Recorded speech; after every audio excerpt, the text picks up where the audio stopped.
Was our 2x2 formation. Road change now. We go racing for the first time this season. 3 hours of GT action. It's go. That's very tight as they come down. Group of cars coming in. This has all got trouble written all over it. This is G3 cars. Drop downhill there, head towards the Aqua Minerale. Imola, of course. There's another one off through the gravel. As wide as possible as they drop downhill, putting that truck inside line. Yes, oh, he did. Through he goes.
Good afternoon, good morning, good evening from wherever you're watching in the world. Welcome to Apex Online Racing for round number 2 of Season 2 of the Endurance Championship. And today, you can get ready for plenty of slipstreaming. 8 hours of sumptuous slipstreaming around the Autodromo Nazionale Monza. My name is Luke Etheridge. I'll be taking you through the first 4 hours of the action, and alongside me and also going through the coverage later on is Tetradex. Tetra, how are you doing?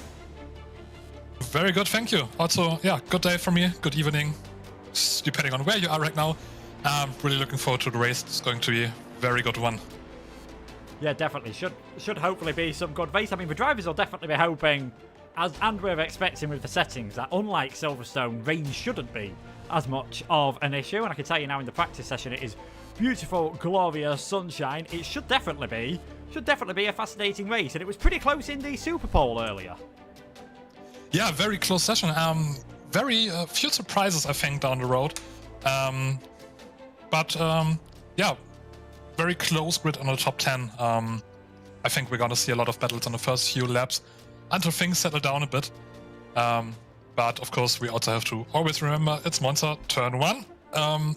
Just the name is a meme in itself, so also have to be careful for a few surprises that might happen in the first lap. But of course, we are not hoping for any of the bad surprises.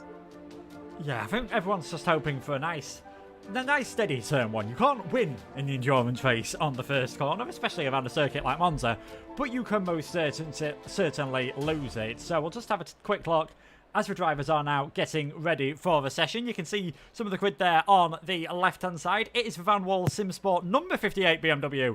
That was the fastest qualifier overall in normal qualifying and in Super Pole as well. Beaver Greece, Lithuania, they are going to be second in the McLaren. Ferrari are third. The Race Anywhere SimSport number 213 car. Last time's winners. The one that everyone will be looking for with Jardier, of course. The 869 Ferrari. They are on 5th on the grid. Not a disaster, and judging by practice session, they have definitely got good form, and they did take the win last time out, so they'll be hoping, of course, to make it 2 out of 2. As we've already said, though, Silverstone and Monza, they're both high-speed circuits, but in completely different ways.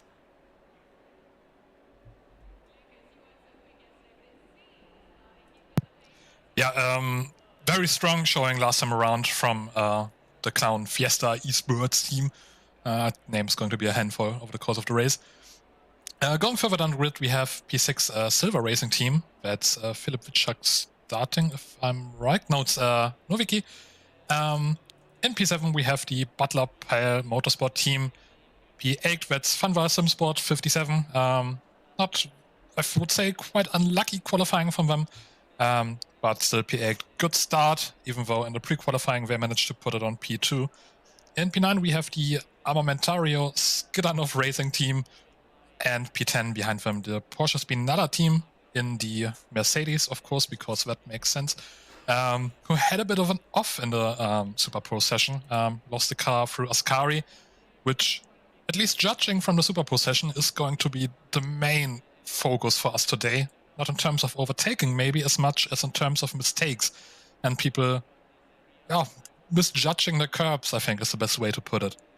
Yeah, I think it's Sebring people talk about respecting the bumps. I think around Monza, especially through Ascari, respecting the curbs is what all the drivers are going to have to do over the next 8 hours. We're all obviously going to be the driver changes, getting the strategies right, all the good stuff that we're used to seeing from endurance racing. And I think you're definitely right. Ascari, it's a tricky corner. It's one of those you want to take in more speed than is ideally necessary and ideally sensible at times. Hopefully other drivers manage to get through there for at least the first few laps until things have spaced out. I think that will be when you see the drivers going for it a bit more. Best overtaking points you'd normally say. 30 seconds. You'd normally say the first 2 chicanes, but you never know with these guys. Yeah, I think we've seen a lot of it in the GT3 League, of course, that ended this week. A lot of those drivers, especially the fast guys, they make every single part of the track an overtaking opportunity if they want to. They don't really care as much about what the commentators say where they should be able to overtake. So I'm pretty sure over 8 hours we're in for some exciting moves and some crazy moves. Yeah, I mean, it's probably wise not to listen to us commentators. Definitely to myself. If you're listening to me on where is the best point to make an overtaking manoeuvre, you're probably not going to be making too many fantastic overtaking manoeuvres. But the session is just going to be getting underway then. Drivers now heading out on their, obviously, formation lap before we get the rolling starts. Obviously, you covered some of the last race, covered Super Bowl as well. Any early predictions on who you expect to be an early favourite? At this stage, I can't really make any big predictions. I think we are going to see a bit more from the 869 car. That's the Clown Fiesta esports team. Of course, some big names in there, especially George Bufby, who just recently won the GT3 League. So I think we're going to see a lot from him today. Few minor mistakes in the Super Pole. But also the Funwall Racing team. Of course, they put it on pole today. If they can get the car safely through the first few laps, I think they are a big favorite for the win today. I think very interesting point is the car performance around here. So you can see it right now in the top 12. We have, that's 6 BMWs. What are 7, is it? So BMWs seem to be very strong around here. Of course, we talked about the curbs already. Big point of focus. And the BMW is just a bit better in taking them. They just can push them that bit more. And I think over 8 hours, the BMW is gonna be the strongest car around here.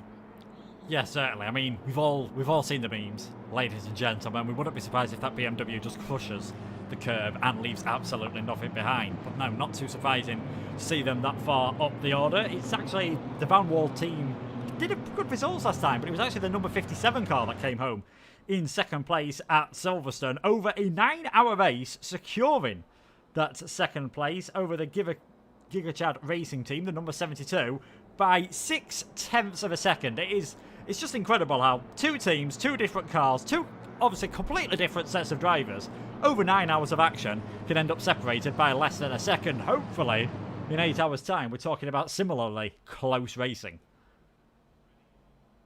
Yeah, I think Apex Online Racing always produces very good endurance races. You again have a really, really stacked grid. Some very big names on here, some very good drivers. Also some names we have seen that have been part for AOR for years now. So I think we know all those guys can produce very good racing, and especially around Monza, I think we will see a lot of it. We have like 70% straight, so 70% of the track just using the slipstream, getting closer to other cars. I think we're going to see a lot of overtaking, a lot of close racing today, and I would be surprised if one team just manages to run away with it from the start. Yeah, I think if in doubt, flat out was probably a phrase that was made for the Monza circuit. I believe it's actually maybe 100 years old this year. I don't know whether anyone in the chat can correct me on that. I know it was the early 1920s when we first saw the Monza circuit with the, frankly, I think terrifying by modern standards oval. And I think King Phoenix is right. Turn 1 is incoming. It's all going to be about, obviously, making it nice and clean through the first few laps and then starting to pick off the cars when you can. They're just getting ready to head around Parabolica for the first of what is hopefully many times, and hopefully we'll be seeing them going around at full pace not too soon. It's all down to the BMW, the number 58 Van Wall team. And he, of course, will be the person who will go to get this 8 hours of Monza underway. Myself and Tetradax covering it for the first 4. And then we've got Tetra. I believe you're with the people you were for Super Bowl as well. I think Chinson might be also making an appearance. He'll be helping you all out in the chat as the green flag drops and we get ready to get racing. Who's going to get the best run then? On the way down towards turn 1, and you can see the BMW with the inside line, the number 58, just sneaking his way ahead. It's going to be in the middle. It's going to be that concertina effect you're going to have to watch out for with all of these cars heading down towards the first corner, but we can't see anything. Looking disaster. Oh, there we go. Into one. Turn 1, not... And I believe it is the 72 car dropping down the auto rack now.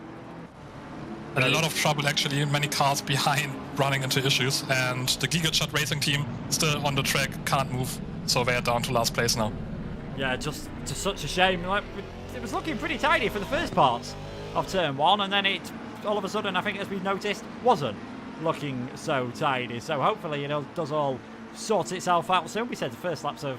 You never know what could happen at the first lap of a race, and I think that's pretty much just proved. The first laps can always be a bit more chaos than you would ideally like. But the leaders are just making their way now through. It is still the 58 leading from the 720. I think it was the number 6 car who was having plenty of trouble right down at the back of the field. Thankfully, they have been able to get going again as our leaders take us through Ascari for the very first time. It is still Andrade in that BMW, leading it from Caracas in the McLaren, Piffet in the Ferrari, and it looks like with all that chaos that's happened, the front 3, still, it's incredibly early stages, but any gap you can build now with the slipstream in is going to be crucial, and it does look like those front 3 cars have just built up a bit of a gap. Yeah, we're already pulling quite a gap. With the trouble of it was in the midfield just at the start of the race, and just as I said, we have again a lot of trouble in the midfield. I can't quite see what's going on. I think we have currently 4 or 6 cars under yellow flag. Some drivers dropping back again. I think that was Max Melamed, the 555 car from the Butler Pell Motorsport team, also involved in a big crash, and now down in P48. Yeah, there's quite some cars on the track. I hope the guys are just trying to get it out of the system in the first few laps, and it won't keep on going like this. Yeah, we want to get, a couple of laps done of green flag action, and I think that is a few in the pits. Melamed in the 555 looked like he had quite a damaged car as well, so hopefully they'll be able to get that fixed and be able to continue. But if we go back towards the front of the field, we have had 1 lap. Well, all this chaos has been going on behind him. The leaders have managed to get through. 58 still ahead of the 720 and the 213. The lead silver class car at the moment is the one on screen at the other moment, the carbon fibre, and I'm not sure whether that's because they've changed their livery at the last minute or they decided to go carbon fibre. The 176, Good Smile Racing, is currently driven by Alexei Zontsev, and it looks like there's plenty of battling going off ahead. The 199 and the 57 are going to try it side by side into Ascari, which is a brave thing to do at any point in the race, never mind when you've only had 3.5 minutes. Nice and respectful just about between them. And in the battle of the German cars is the Mercedes ahead of the BMW. Very, very brilliant stuff. They're still going side by side, going into Parabolica. So Conor Wright not really giving up that position at the moment. Inside line now going into Parabolica. And he manages to stay ahead.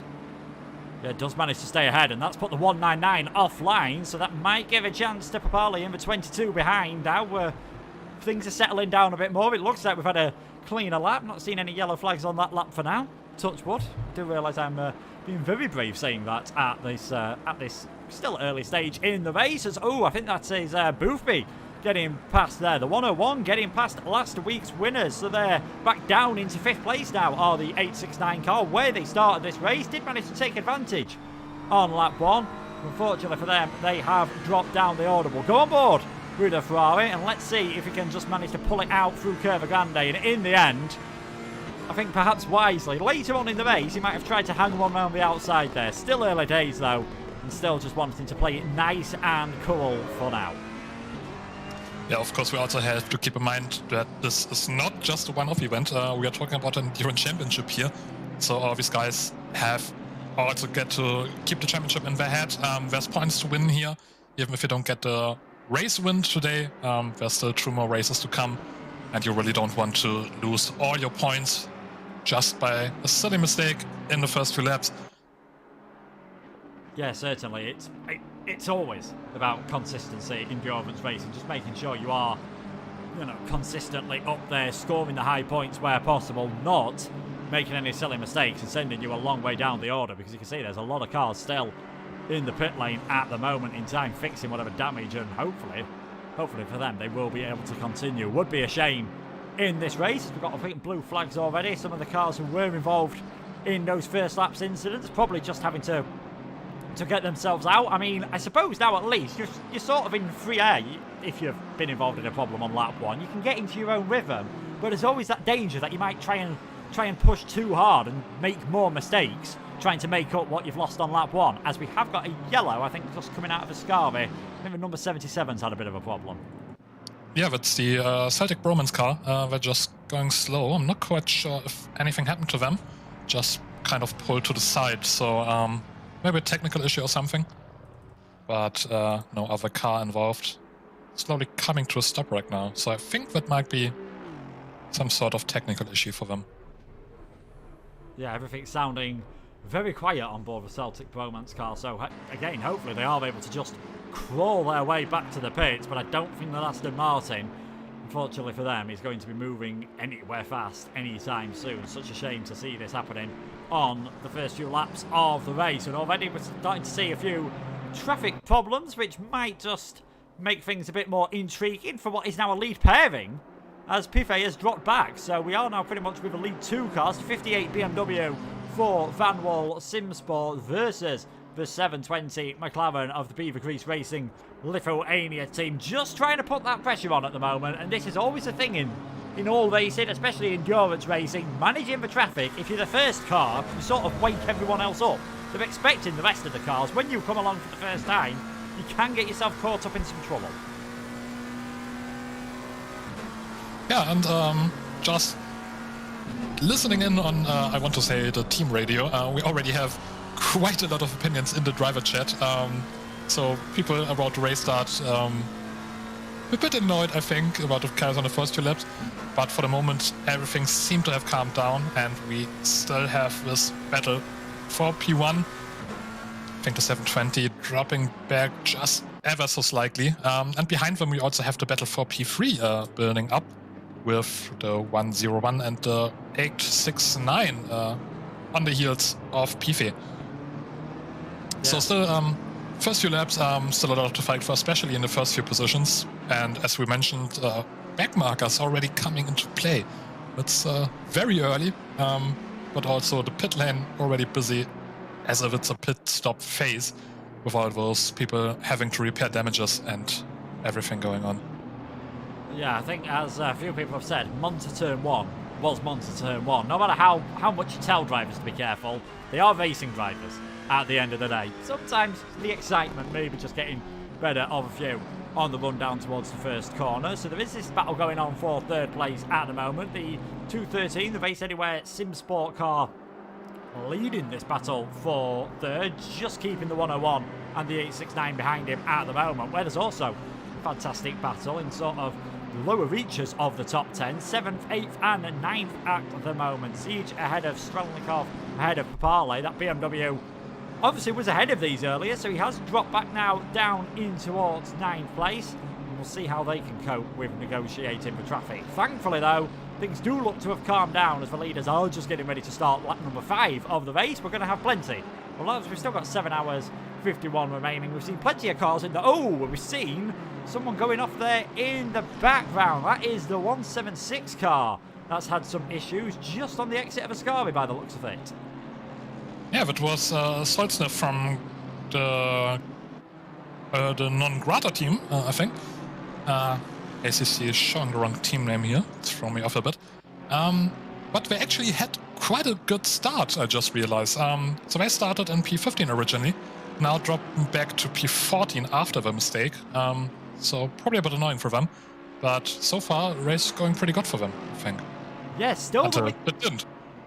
Yeah, still the lead silver car at the moment, although now Ben's in the 444 BMW is a lot closer, and that pink, can't miss it, almost, I was going to say almost Racing Point-esque in Formula 1, but I suppose I should now say Alpine-esque with the pink. Solntsev just managing to keep speed, and Ben's behind him. Still though, as we're saying, incredibly early stages, there's going to be more drivers that makes mistakes in this race. There's not going to be too many, but I think don't end up cutting a chicane at some point when they just get it a bit wrong, as the Porsche just feigns to move to the inside of the Rogers chicane. Besides, discretion is the better part of valour in this race, just keeping things nice and calm, nice and steady for now. You can clearly see though, Speeds has got a lot more pace than this Mercedes. Yeah, Speeds not really man for patience, but now he's trying it around Lesmo too, taking the inside line. But of course we've seen the Super Pro outside line seems to be a bit faster. They're still side by side now. So they're going to go side-by-side into Ascari, that I think touch a bit right there. Let's see who's the braver man into Ascari.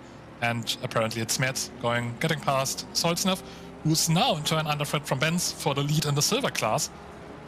But Benz hanging back a bit through Ascari.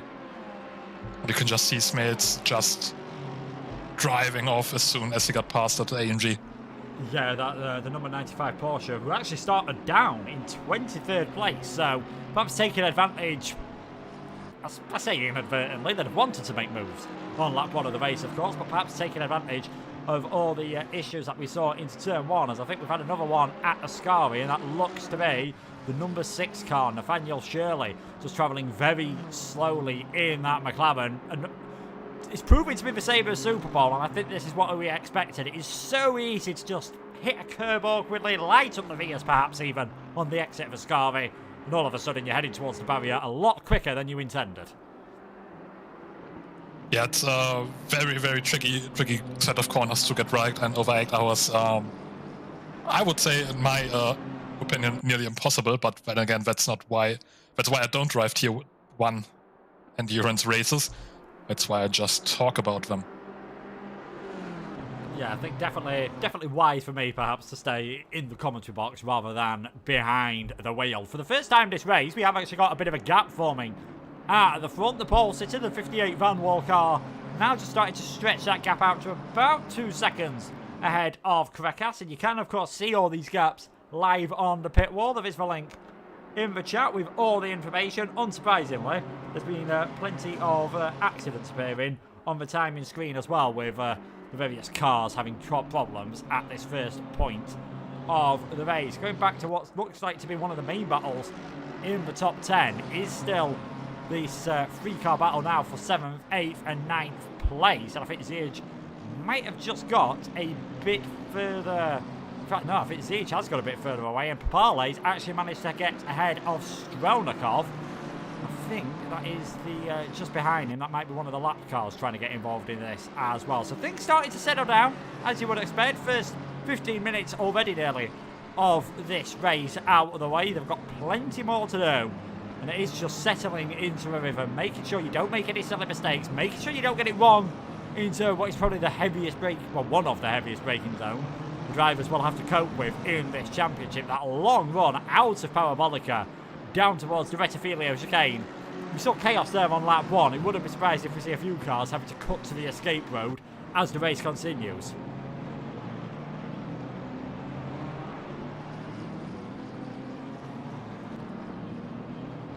Further back now, we have got the number 12 car just overtaking the 781. We're just trying to stay ahead of him at the moment. Aston Martin versus the Bentley, the number 12 versus the 781. It always amazes me that someone looked at a Bentley and decided, you know what, we can make a GT racer out of that. There's not many more cars I could think that you'd think are less suited to GT racing, but the top Bentley at the moment, in fact I'm not sure how many more Bentleys are in the field. It is a brave car choice. One that he's doing quite a good job in though at the moment is Darren Mulholland for the front left tyre scrubber eSports, probably the rear left. That's going to be getting scrubbed a bit more around this circuit with all the various acceleration zones, but still doing a decent job in 12th place. And Connor Wright finished second last time around to the car that is just ahead of him. There was about a minute separating them at the end of the race. There's a lot less than a minute separated in this time. On board then with the BMW. Let's see if he can use that slipstream and that superior ability on the curbs down towards the first corner. It does look like he's got a very nice run here, has Connor Wright on Boothby. And there we go, nice and straightforward. That puts the BMW into 5th place, both Van Wall cars in the top 5 then. So far, I think we can see what we talked about before the start of the race. The BMWs just seem to be a bit more calm around the track and are slowly moving their way up to the front.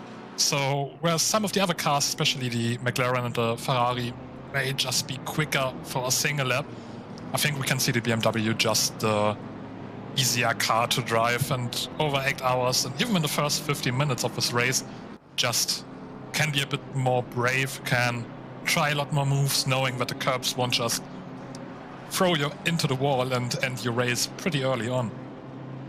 Yeah, certainly. You don't want to be...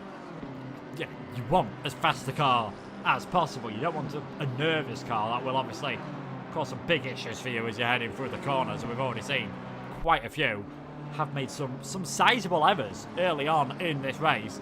That is the last thing you want, and it is another BMW. That is the next target for Connor Wright at the moment. Mikkelaj, now we see in the Silver Racing Team Euro Wash car. He's just in 4th place at the moment on the back of Pife, who seems to have stabilised at around 3 seconds back off the 720 McLaren at the moment. So just keeping things nice and steady, not looking like he's under too much pressure or getting worried at the moment. But it is still the 58 in the lead of this race. We'll see what some of the things that are happening further down the field. As there you can see Solntsev, I think after it had a good start to the race, but just seems to be dropping back since he's made that mistake. All over the back of Chico though, the 169 car, so hopefully he'll be able to get this own little battle. And they are in this big race together, but are fighting for the rights in their class as well. Only 2 classes here, Pro and Silver. Let's not forget we have also got some second tier racing going on as well, so I'm sure all the drivers there are having a good time. Right, McLaren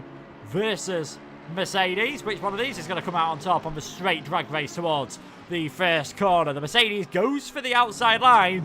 I think should have the grip on the brakes to take that position. And there we go, that is Solntsev back up into 60, trying to recover from that earlier mistake at Ascavi. Still second in class. That orange bumper, for want of a better word, in the exit of turn 1, that might have caused a few problems for some drivers heading through there. Yeah, I think turn 1, we've seen most of the overtakes now going into turn 1, just being late on the brakes, or rather, seems to be the prime overtaking opportunity so far, as we mentioned earlier, especially if you have the difference in straight line speed. It's just a very easy opportunity, but also difficult to get right. Easy overtake, difficult to make it stick, I think is the best way to describe it. Yeah, it's you've always got to be very prepared.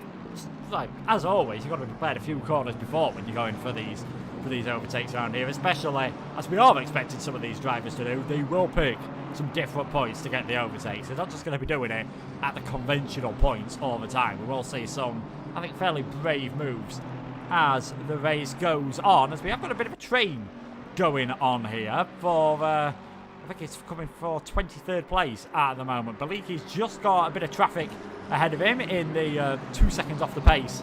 Aston Martin, if I was driving it, it'd be more like 5 or 6 seconds off the pace, but that is by the by, just trying to keep all this traffic behind him at the moment. You can see the 51 McLaren closing in under the braking. And I must say, we've got some fantastic liveries, as always, this afternoon. These cars drive good. They look pretty good as well. Yeah, a lot of work going on to all those liveries. As we see, it's, well, I'm I think going for a move. I'm a bit confused with the back markers right now, as we see the yellow flags also being waved by those brave virtual marshals. But yeah, as mentioned, a lot of amazing liveries on this grid. Some of the drivers spent hours just working on them. Probably working more on the liveries than on their driving around this track. Yeah, it's always a brave thing to do. Whereas I think Benz is starting to work his way. No, is that one of is that Benz? No, that is I think a lapped car, the 555, who was involved in that incident. I think actually coming out of the Scavi on lap number 1, not the turn 1 accident. The final runner at the moment is Max Melamed, a few laps down, but still in the race, still trying to work his way through. And you never know, 5 laps down at this stage, that could be nothing. By the end of the race, that can very easily be made up in the remaining 7 hours and 40 minutes. You can just see the track conditions there in the top right. It is perfect for racing at the moment. Beautiful sunshine, as we have had a spinner. I think that's the 45 car who was up in 9th place. Yeah, I think they actually came together. So that's Stranikov and Seeger who came together at, I think that was Ascari. Both of them just found themselves facing the wrong way on the road and now dropping back a bit to P13, P14. But already again on it, Ziege now has to concede that place to Mulholland. Of course, after you have to restart the car after Cascari, you don't really have the speed going into Parabolica. So nothing he can do against the Bentley. Yeah, Mulholland getting that place. We did just watch a replay of that, and I think it was Seeger who just lost it on the curb through the final right-hander of Ascavi, and I think Stronakov, an innocent victim in that one, although the Mercedes not lost any pace at the moment, definitely trying to stay involved in this, and is he going to try it all the way around the outside at Curva Grande? That opens up a bit of a gap, though. On the inside, Bentley versus Mercedes. Looks like the Mercedes has got the momentum. He's going to have the outside line, though, for the Rogier chicane. So this is going to be a brave test on the brakes. And Mulholland, perhaps wisely, not on the racing line, decides he won't have the grip and just settles back into 15th place. So good for those drivers that they were able to continue. Not just far ahead of them, but they have got Richard Benz, who's doing a superb job at the moment for the GOAT Racing team. The lead silver car now by around 6 seconds in that BMW. I think, again, yes, obviously doing a fantastic job, but just proving that the BMW is perhaps the car to be in around this track. 4 of the top 7 places are in that BMW. So, again, superb performance by them. And we have, of course, it was originally only 1 of the top 3 places, but we have seen Pife now. He's dropped into 4th behind Nowitzki, and I think might start coming under pressure soon from Conor Wright and Boothby. Again, just things spreading out in the field, and this is natural with the traffic we've got now. We've got, what are we talking, 48 cars trying to go, well, 49 cars going around a 5.8 kilometre circuit. Traffic is going to be an issue. Yeah, it's, again, very early for traffic to play a part, but after the first few laps, of course, the field already is pretty spread out. Have people already getting lapped, not making our job easier, and certainly not making the drivers' jobs easier. They don't only have to watch out for the cars they want to get past, they also have to get past the blue flags, who in turn might feel that they are fast enough to not get lapped right now. But the rules are the rules, so they have to make room, which also always plays into the frustration of the drivers, I think. Yeah, it's you do spend a lot of time in all endurance racing, even in more multi-class endurance racing than this. A lot of time, if you're in a slower car, looking in your mirrors. If you're in a faster car, just trying to make sure that you can work your way through. We've been told that we've got to give a sausage update to the chat. Sausage update, yeah. I don't think any major happenings with the Sausage Cup right now. Sadly, don't have Ark here to tell us more about all the sausages around this track. But we will keep you updated on all sausage-related things. Yes, we'll keep a note on all the sausage incidents that are happening throughout this race. as we'll also keep you up to date on this battle for 11th place at the moment. We've got the Porsche versus the BMW, both of them trying to work their way through some of the cars up ahead of him. Here we are on board with some speeds at the moment in time, and let's just listen to this Porsche as it comes through the Alboreto Parabolica, of course, named after Michele Alboreto, a man who had some great success in Le Mans and also Formula 1 as well, runner-up in the 1985 championship. As Porsche takes us on to lap number 13 at the front of the field. I can tell you that Andrade is definitely keeping his pace pretty strong at the moment. Fastest lap of the race not too long ago on a 1:48.652. Doing a very sterling job, just pumping away, setting those lap times and building that gap by a couple of tenths of a lap, which is ideally what you want to do. He's clearly in a rhythm and looking pretty good in these early stages. Yeah, they're definitely dictating the pace right now. Not really coming under pressure. That's just what you want to have. And that is, even though they still already have to deal with blue flag cars, they're just slowly building the gap, slowly building just that margin. And probably a more relaxed drive than the rest of the field right now, who are still in battles for positions all over the place. Yeah, I think that's it as well. He's just clearing his way through, has got a bit of a gap. People haven't got to worry too much about other cars around them getting overtaken. So Marlon Andrade for the Vanwall Sim Sport team can just have, if you can have a relaxing ride in an endurance race, he looks like he has been one at the moment. As we were saying, it's beautiful weather conditions, optimum described by AZC, 30 degrees air temperature, 38 degrees track temperature. You would expect as the race goes on things just to get a tiny bit cooler, as we have got a yellow flag, and that is for 16. If anyone wants to play a drinking game and get drunk in the next hour, and probably in a coma by the end of this race, have a shot for every time someone loses it coming through Ascari. I think for purposes of the law, we have to mention at this point, please don't do that. Yeah, please do not do that, everyone. But yeah, just behind the number 16 car, I think we currently have the battle for P48 going on. So that's Max Melamed from Butler Power Motorsport trying to make his way back up the field. Of course, they started in P7, found themselves in last place after an eventful first few laps, and now they managed to get rid of the cursed last place, or did they? Because I think Nathan Pierce with this, trying to get back into turn 1, but just a bit too slow on the brakes. But a slight tap where he backs out, of course. And that's P48 for Butler Power Motorsport. Yeah, P48 for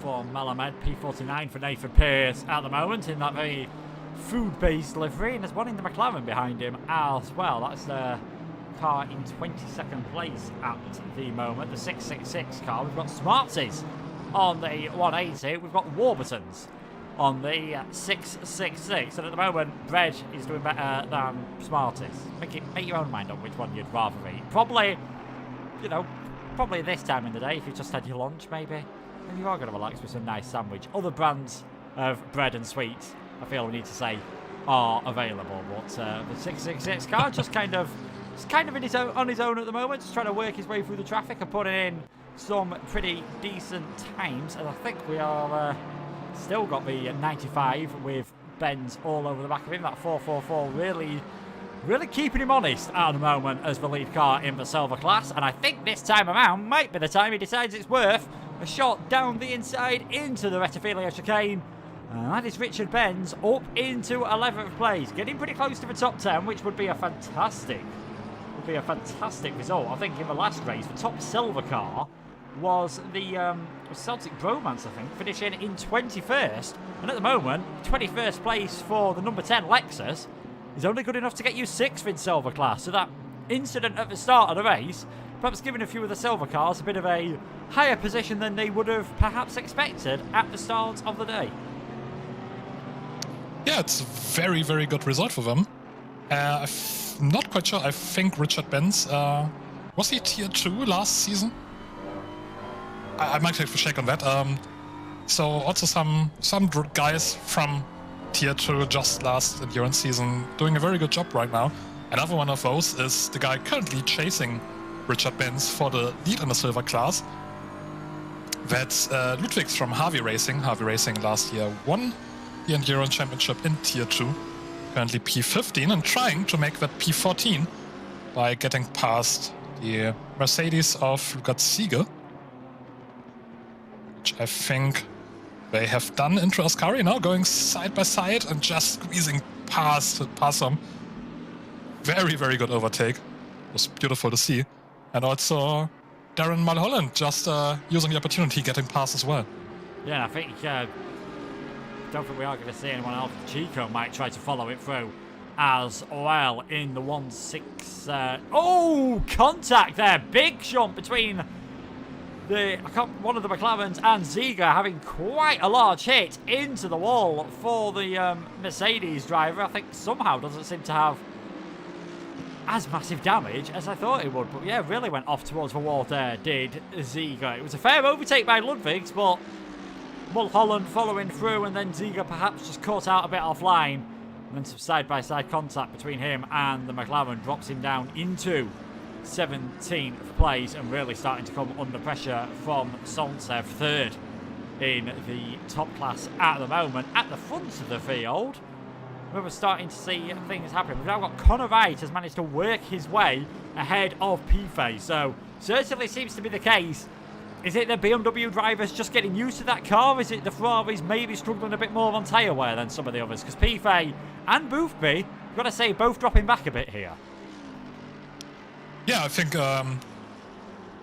just the BMW drivers maybe not that fast over one lap in the Super Pro session, but now making their way back up the field. And some of the other drivers in other cars just struggling a bit to keep it clean, keep it consistent, which of course is the most important part. And the BMW drivers just managing to get the advantage. Yeah, top 10, as you can see on the left-hand side of the screen at the moment, dominated by BMW. Well, BMW with 4 cars, Ferrari with 3, 2 McLarens, and the sole Aston Martin of the number 12 car, Till Vornam, in 8th place. The sole Aston Martin car at the moment in that top 10, but still plenty of time for things to change. 7 hours 28, so about halfway through the first stints of this race. Drivers will be coming in for tyre changes. I'd imagine most of them probably maybe around the 2-hour mark where we're going to see the first driver changes. I would think, especially the guys driving with four people in the team, they might already have the first driver switches. Also for those who join an AOR race for the first time, pit stops are set to 30 seconds. Also those who maybe are not that familiar with ACC, pit stops take 30 seconds, no matter how much fuel you put into it, no matter if you change tires or not, no matter if you change the driver or not. So there's really not that big of an advantage by just not switching drivers. Only exception is repairing damage. Yeah, so you haven't got that sort of strategical element of it. Drivers haven't got to think, oh, this is going to take a bit more time. If I change, it will be the same, whether you do no matter what. And yeah, maybe the ones that have got 4 drivers just trying to keep people fresh at the moment. And after working his way past Smeeds, Benz is sniffing a top 10 opportunity at the moment, all over the back of Mateusz Sakowski in the 808 car for Your Way Racing. Unfortunately, he can't really control that which way he's going at the moment, because he's sort of almost getting pushed along down the back straight by that BMW, showing incredible speed. And I think actually trying to make it work all the way around the outside of Parabolica. That'll be a brave move if he can pull it off. They're going to come out onto the straight side by side. Now it's just going to be horsepower drag. Who's going to come out on top? And fair play to Richard Benz. That was a superb move all the way around the outside. Makes it 5 BMWs in the top 10, but I think he's going to come under some pressure into the braking zone for the Rettifilio chicane. Can the McLaren manage to fight back? No, decides on this time he is going to stay behind. So Benz is into the top 10 and starting to really make some moves in the 444. And that's starting from P25, so making up a lot of ground in the early stages of the race already. Very impressive from the team. Yeah, certainly. They'll be hoping they can keep him in the car as long as possible. At the moment, really seems to be enjoying things in that one. Oh, we have got a yellow flag further up the field, and that is the 71 car. Well, I think it's just had an issue coming out of the first Lesmo. Thankfully, they were able to continue without too much of an incident, so they'll be able to carry on in this race. I mean, Lesmos can definitely, not seen it too often so far, but as I suppose with every corner on this track, can definitely cause some issues, especially if you just get a bit greedy into the first one, run wide, just send the rear wide on the gravel. Very easily done for these drivers. The leader comes onto lap, well, just finishing lapping the Bentley at the moment, the 117. He's now got that gap up at the front of the field to 9.381 seconds. Really enjoying this first stint is Marlon Andrade. The Van Wall team were fastest in normal qualifying, fastest in Super Bowl. And judging by the first 35 minutes of this race, they're going to be tough to beat in the race. Yeah, so far I think they're definitely the favorites to win. Of course, still 7.5 hours to go, so very early to call anything. And they still have their driver changes to go. Different strategies. Of course, all of those guys on the grid are incredibly fast, but always you have some stronger drivers in the team, some that maybe aren't racing on their favorite track, so that always plays a part. And we'll have to see if Van Wall maybe currently have a fastest driver in the car, and maybe will drop off a bit later on. But so far in this early stage of the race, no signs of them slowing down. Yeah, no signs of their, well, his fellow Van Wall car, the 57, seems to be making their way up. It's always an intriguing tactic. Where do you put the fastest car in? Your fastest driver in the car, I should say. Do you go for them on the first couple of laps on the race, knowing that you can maybe build a bit of a gap over some of the others, but if they get caught up in contact, you might have wasted your best driver? Do you put them in the middle where things are a bit more spaced out, but by then you might have an absolutely huge margin to catch up to the leaders? It's the tactics of endurance racing that all these drivers have got to think about, and at the moment it seems like all they're thinking about doing is driving as fast as possible. And the 101 BMW taking a different line there from the 57 behind them. Conor Wright really starting to close up now to Mikołaj Nowicki. Last time around, 0.4 of a second difference between the two of them, and I think the two Van Wall cars were the fastest two in the field. They must be really delighted with how this race is going for the pair of them for now. Conor Wright just trying to see if he can put any pressure on the fellow BMW in the 101 and make some moves in this race. And another BMW that's still trying to, I think, make some moves as well is Richard Benz, all over the back of Jarsobowski for 9th place at the moment. 501 versus 444. Yeah, again, Ben's moving up again, or trying to move up the field. For P9 this time around, really impressive so far.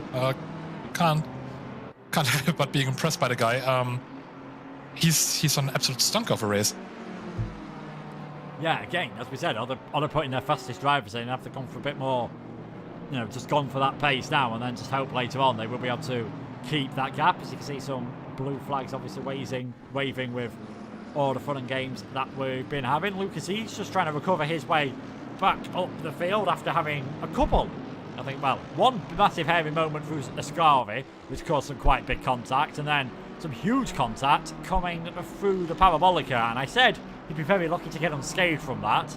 The green bonnet does look to be flapping around quite a bit on that 199 car, which isn't going to be ideal for aerodynamics, and always that worry is the bonnet just going to come flying up as it goes very deep into the Vosges chicane. And that's one over the sausage curbs that we've caught, so it's a start. Oh, already also a lot of sausage-related puns in the chat, if anyone is interested in those. Also, King Phoenix asking, no penalties yet. I think the stewards are still looking at it. We will keep you updated as soon as any start appearing. Yeah, I think it could take a bit of a while to go through that first corner. I know there's been some inquiries in Tier 2, but we haven't seen anything from Tier 1, and everyone keeping it nice and clean with the in-game penalties. Again, probably more when it comes to the pit stop periods and yellow flags, where we might start to see a few more from that. I mean, it could well just be, hey, lap 1, turn 1 of the race. It's always going to be awkward, especially around Monza. And also some update on car 51. That was the Victoria's Secret Better team. They sadly had an issue during the driver change and a game crash and are now out of the race. But always sad to see this early on. Yeah, such a shame when obviously, technical issues can happen. We've seen it happen to the best of people. We've seen it happen to professional racers, of course. I think it was the W Series team were meant to be taking part in the Le Mans 24-hour, and they had their issues. This could be a bit of a battle though for 22nd and 23rd, well 21st, 22nd and 23rd at the moment. Belikki straight down the inside of Bernd Metternick, so the 26 car getting his way past for 666. Trying to see if he can make it 2 in 1 as well, with the Lexus just up ahead of him. Great battling all the way through the field. Obviously still fighting for all its worth. Points, well, as long as you finish the race, I believe, you do manage to get yourself, well, top 20 cars will get points. So these just outside them at the moment. But again, early days, incidents, technical issues outside of your control could happen and could really put yourself in a major problem. The field now a bit more spread out, a bit more your traditional endurance racing fare. In fact, I think looking at the track map, behind 666, probably where you've got the biggest gap at the moment. And also the front of the grid, Conor Wright just managed to get past Nowicki for P3. Yeah, Conor managed to outbrake him into turn 1. Yeah, so that BMW, again, just proving it is good on the brakes and good through the corners. And I think it's a good job he made that move as well, because it seems like Piffet has got his mojo back all of a sudden after dropping a couple of places on board with the race anywhere. SimSport, the 213, now starting to find themselves a bit more pace. And these aren't too far off the 720 as well for second place. It's about 2 seconds covering third, fourth and fifth. And Korekis is only 2 seconds further up the road as well. So it could soon be a 4-way battle even for second place. And Boothby just trying to stay in contact. Other than that, things seem to be calming down in the top part of the field. This being the main battle, if you could call it. Well, Conor Wright doesn't seem to be having much battling at the moment. He almost seems to be deciding, right, I'm going for this overtake, and there's not a lot you can do. Not a lot you can do to stop me. In fact, again, just absolutely superb pace. The McLaren, I think, realising that he's starting to get a few cars behind him. Kovekas is putting in some good lap times around, but the fastest man, I know we keep talking about him, and I promise he's not paying for us for this, but one of the fastest drivers in the top 10 last time around was the silver driver, the 444, Richard Benz. Yeah, I think he set the second fastest lap time last time around. It's really on incredible pace. Still a bit to go to P8, that's the Aston Martin of Silformnem from Race Anywhere SimSport, but I'm pretty sure he will close that gap pretty quickly, currently around half a second faster per lap. Yeah, he just keep plugging away at that gap at the moment, and as long as you're making the moves into turn 1 and making them cleanly, you're not really costing yourself too much time. As you can see here, Conor Wright still ahead of Nowicki, who is just having to negotiate his way through one of the McLarens there. Just a bit of traffic, and it's always awkward to do it when you're coming up to a corner. Are they going to go to the inside or the outside? No matter what happens, it is going to compromise your line, and this is the closest we've seen Piffet to the back of one of these BMWs for a while. He's starting to, again, look good, and to be honest, so is Boothby trying to work his way back up the order. So whether Nowicki's just had a slight mistake somewhere and now trying to build back into that rhythm, whether he's taken too much of his tyres in the first race, but he's, I think a cork in a bottle would be a bit of a harsh expression at the moment, but Conor Wright seems to have just built a tiny bit of a gap at the moment at about 1 second, and you can see Piffet and Boothby just trying to close in on the back of the 101. Yeah, I think they both really want to make up a few places. Especially just maybe trying to spoil the day of the BMW drivers. Don't think it's really nice to see one single car dominating the whole grid. And they are slowly getting closer. Pt is still all over the back of the BMW of Nowicki, trying to maybe gain a few positions back. We've seen him drop down the order for the first part of the race. And I think that also pretty much nags at your confidence if you just keep on losing places. So good to see he got, yeah, as you said, got his mojo back and is trying to make a few moves himself. Yeah, I think like you said, it's always awkward when you start seeing yourself falling down the order and start having some major issues. As apparently there was an upside down Bentley on lap number 1 on this race. I think that was coming through. That would have been coming through a scar with all the issues. And I can confirm lap 1 is still being looked at. So perhaps just as we've got it in the chat there as well, lap 1 is going to be is going to have some issues. And apparently they said Boothby might have even been involved in that with just a bit of contact behind, the concertina effect into the first corner, like a slinky, like an accordion almost into that first turn. Can always cause issues at any circuit, never mind one where the first corner has such harsh deceleration as the one here. Moving a bit further down the field, one of the, I believe it might actually be, I'm sure someone will correct me if I'm wrong, but it might actually be the solo Lamborghini in this race. The number 969 car of Ludwig's at the moment, second in his class, and in 14th place at the moment, trying to work his way onto the back of Stronakov. Again, doing a very good job, obviously, in a country that is the home of Lamborghini. Aston Martin's put in good performances last time, so I suppose you'd be expecting Ferrari and Lamborghini to be doing pretty well here. Yeah, so Lamborghini actually, that's a brave choice, I would say. But they definitely managed to make it work. As mentioned, Harvey Racing, champs of Tier 2 in the last Endurance Championship. So very good to see that they are also able to keep up their good performances in Tier 1. Also just confirming our annoyance in Tier 2 last year, that they were definitely sorted into the wrong tier. And now just making it past the back marker, I think. Yeah, I think it was just one of the McLaren's back marker there. I believe it's the 871 car, I think, a bit further down the field. Yeah, down in 42nd place at the moment. So just working his way through the traffic very nicely indeed, as Piffet still pressuring Nowicki for 4th place at the moment. And the longer he stays stuck behind, you can just see the last race's winners about 3 weeks ago now, Boothby in the 869 car, just starting to leer in the background for Clown Fiesta Esports. 7 minutes 13 still to go in this race. Can the Ferrari manage to make some moves and try to get himself up onto the back of Conor Wright, who is now 2.2 seconds ahead of this battle? Van Wall in first place, Van Wall in third, and with the pace they're going, wouldn't surprise me if they get to 1-2 before the pit stop period. Yeah, just looking at this battle, I think it shows exactly what we were talking about a lot already in the first 50 minutes of this race. BMW just a lot more safe on the curbs. You can just push it all that bit more, and especially for corners like Ascari, you can see Piffet dropping back ever so slightly.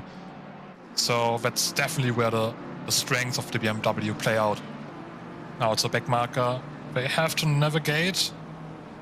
Piffet will want to get past them into turn 1, but I don't think he's going to manage. I think the back marker being very courteous there, just deciding wants to get well out of the way. Well done serving that McLaren. So I don't think Nowicki will be too happy about that. I think he'd have been hoping for an extra car just to help him at this moment in time. Further down the field, the number 28 car all over the back of Sintsev. Then this battle for the final podium place, you could almost say, in the silver class, 17th and 18th in the Tier 1 race as a whole. Kadziela in the Simulation Esport GT3 and 4 doing a very handy job at the moment. And Sintsev just didn't look like he was able to get that car turned in to the entrance of Parabolica as much as he would have liked. So I think we're going to have another straight drag race down towards the Rettifilio chicane. And normally, we've seen the one behind with the advantage of the slipstream just be able to make the move work. Not quite sure which way he's wanting to go this time. All the way around the outside is going to be another brave move. Got a bit of traffic ahead of it. In fact, that's Chico just ahead of them for 16th place. Bit of wheel banging between them. I think all was fair, and Canziela gets himself up into 17th. Yeah, just a slight touch, but as they say, in NASCAR, rubbing is racing. And I think Soinsenov may be thinking about getting that place back into De La Rocha, but not quick enough on the brakes. And Canziela can keep on, and now has a small gap. Just that slightly better exit out of De La Rocha. Yeah, just getting that, just like you said, just getting that bit of run at this moment in time and being able to just pull away a bit. I think just compromising his run did Soltsev there, but still looking not too bad at the moment. And he has got one, I believe that's a car down in 46 at the moment. The 555, who had that issue at the start of the race, Max Melamed, is really starting to, I think, as you, again, I don't want to, I think we're fed up of saying about just how good the BMW is, but you're just starting to see that they're putting in a fantastic performance. Qualified quite a long way down the, just trying to get the qualifying position up here for the 555 car, but they're definitely, now that they've had a bit of time in free air, he's doing a decent job, is Malamed. 46th place.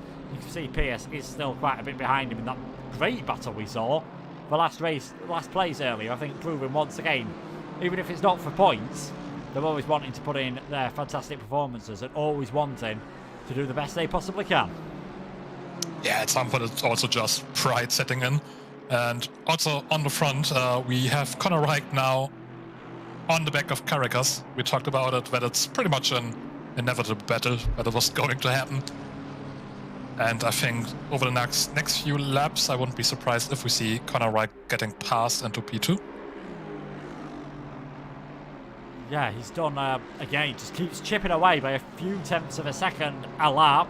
Pulls out, just I think as a reminder, into the Parabolica, in case you can miss that very bright, at the back of the car, bright, a bit more grey and a bit more understated at the front. The colours of the Van Wall team looking very good between themselves at the moment. Almost looks like they've borrowed the extra paint that Aston Martin used for their GT racing, of course. But here comes Wright. He's going to try and find a bit of a gap down the inside into the Rettifilio. I think Caracas was trying to send him the long way round, and Conor Wright was having nothing of it. So 58 leads this race, and the 57 car who finished second last time out at Silverstone has got themselves back into second place 52 minutes into this race. And they did start in 8th place, did the Van Wall team. So Conor Wright obviously gained, I think, a couple of places with what happens on turn 1, but since then, really good pace. 15 seconds though now off his teammate. Still a long way to go. Still, anything can happen in endurance racing. And the man who always seems to be involved in a battle at the moment is Yates. And just look at this queue we've got behind Igor at the moment. 5 cars, I think at least one of them is lapped, all trying to fight over the same 5 or so yards of tarmac. Igor on the inside, Zieg on the outside in that Mercedes, who's already had a bit of fun once into that part of the circuit, into the Parabolica. This time manages to get away with it. I think that Aston Martin is trying to just lap these cars, and you've also got the Lexus of the number 10 team trying to get involved in this as well. Fantastic battling, as I think actually he's one of the first cars to come into the pits, is Gedlaminas Krikstolistis, the Lexus, into the pits after 53 minutes. Yeah, very early pit stop from them. Yeah, Brewe's team first for the regular pit stop, because we had already had quite a few stops due to accidents, but this is the first one that was probably scheduled around this time. Because again, for those joining an AOR race for the first time, maximum driver stint is 65 minutes. So after 65 minutes, you have to come into the pit. Don't have to change the driver, but you have to at least be stationary for a few seconds.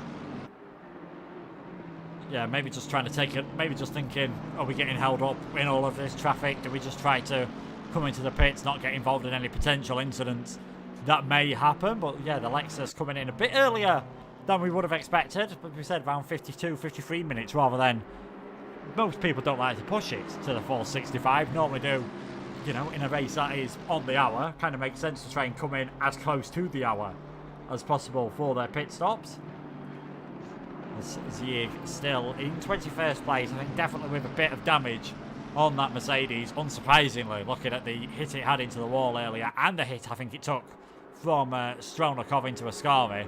Perhaps not too surprising that he is struggling. The number 1 car also into the pits as well. That is Patrick Liu down in 27th position at this moment in time. So he's another one going a bit earlier than we expected for the scheduled pit stops.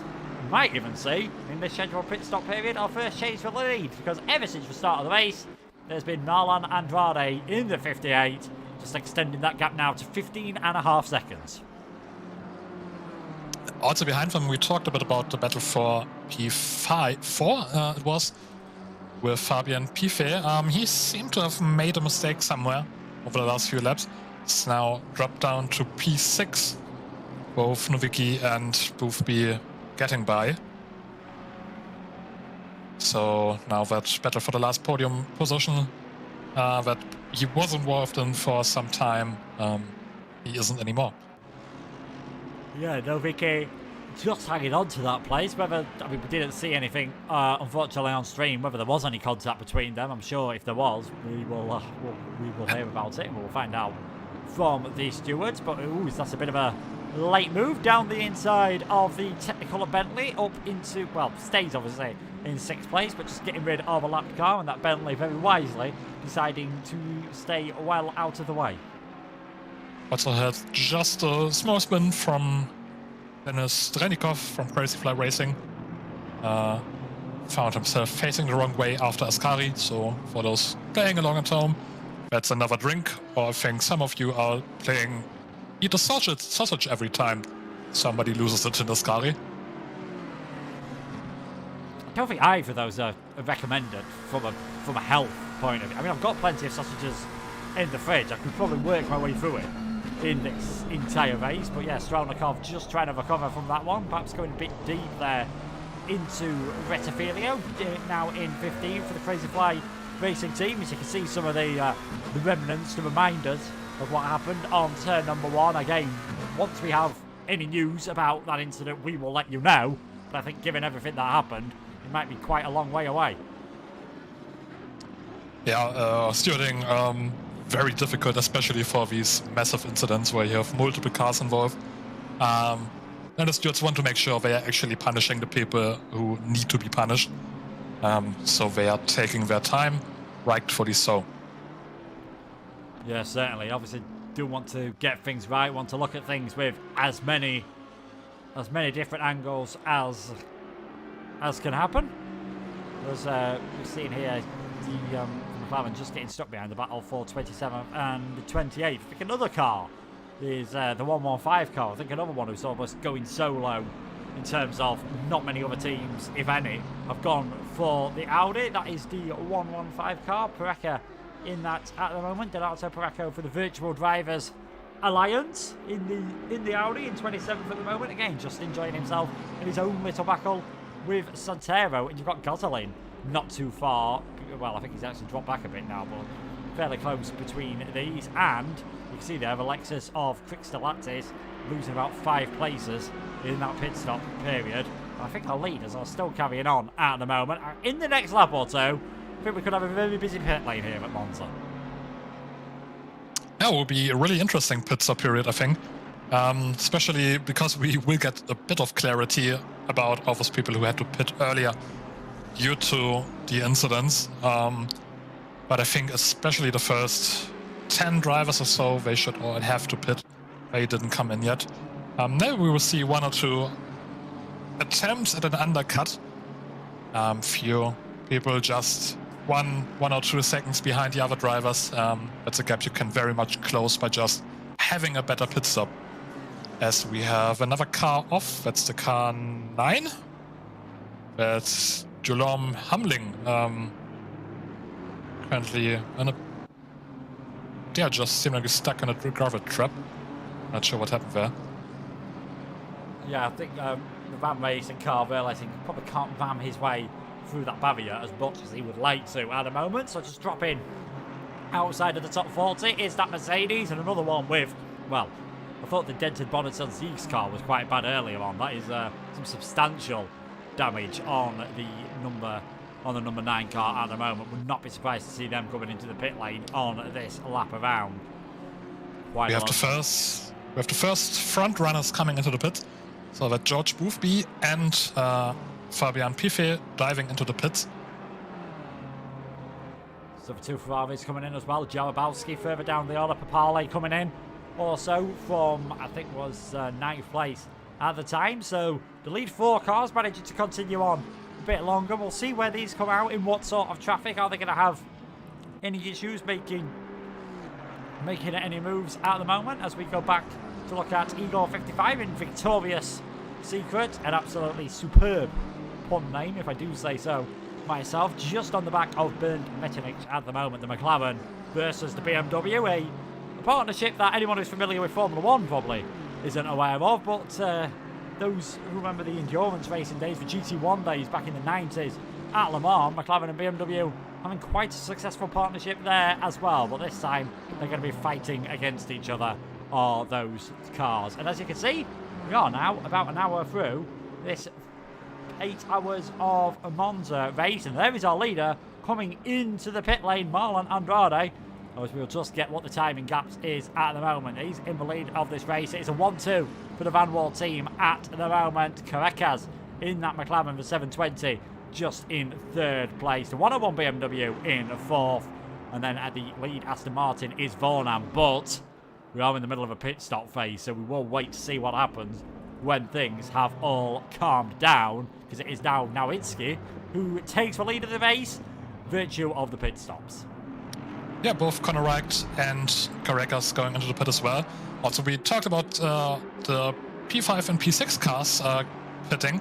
That was George Boothby and the 213 car of Race Anywhere Sport.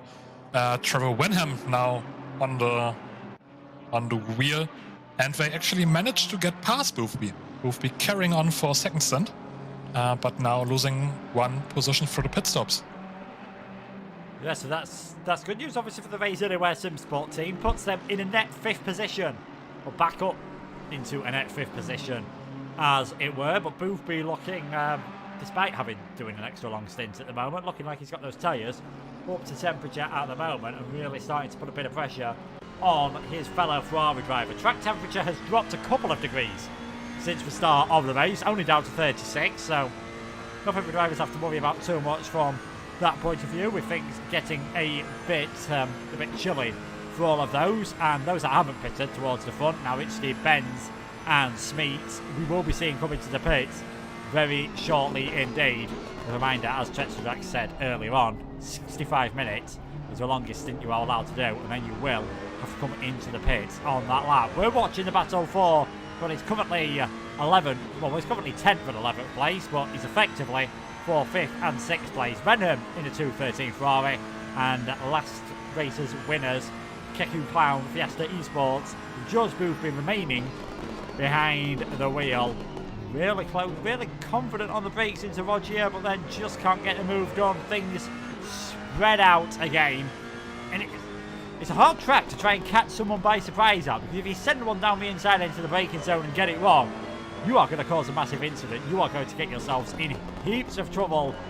Probably a bit with your own team, who won't be too happy that you've destroyed the car. Probably with the other team you've crossed into, and definitely with the stewards. Yeah, and speaking of that, Darren Mulholland just found himself in the wall also again after Ascari. So that's another drink or sausage for the chat. But I think they will pit any second now anyway, so not too big of an issue. As we also have another round of pit stops, so we have Richard Benz and Nowicki now coming into the pits. And that makes Ludwigs from Harvey Racing the race leader just for half a lap or so. But it's one for the statistics. Yes, you could say You know, I'm a silver class. I might be a silver class driver. The Lamborghini might not be everyone's favourite car, but we are leading this 8 hours of Monza race. Whether Andrade is going to try and get the move done on this lap, or he's just going to wait for Ludwigs to come into the pits, because he will have to do so on this lap. And interestingly, as some people have pointed out, if for whatever reason they want to reset that stint by just driving through the pits, they can. I think would make obviously more sense to maybe put on a fresh set of tyres. As you can just see, Andrade really hounding the back of Ludwigs at the moment. Both of them running quite wide out of the second Lesbo, but I think this is going to be another, well, a change for the lead. Obviously, the net lead is still going to be the BMW that is ahead, and quite wisely, Ludwigs deciding, I'm not going to fight this one if I'm coming into the pits on this lap. So that is the BMW, the 58 Van Wall esports team, retake the lead of this race. Connovites, well, both Van Wall drivers deciding to stay in their car. I think we also had a change in the 101 as well. They've now got themselves up into a net third. Yeah, so it's now Ratta. I'm not going to try that. Taking over from Frilik Vichak and a net third, as you said. So they also managed to move up the order, and that means now we have an all BMW top 3. Yeah, these BMWs, perhaps everyone now proving why they went for the BMW. Some tracks might not optimally suit them, of course, as we go throughout the rest of the Endurance Series calendar. And I'll just very quickly get what the calendar is going to be for you. We had Silverstone a few weeks ago, Monza today, 4 weeks' time. We are going to be at Spa-Francorchamps for a 12-hour race, the longest one we're going to have on the endurance calendar at Spa, and then 4 weeks after that it is going to be at Laguna Seca, back down towards an 8-hour race. And I imagine being the shortest circuit there, traffic management is going to be absolutely crucial for all of these drivers. Back to the Ferrari battle then, Venham and Boothby. Still Venham ahead at the moment, the 213 car just keeping the 869 behind him, just keeping that gap at round about 0.8 of a second. Another interesting battle now is Till Vornheim, another car to stay in there for the Race Anywhere SimSport team, starting to put Thunder on the presser, Raining Thunder. What a brilliant racing name. I mean, admittedly, sounds perhaps more something you'd see on a racehorse than a racing driver, but hey, still a very fast, and I think perhaps not apt for the weather conditions today, as it is beautiful sunshine at Monza, but still a very speedy, suggested name, and he's going to have to be at the moment, because Vornham's starting to put that 444 under all sorts of pressure, just dipping out there to try and spook the driver, which if it's not something the driver's not going to, I think, panic into a mistake, it's just that might act as a slight distraction and might force that mistake. Yeah, and then now into Lesmo 2, just taking the inside line, and Till Vornheim getting past in a very, very good move. Up into P8 right now. Also, just mentioning the weather, as we say in Germany, you shouldn't praise the day before the evening arrives. Apparently in the Tier 2 race, it is currently raining. There we go. We've had a car gone off there. I think that's the 999 car, the BMW that's just gone off the circuit, trying to push their way through the field, but thankfully are able to continue. And I think, yes, being British, it's very wise to be careful about the weather. And still with 6 hours, 52 minutes to go, it's all looking nice now. Who knows, towards the end of this race, we could well get a bit of a rain shower when you'll be leading the action. And could definitely make things interesting for a lot of these drivers. Rising Phoenix, then, 46 car at the moment, trying to race their way through the order. Pierre Stockton on the back of Canziela. Silver class car versus in the 28 BMW. Pro class in the 46 McLaren. This battle for 16th and 17th at the moment. We'll just quickly get the standings up at the moment, as Canziela does run extremely wide. Now that the pit stop period has, I'd imagine, pretty much finished. As, in fact, there's a couple of cars, I think, heading into the pit. Stockton deciding that he's on his way into the pits. We've also got one of the Bentleys, the car down in 36 at the moment, the 87 Bentley, also making their way onto pit road. So these maybe just getting involved in lap 1 and able to obviously pit a tiny bit later than some of the others. Yeah, we're just seeing all of those cars who had to pit early now making their way to the pit stop. So that's gonna make the race strategy interesting, because they just have that small, very small advantage. You always want to maximize your stint time so you have more room to play with later on in the race. As we have the 1871 car having a bit of a spin out of Ascari. I think I'm gonna start counting those incidents. Seems to be the story of this race so far. I think what might be the easiest thing to do is if we just, like, record, let's saying, like, out of Ascari, then we just have to say the number, and then just play the recording. We'll save our voice, and we'll probably save ourselves a lot of time over the next 6 and a bit hours of this race. It is, as we expected, as I think that's for 95 now, travelling a bit slow on the back straights. Whether they've had an issue or not, we just looks a bit late to have had one, and that's quite an important one as well, because that was the car that was in 10th place with Shekamen. Brian Shekamen just getting in that car after smells earlier on, so the 95 now trying to recover back towards action.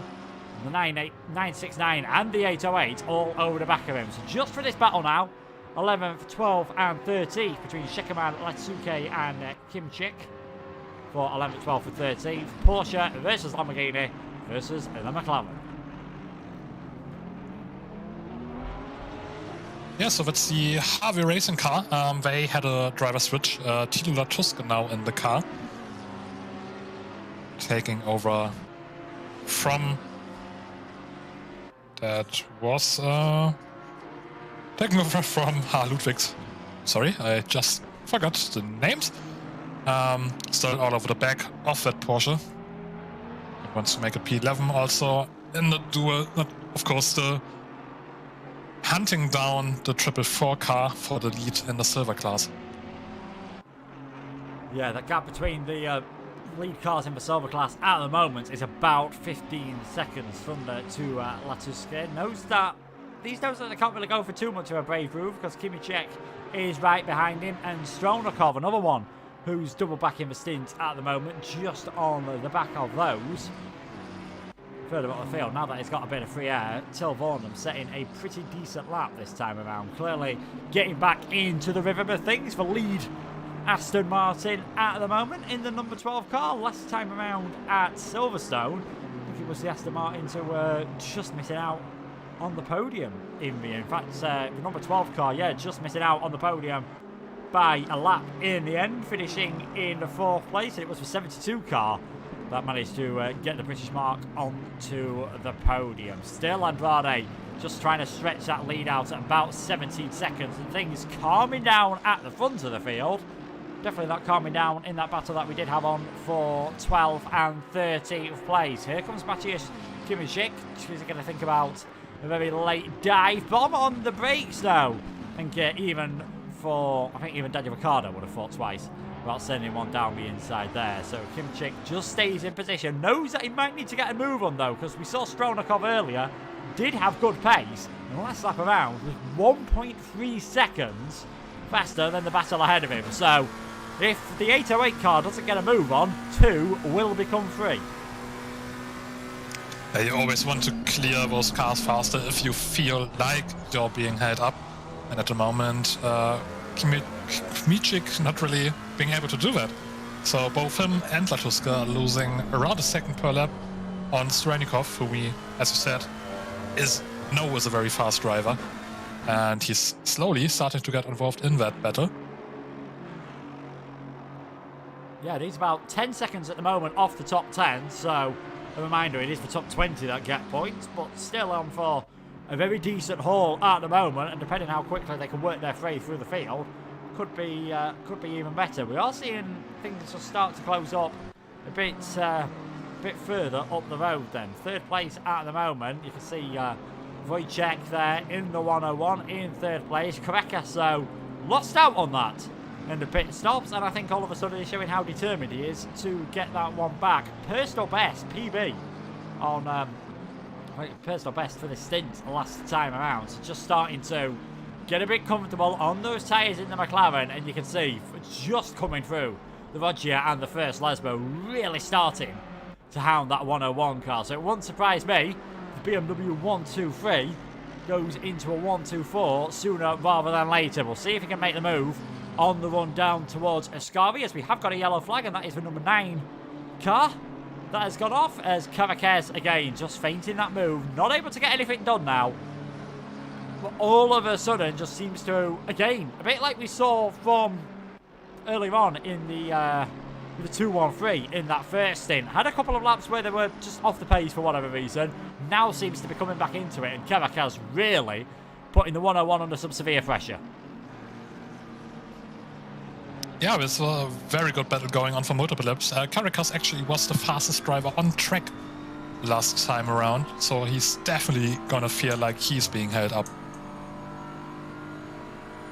Yeah, now you can see the slipstreaming begins. That McLaren just getting closer and closer in the rearview mirror of Vacacek. We'll see whether he's able to defend or whether he's even going to bother defending, as Caraquez sends one down the inside.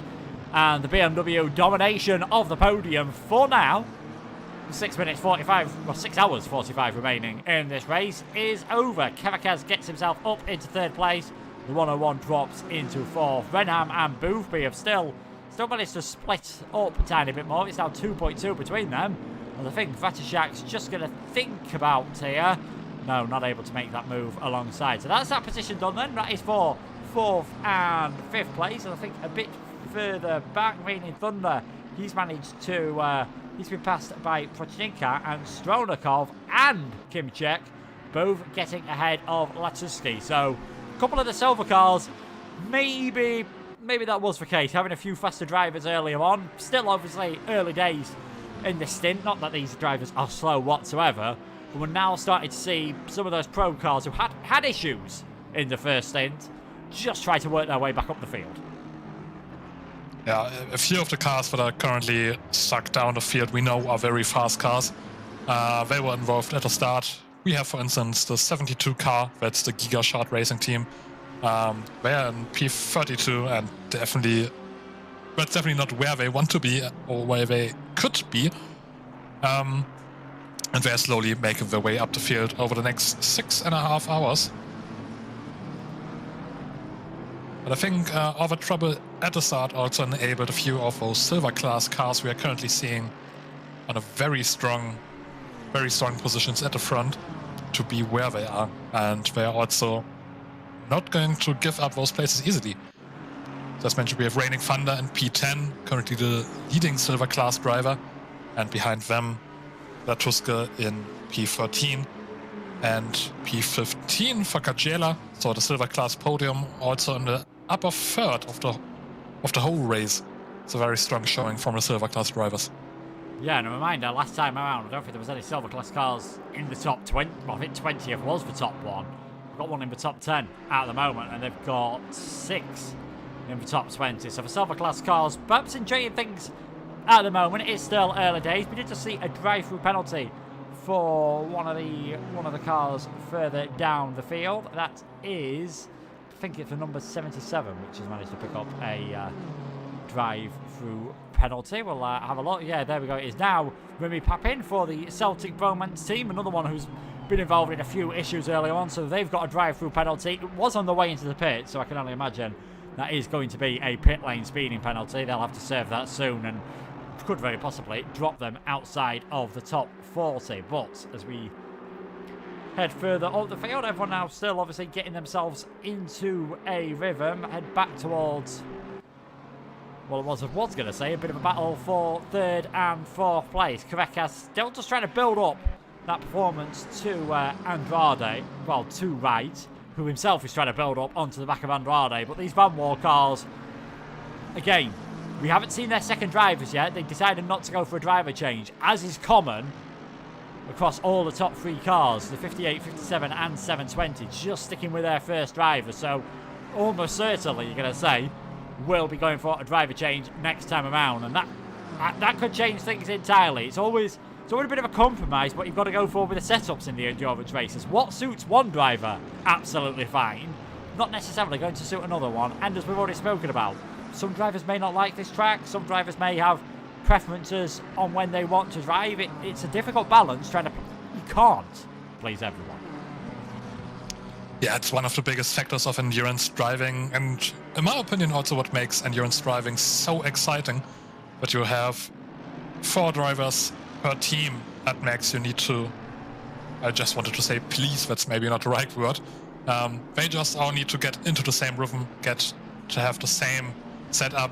It's very difficult to just find the right balance for everyone. And we will see a lot of difference between different drivers, I think. We will see if it plays a part in the result of the race. Yeah, still a long way to go before we get the result of the race. We're not even are we a third of the way through? Well, nowhere near a third of the way through. We're not even a quarter. I'll say, what am I talking about? We're not even a quarter of the way through this race at the moment. We've already seen fantastic action at the 8 hours of Monza, round number 2 of the AOR Endurance Championship. Kimmich and Strelnikov, the two of them seem to be extremely close together for the last few laps, and just sort of inadvertently perhaps pushing each other along and helping their way up the field, catching up to the back of the 444 car, catching up to the back of also Protnica in the 501 Ferrari. So they're doing a fantastic job. Latuske just trying to stay in contact behind at the moment. It's further down the field. What is a close battle is 16th and 17th. Krebs versus Metternich. Beeswax Warburton's car in 17th place. Dremament Racing, the 169s, just trying to keep themselves at bay. Pro Driver versus the silver class car, as Metternich will just go on board with him. See if he tries to take any different lines, tries to force any of their mistakes through the Lesbos. But this is all going to be about just making sure you nail that second Lesbo and get the best possible run towards the Scarby.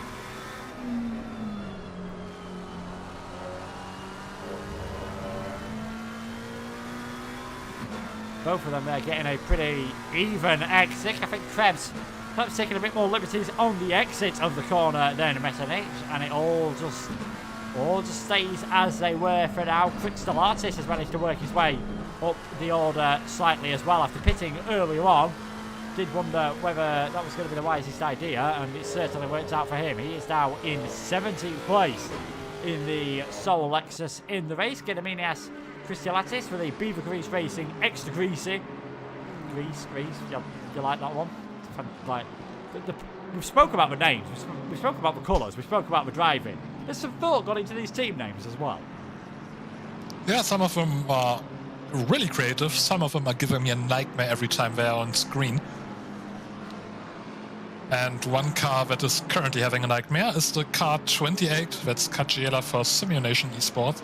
They find themselves outside of the barriers, so obviously having some sort of connection trouble.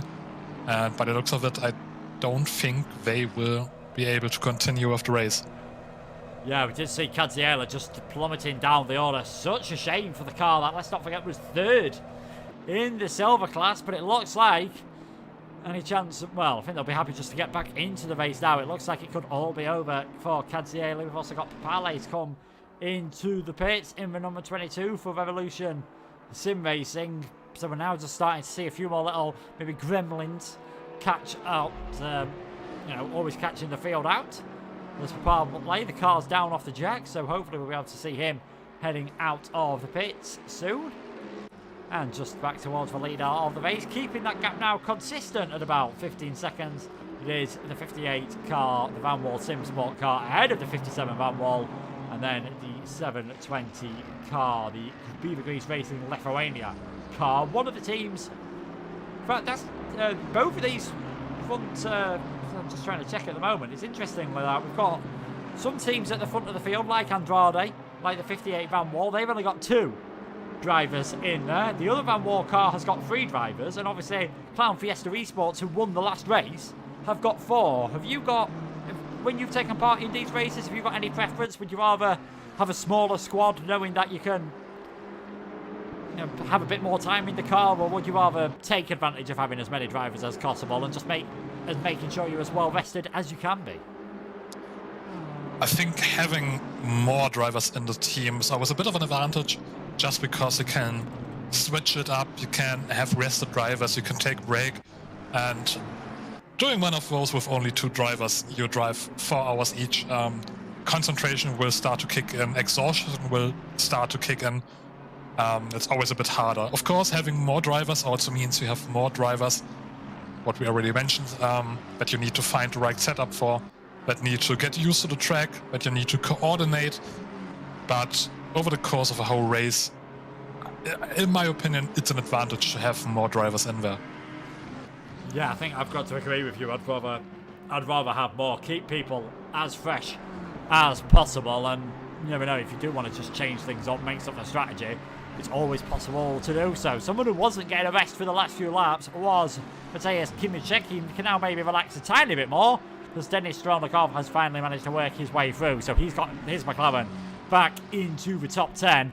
Rolling Thunder, the lead silver class car, will be his next target, around 9 seconds up the road at this moment in time. Things just settling down again after the first pit stops. I believe everyone will have now completed their first pit stop stint. We've still got 14 cars on the lead lap after 1 hour 25 of racing here at the Autodromo Nazionale Monza. Not bad whatsoever. You'd expect by the end of the race that will have limited down a bit. I think last time we only had 3 cars on the lead lap by the end of the race at Silverstone, and 2 of those were separated by 6/10 of a second. So even after a 9-hour race, you will always get some fantastically close cars really pushing themselves and everyone else to the limit. As I think one bit of battle that is happening at the moment, we did see Ziga having some fun in the 199 Coach Anna Academy car early on. Hubert Siminski, he's now worked himself up into 19th place, I think, getting their way past the 55 car of, but he's still quite a bit behind the 55 car. I do apologise, but Siminski trying to get themselves back up the order, still trying to get themselves a good result from this race. 19th place, but given nearly every single time we've seen this car, they've been, talking about having a drama. I think that's the 22 car deciding that the best way to just avoid getting in anyone's way at the chicane is go right over the top of it. That definitely saves you a lot of tyre life, just skipping a few parts of the track. But as Martin Brundle used to say, I don't think we have rented that particular part of the track. So they wouldn't really want to repeat that every single lap. Yeah, certainly. They'd, I think as well, you wouldn't want to be cleaning the grass out the radiators of that one too much. If racing games get to that level of realism, I might be in a bit of trouble with some of the lines I've ended up taking through the corners. We have got a bit of news actually. The 58 car, the leaders in this race, were meant to have 3 drivers. Andy van der Velde was meant to be with them, but unfortunately he's had to pull out as he's got COVID and not feeling too well. So best wishes, Andy. Hopefully you will be back fighting fit soon, definitely in 4 weeks time for Silverstone. And that makes me think, obviously, if they are going to be doing the multiple stints, whether we'll see next time around, whether we'll see our leader get out of the car, Marlon Andrade, and whether we'll see Matt York pop in for the first time in this race. Still, I imagine that would probably be the sensible thing to do, wouldn't it? Four lots of 2 hours, and then someone does the first and third one, someone does the second and last. Yeah, I think also 3 sprints in a row that just you really lose it on the third stint.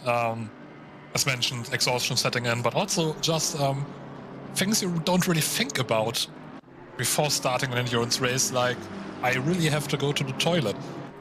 It's always a big problem when you're doing 3 stints in a row, so I would imagine they are switching places after next pit stop. Yeah, I'd imagine that soon. We might be seeing some switching places here between 2 of the McLarens. The number 666 Benikage versus Krebs in the 169 car, the silver class car, just ahead for now. But Krebs starting to try and put as much pressure on as he possibly can. Was again about a second faster last time around. He has got one of the Van Wall cars behind him at the moment. I think that is, it's not obviously, it is the one that is in second place at the moment. Connor Wright just flashing his lights. Not sure that's doing anything, but maybe it just makes him feel a bit better, because Krebs, unsurprisingly, determined to try and get ahead of Metternich at the moment. And you can always take advantage of the traffic. If he can hang on to the back of Conor Wright. When Etheridge lets that BMW through, might just be able to sneak his way through as well. Yeah, it's always, when you're starting to get lapped by especially front runners, very intimidating to have P2 in your mirrors, flashing your lights at you, and you still want to fight for a position at the front. But we've seen Krebs losing some time here on Metternich. But I'm sure he will manage to get that time back. But now he himself is getting under a bit of pressure from the Lexus, from Beaver Grease Racing, who was doing the Lexus thing and gaining a lot of time on the main straight.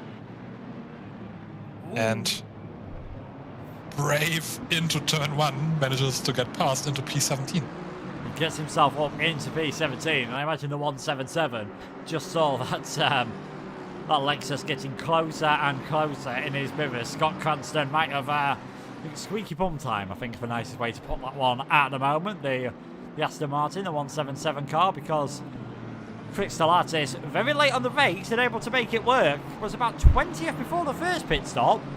It's definitely worked out pulling that undercut. Seems to have pretty good confidence in that car at the moment, and you can just see as he's now relapping the Aston Martin on this occasion. Maybe he can get himself up into the top 15, which would also get himself up into 4th in the silver class as well. Two McLarens that were fighting for 10th and 11th. They're off swapping again. The 808 car, the Your Way Racing car, and Stronakov in the number 45, the Crazy Fly Racing. Again, these two are just swapping together, and as they're doing so, just beginning to nip a bit of time back towards Rolling Thunder. It's a good job they're doing so, because Kroesnen in the Bentley, he's also putting in some good performances. So this midfield, the various battles in the midfield, all really interesting at the moment. Yeah, I think we have a really close midfield going on here. A lot of battles, a lot of people who are basically switching positions for the last 1.5 hours. Stanikov and Milchek, I think we have seen them multiple times already, switching positions. As we have the car 55, that is Igor 55, Victoria's Secret, going on. This time not out of the exit of Ascari, but rather the entry of Parabolica. And just at the same time, you also have Kmishik getting past Stranikov, I think. Not quite sure. ACC Timing is doing the ACC Timing thing right now. I think it was Stronakov just working his way past Kmishik, who went a bit deep out of the exit of the Rogier chicane there, and that just gave Stronakov the ability to get down the inside into the first Lesbo. So Stronakov back into the top 10, and despite all this overtaking going on, as we're saying, they are still gaining on the car in front, and you can just see the 781 Bentley behind of Krosnen just trying to stay in contact for Frontline Tyre Scrubber Esports. Again, another team that have only got 2 drivers at the moment. It's all seems to be just calming down at the front of the race. The gap's beginning to sort of stabilise themselves. Andrade still leading right by 17 seconds at the moment. Krakas, the next car, 8 seconds behind, managed to pull that gap ahead of Ratashek. And then it is Venom and Boothby, your top 6. Sort of in that big group. I think it's one of the biggest gaps in the field at the moment. Back to Tilvornen in 7th, who's again driver. It's always hard sometimes to keep the concentration if you're in this situation in the race. Kind of on his own, a big gap to the car behind him of over 10 seconds, and I think it's currently looking like over 30 seconds to the car in front of him. Yeah, it's a really weird position to be in when you basically start hot lipping again in the middle of a race. I personally really enjoy it, but the problem you always have is that once you have another car, that was very bad misspeaking. Once you have another car in front of you or behind you, you really aren't in the rhythm anymore of fighting another car, and you, have big problems keeping the concentration up. Yeah, the 920 there, I'm not sure whether they were just backing off or whether they'd had a bit of a loss of concentration. Ilya Dunitsin for the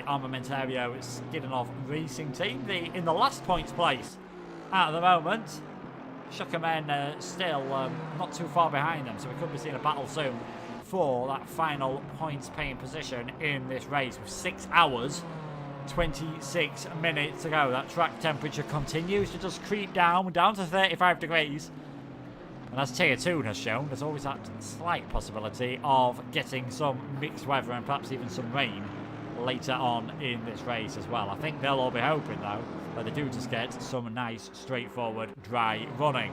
One of those cars that is trying to recover after an earlier incident, the lap 1 chaos, which we are still trying to get sorted out with the stewards. I think there could be multiple penalties coming through here, not just for what happened, obviously, into the Rettifilo, also what happened into Ascari as well. One of the big victims of that was Valentin Barrier in the Gigajad Racing team, down in 29th place at the moment, but still staying in there and still trying to work their way up. And it is the number 1 McLaren just in front of them. That will be Barrier's next target. Yeah, we know Barrier is a very fast driver, and he is slowly but surely making up places. After the first lap incident, he was in last position, so very good recovery drive from him. But definitely also a bit of frustration in the cockpit right now, I would imagine. Yeah, it's always, again, you want to push as hard as possible once you've had one of these incidents to try to make up for it, but there's a fine line between driving fast and clean and then just starting to let a few mistakes creep into the game, and that can always cause issues. But he's doing a good job at the moment, is Valentin Barrier. Looks, at this occasion, I think, just to have a tad more pace than the car in front of him, so we might see a move between Ada Wilspin and Valentin Barrier. We might even see it on the way into Ascari. The 72 Aston Martin really starting to close up here. It'd have to be a bit of a dive to go for one there. And they're also, both of them, in fact, catching up to Saravalli in the 326 car. So 27th, 28th and 29th, extremely close with each other on track. And that could be the moment that allows Barrier up into 28th place. Wilspin just getting a bit wide out of Ascari, was able to keep it pointing in the right direction, had to correct the car, and the Aston Martin is through. That is Barrier up into 28th place. We have still got that battle going on now, I think, for 21st, 22nd and 23rd place between Cambrega, Schickerman, who's made a mistake, and Prusak, who is just on the back of this as well for the Speed Eagles AMG team. If nice freeway battle developing here. That's Prusak, who falling back a bit, but I think he can get into the back of Schickerman once he really starts to get into it with Cambrega. So they also just behind the points-paying positions, which is P20 and upwards. So very important battle going on between them right now. Yeah, still, obviously, for these drivers, I think every battle is important, but if you can get points at the end of the season, that will be absolutely superbly done for then. Szymanski as well. He's now got himself up into 18th, but his next target, you can see, is just ahead of him. Daniel Krebs starting to make some moves through the traffic as well. That is one of the Celtic cars, I think, trying to go back for it around the outside into the Rogier chicane, and that was just a bit messy there with the Aston Martin and the McLaren going side by side, and this is really costing Krebs at this moment in time. That Aston trying to obviously run his own race at the moment. The 101 car, who is one of the leaders in this race, in 4th place as well, he's also involved in this, and this is the last thing you want to be seeing when drivers are sort of having their own battle and not really paying attention to their mirrors. Yeah, it's always pretty much a nightmare to be in an endurance race, trying to get past backmarkers who are fighting between themselves. So it's you can't really expect the backmarkers to just let their own race. Just let their own race. And I think what's happened there, sorry to cut over you, I think Krebs just had a moment coming out of Ascari, and then Szymanski went into the back of the McLaren, and unfortunately for him, that caused him to have his own moment, has caused him to really slow down and drop down the order. So was fighting for 17th place, all of a sudden finds himself in 19th place behind the number 55 car of Victoria's Secret, now working their way up the order as well. Didn't look like there was anything really harsh in that, as Stronakov and Kimchik continue their almost race-long battle, and now they've got themselves ahead of Rolling Thunder. So what was a two-way battle for 10th place might very briefly be a three-way battle for 9th. Kimchik ahead of Stronakov, but we know that Dennis will want to work his way back, and if he wants to do so, he's going to have to do it the long way round at Ascavi. Can he go all the way around the outside on the brakes? This will be a very bold move if he can pull this one off. Kimchik will still have the outside. They lose it. And Stronakov, unfortunately for him, facing the wrong direction at arguably one of the worst parts of the track. Doesn't dare to keep going again. Cars just flying past him. That's a really, really tricky rejoin. Worst position to lose it for him. Yeah, I think he's maybe done the wisest thing here. Back up a bit more, and then you can rejoin on the grass further down the straight at a bit of a straighter angle, because trying to do it at the apex of that corner is going to cost yourself and probably other people more positions. But unfortunately for Stronakov, he's dropped into 14th, and was a bit of a tough one there. I think a bit 50-50, just wanted to go for that move. Kimchik obviously trying to fight as hard as possible, a tiny bit of contact. That's all you need sometimes in these GT cars to send them spinning around. And what all of a sudden has actually really closed up further up the field is this battle 1-2 now. Boothby all over the back of Venom as they finish lap number 55, just 3/10 of a second between the lead Ferraris. Came out of nowhere, actually. I'm quite surprised he's that close.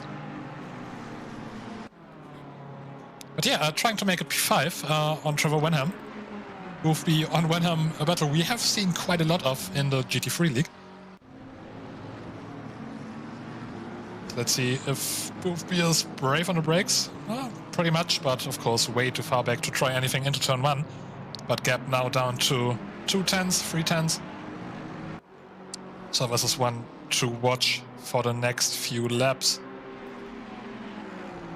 Yeah, I think this is definitely going to be an intriguing one, of course. The further that the Clown Fiesta Esports team could get up the order, they did win race 1. They are the championship leaders, but as things stand at the moment, that championship lead would go to the 57 Van Wall car, courtesy of second place in both of the races, but probably still with just under a quarter of the race done. Probably a bit too early on to be talking about how things might have ended. We just saw only a few seconds ago between Stronakov and Kimchik how a tiny bit of contact can really drop yourself a long way down the order and really change how things are going to go. Troystenders also got ahead of Rolling Thunder, so he now drops outside of the top 10, still leading though in the silver class. But I think we're going to focus on this battle between Boothby and Venom. Whether Venom just lost a bit in the traffic, we didn't see him make any major mistake, and last lap around the two were very close on their time, so I wonder whether Venom just got caught up in a bit of traffic, made a slight lock up a few laps ago, and that has allowed Boothby to really just put the hammer down and close up. Was ahead before the pit stop period, but did lose time in the pit lane. Yeah, this is a battle that was actually going on basically before the first pit stop, where Boothby was still in front, lost out in the pit stop, and probably pretty annoyed by losing a place in the pits. He's currently losing just ever so slightly, but again, very, very late on the brakes into turn 1. And again, the gap down to 4/10s, 3/10s. This will probably go on for quite some while. We know from the GT3 League, Trevor Wenham, very, very good at defending the car behind. And George Boothby, of course, also brilliant at overtaking cars. This really is the immovable object against the unstoppable force.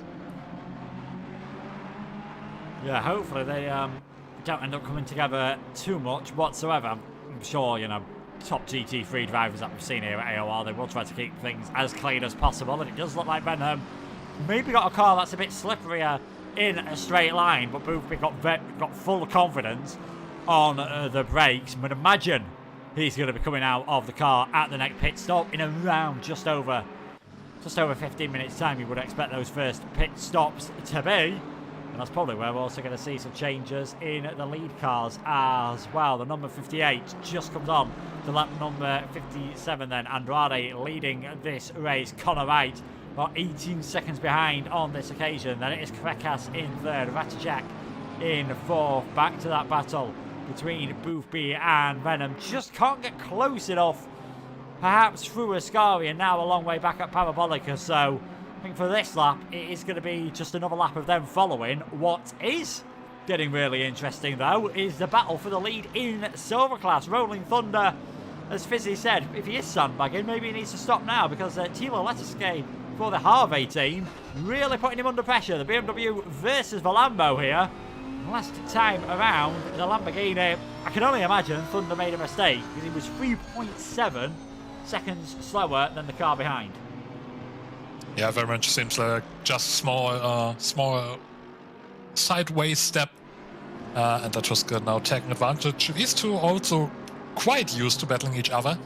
Both of them were driving in Tier 2 last year. In fact, finished P1 and P3 in the championship. And we'll see if Latuska does get the lead for the silver class. So Lamborghini on track. So I think it's quite a brave choice for a car. And yes, drops back a bit right now out of Ascari. So probably not going to try any moves this time around. Yeah, I think he just had a tiny moment for the second part of Ascari, maybe the smallest of corrections, and I think again coming through Parabolica, and that is all it takes sometimes to just ruin a bit of momentum. And what was a 3/10 of a second gap, all of a sudden, I was about to say, it's looking more like a second, is 1.1 second, and it is almost, it's pretty much a freeway battle for the lead in the silver class, because you have got Rumanetsa, pardon me, not too far behind either, Alexander Rumanetsa for the Good Smile Racing. I think these were, of course, the lead car in the class earlier on. Just dropped back a tiny bit, but starting to work their way back up the order as well. The 176 was the pole position, for want of a better word, in the silver class, and it was Alexei Soltsev taking them through in the first stint. So they have got good pace, and this could be a battle to watch all the way through the race. Although the silver class is looking pretty close as well, with Metanix and Kristilatis not too far back either. And in fact, Lasuke, mistake coming out of the Voggia chicane, and that is all it takes. And all of a sudden, from looking like he was going to take the lead in the class, he's down into third. And again, going right into Lesmo 1. Slowing down might be some sort of issue for him. Yeah, it's gone. It's obviously way off the circuit. I wonder whether Latuske is having some sort of technical difficulties here, because it's easy to run wide, but this seems to be more than just doing that. Everyone streaking their way past the Lamborghini at the moment. Just go on board. That doesn't sound like he's got any issues. Whether just a bit of dirt on the tyres catching them out 2 corners in a row, which can happen. You've always got to be careful at the next one after you've run off circuit, but about 15 seconds. That mistake costing the Lamborghini. That could put him under pressure from Stralikov and Metanich in the not too distant future as well. Allows Rolling Thunder to relax for that battle for the lead in the silver class. Someone who still can't relax, so is Trevor Venom, still Boothby on the back, and quite a bit closer than when we were last watching this battle. Now it'll all depend on the exit these two get out of Parabolica. I think Boothby is still just going to be a bit too far behind. Yeah, Boothby taking a bit of a tighter line through Parabolica. So we have car number 9 with a yellow flag in the pit lane. Wonder what happened there. Well, just Boothby using the slipstream, trying to get close onto turn 1. He knows he's very late on the brake, but definitely too far back to try anything this time around. Yeah, and just again, inches very closely. There's a back marker up front, so that back marker might play a part in this battle in a 1 or 2 laps time. Yeah, and of course, while they are battling, they are actually ever slightly closing the gap to Ratacek and P4.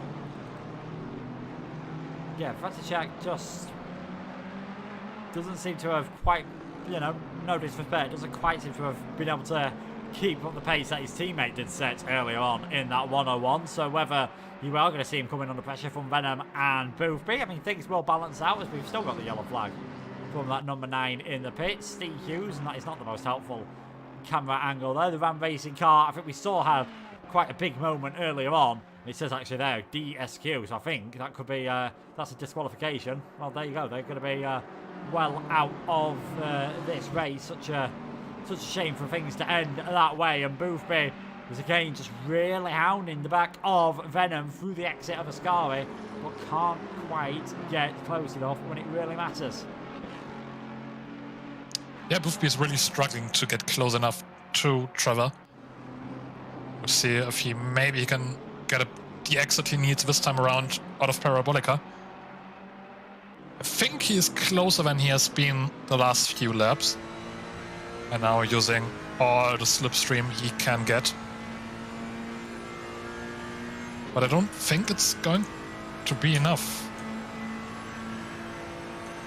Yeah, you can just see there the pace going up about 280 kilometers per hour as he heads into the braking zone, but just not able to get close enough, although Venom perhaps trying to counteract the pace that we've seen from Boothby on the brakes, just went a bit deeper there than maybe it was ideal. So is this going to be another opportunity towards the Rogier chicane for the 869 car, 6th in this moment in time? Again, he's really closing in, and that's now forced Venom to just go defensive, and it's always a good thing when you're the oh, it's actually there. Venom's gone well over the curb, and surely that's going to be it. And there we go. Boothby is up into 5th place. I was about to say, it's when you're a chasing car and you're forcing the car in front of you to go defensive, it always gives you a nice feeling. And I think Venom there just a couple of times braking a bit too late, ends up running off the circuit. Thankfully, not in too much of a dramatic fashion, drops down into 6th. A very but anticlimactic ending over battle that lasted multiple laps. When I'm now down P6. Clearing some sort of backmarker. We'll see if maybe he can try to challenge that position again. But I don't think he's quite got the pace to keep up with George. No, we'll see how he does as the Hunter and not the Hunted at this time around. There has been a change that we did briefly flick through there for the leader in the silver class. The 176 car is now leading in that class ahead of Rolling Thunder in the 444. So Ruminetsev, that team, of course, Good Smile Racing, started as the lead car in that class in 17th place on the grid. They are now in 11th. Who knows whether they'll be able to get themselves up into the top 10. And is Boothby going to have to go defensive here? Because Venom looks a bit slipperier in a straight line earlier on. Just pulls out of the slipstream, thinks about one down the inside. Not able to make it on this occasion. And you can just see that Ferrari going over the sausage curb at turn number 1. Almost looked as though it was going to take off. Yeah, Ferrari is not really suited for the curbs around here. They are, I think, one of the cars that struggle the most with them. But still, both Boothby and Wenham and their teams doing very well despite that fact. Still P5, P6. But I don't think they are quite able to keep up with the BMWs in this race. No, it does look like if you want to be successful at Monza, you do need that the power in the BMW at the moment and the ability to just ride the curbs a bit better. It does seem to be suiting those cars as well. Bit further down the order, I think. I'm not sure whether we've seen an issue. Has yeah, I think Latuska's had another issue for the Harvey Racing team. He was just ahead of Stronakov, but you can see now that the time is updated, he's dropped behind Metternich, so he's now down outside of the top few places in the silver class, down in towards 4th, and he might be losing another one soon with the Lexus of Gediminias Crystalatis all over the back of him as well. Well, we're going to see a move, perhaps not into Parabolica, but I think again, as the battle we were watching earlier for 5th and 6th place, Venom and Boothby just closes in on this one as well. And it does look as though Boothby has finally managed to break away in that one. So let's go on board then with the Lexus for the Beaver Grease Racing Extra Greasy team.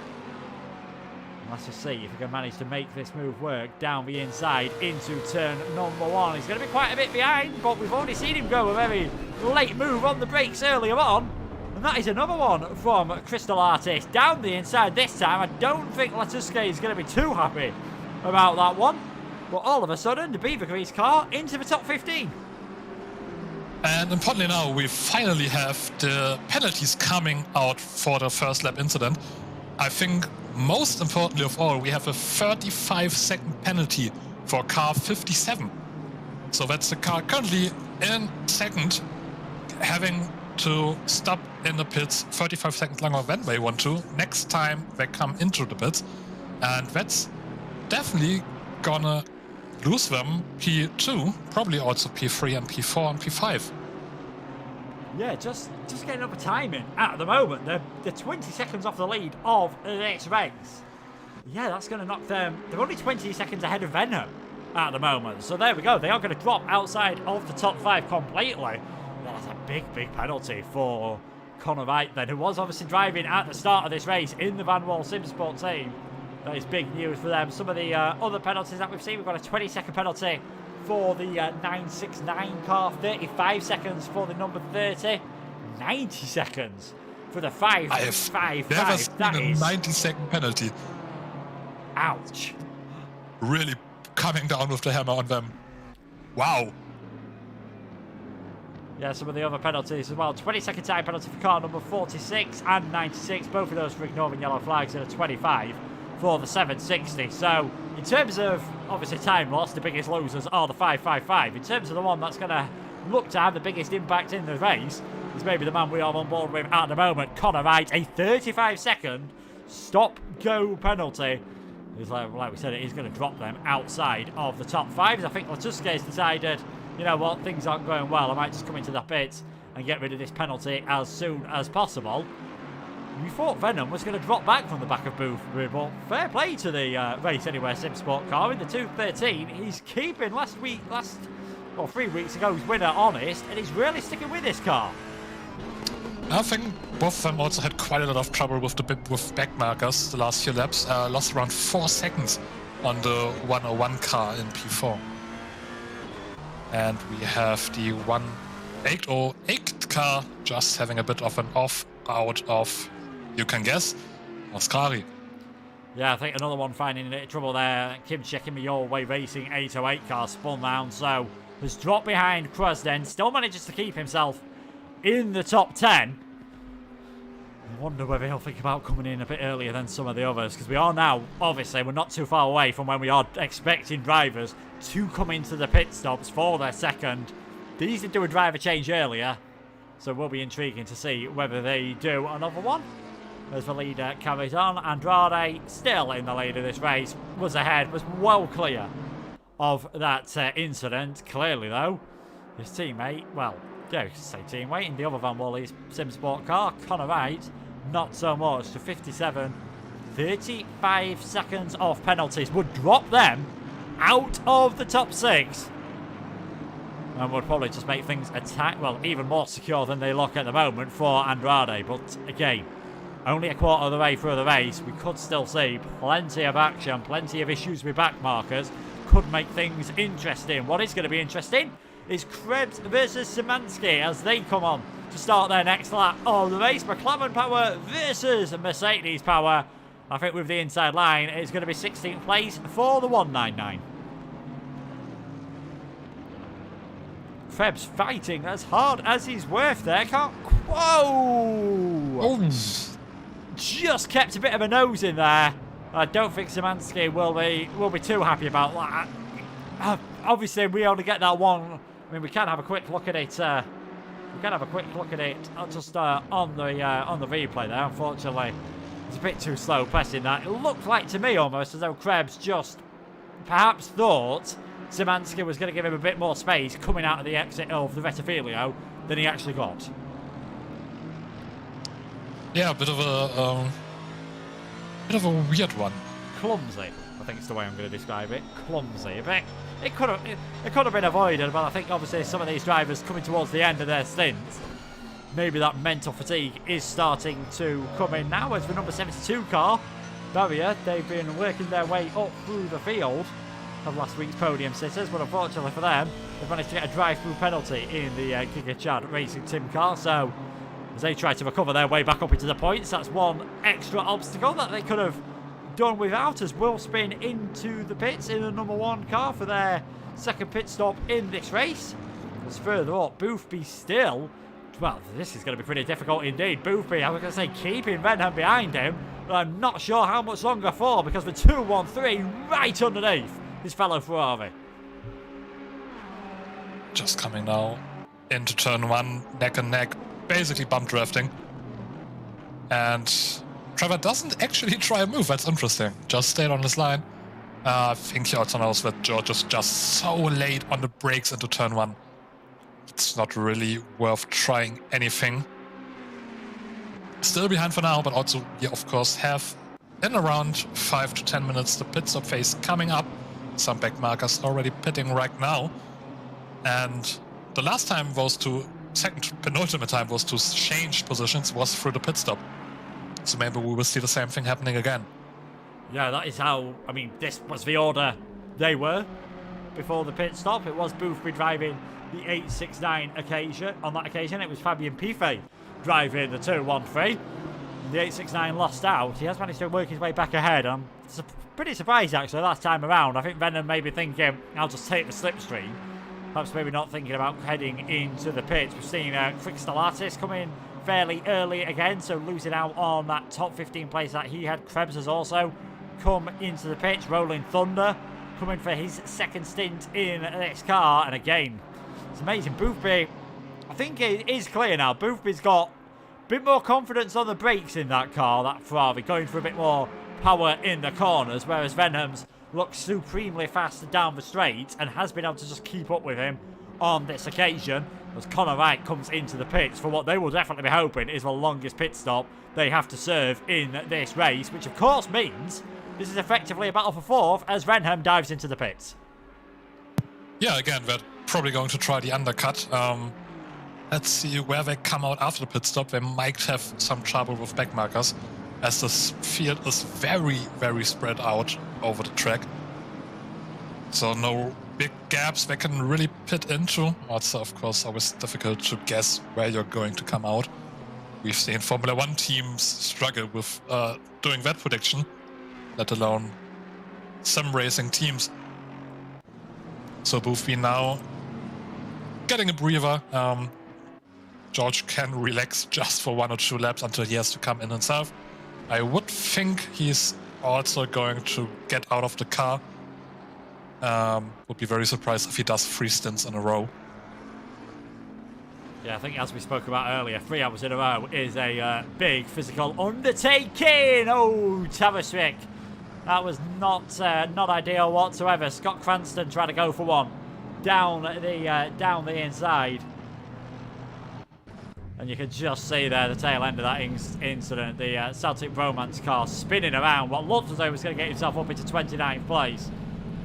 Unfortunately now, well, stays in third, well, drops down to 31st, I should say. Hack has managed to get ahead of them as well. Milan Hack in the 48 Aston Martin, just working his way past his fellow Aston Martin in the silver class. We all know we'll get the order up after the pit stops. We'll show you the timetable after things have sort of calmed down at the moment. I think the one thing that we do know, and we can be certain of, is it will still be this car in the lead of this race. For number 58, Marlon Andrade has led this race for 2 hours, 2 minutes out of, well, apart from the one lap where we did see the 101 car briefly. I think, no, it wasn't the 101 car, it was the Lamborghini, the 969 briefly led this race earlier on, as we have got a yellow flag, and that is the 444, who has had an issue as well. Vanderlind off the circuit, the car that was leading in this class earlier on, of course. They were leading the silver class. He's having some big problems just getting it out of the gravel. This is a disaster for Goat Racing. Yeah, that's D. Vanderlinde. I don't think he had a plan. That's one for all you Red Dead fans out there. Currently going back onto the track, lost a lot of time and seemingly got stuck in the gravel, couldn't really rejoin. What I was talking about a minute ago, this field is so spread out.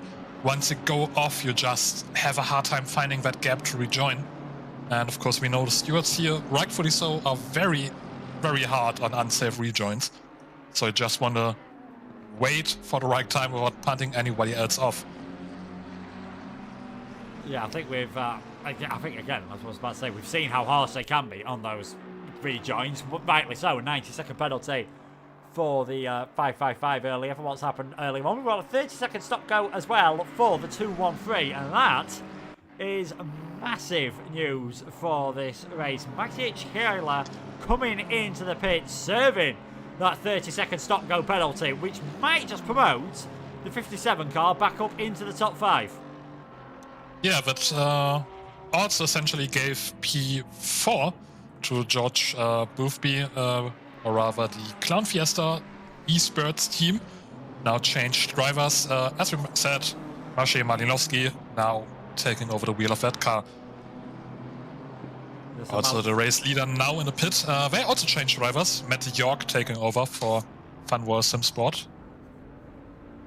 Yeah, just making their way down the pit lane then. 5 hours, 55 minutes and 55 seconds remaining in this race. And it is Andrade leading. It is going to be, it's going to be Retashik now in, he's got himself in second place. Not sure, well, he's actually, sorry, he's leading the race. Still yet to come into the pit. So it is Wojciech Ratashak leading this race. Still yet to come into the pit. Andrade will be the leader. Vornum, another one, who's just on a bit of a different strategy at the moment. We've had a change for the 720 car as well. The Lithuania car for Beaver Grease. Pavilas Kilmandaskas now in that car. He'll be in a net second place. And all of a sudden, winners of round number 1 because of penalties for 2 cars ahead of him, although I'm not sure they'll be too bothered about that. Maciej Malinowski now into the podium places.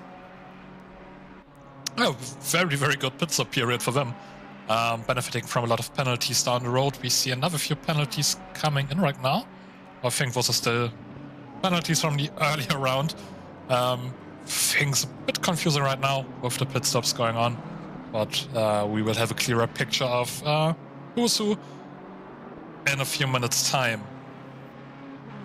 Yeah, shouldn't be too long before things do settle themselves out. Of course, there is, as you can see pinned to the chat, there is the pit wall link still there as well to use for live timing to get an idea on where the close gaps are in the field. It's invaluable for you guys, and it's invaluable for us as well. And it is telling me that where there is a pretty close battle at the moment is for 10th and 11th place between Pavel Josibowski and Bernd Metternich. I think, not sure whether these two are still needing to actually make their way into the pits in this stint. Metternich currently second in the silver class in the Beeswax Warburton's car. You can see just taking advantage, well, now actually leading the silver class, as Rumenetsev has come into the pits in the 176 Mercedes. We've also seen Krozen come in the Bentley as well, and Igor 55 making their way in for Victoria's Secret. So Vatashik leading this race, going for a bit of a longer stint this time around. Maybe did see them dropping a bit of time to the Ferraris earlier, but maybe just taking a bit of extra life out of those tyres. When they come in, would expect them to drop down into 4th position. They should be coming in any second now. 1 hour and 3 minutes on the stint timer at the moment. Also, we've seen Till Worman coming into the pits. So the 720 now back out in P3. And also Malinowski getting up into P4. Yeah, so they've, yeah, Malinowski, I'll be happy with that one. They were obviously closing in on the back of Vatashak before the pit stop, so it will be a pretty close one at the moment, although Malinowski is just too busy dealing with some traffic at the moment. That is the 40th place BMW, the number 28 car of Sebastian Zajek. Just not sure whether it's being a help or a hindrance through the Curva Grande there, but Malinowski finally able to make his way through with that one, as finally, from a few laps of a glory run in the lead of this race, we have seen Ratashak come in. So I think once they finish their pit stop, we'll give it a few laps and we will get that full order on the screen. One of the few drivers out there that's still got one of the time penalty to serve is Christian Kamregger in 13th at the moment. That 20-second penalty. Given how close some of the things have been in the midfield pack, that could be quite costly, but he's going to have a bit of fun and enjoy himself before he has to come in and serve that penalty, trying to get ahead of Soltstev, who's back in that car. I think one of the few drivers we've actually seen, as well as Ludwig's actually managed to get themselves back into the car. So, pretty clear what those guys are doing in terms of the stints. Can the McLaren work his way up into 12th place? And this is another strategical thing you do when you get these penalties. How early do you come in to serve them? Do you try to stretch out a bit of a gap, or do you think I might as well get it over and done with, might as well head into the pit straight away? Yeah, it's always pretty difficult to deal with the gaps, the penalties. As mentioned, you always also have to see where do you come out on track. You always want to pit into a gap so you have some clean air, some time to get your tires working without coming under threat instantly by some driver behind you. But it's very difficult to judge. Not easy to try to guess where you will come out. But a lot of the drivers on this grid have a lot of experience with that. And speaking of which, we have a drive-through penalty for the 101 car for Nikolai Novici.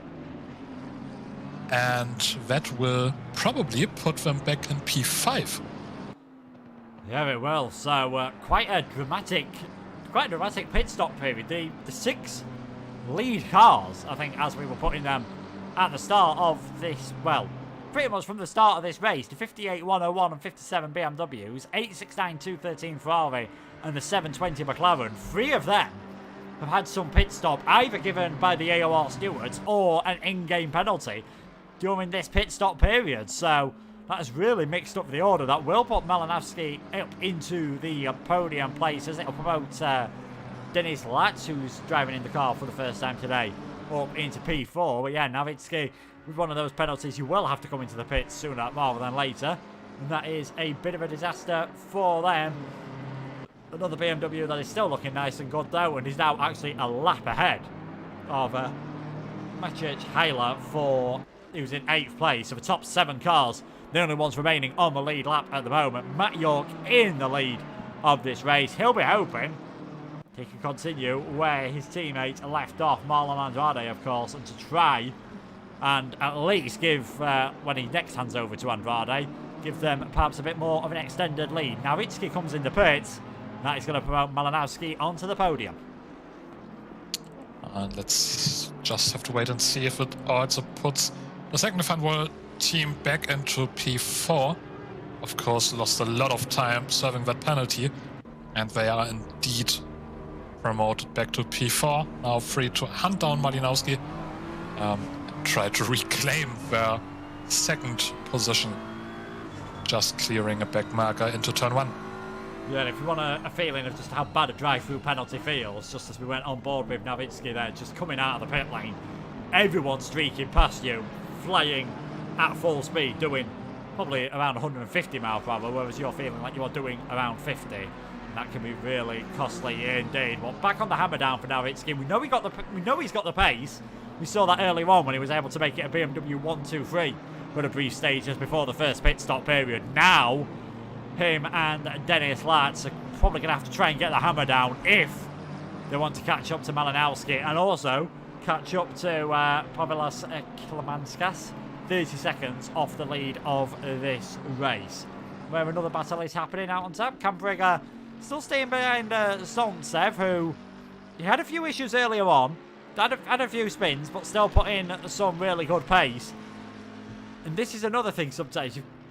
It's inevitable that any incidents earlier are going to be in the back of your mind and might just force you to be a bit more careful, but you can obviously be too careful. If you start thinking about it too much and it stops being natural, that's probably where more mistakes start to come in. Yeah, you always have to keep things like that out of your mind.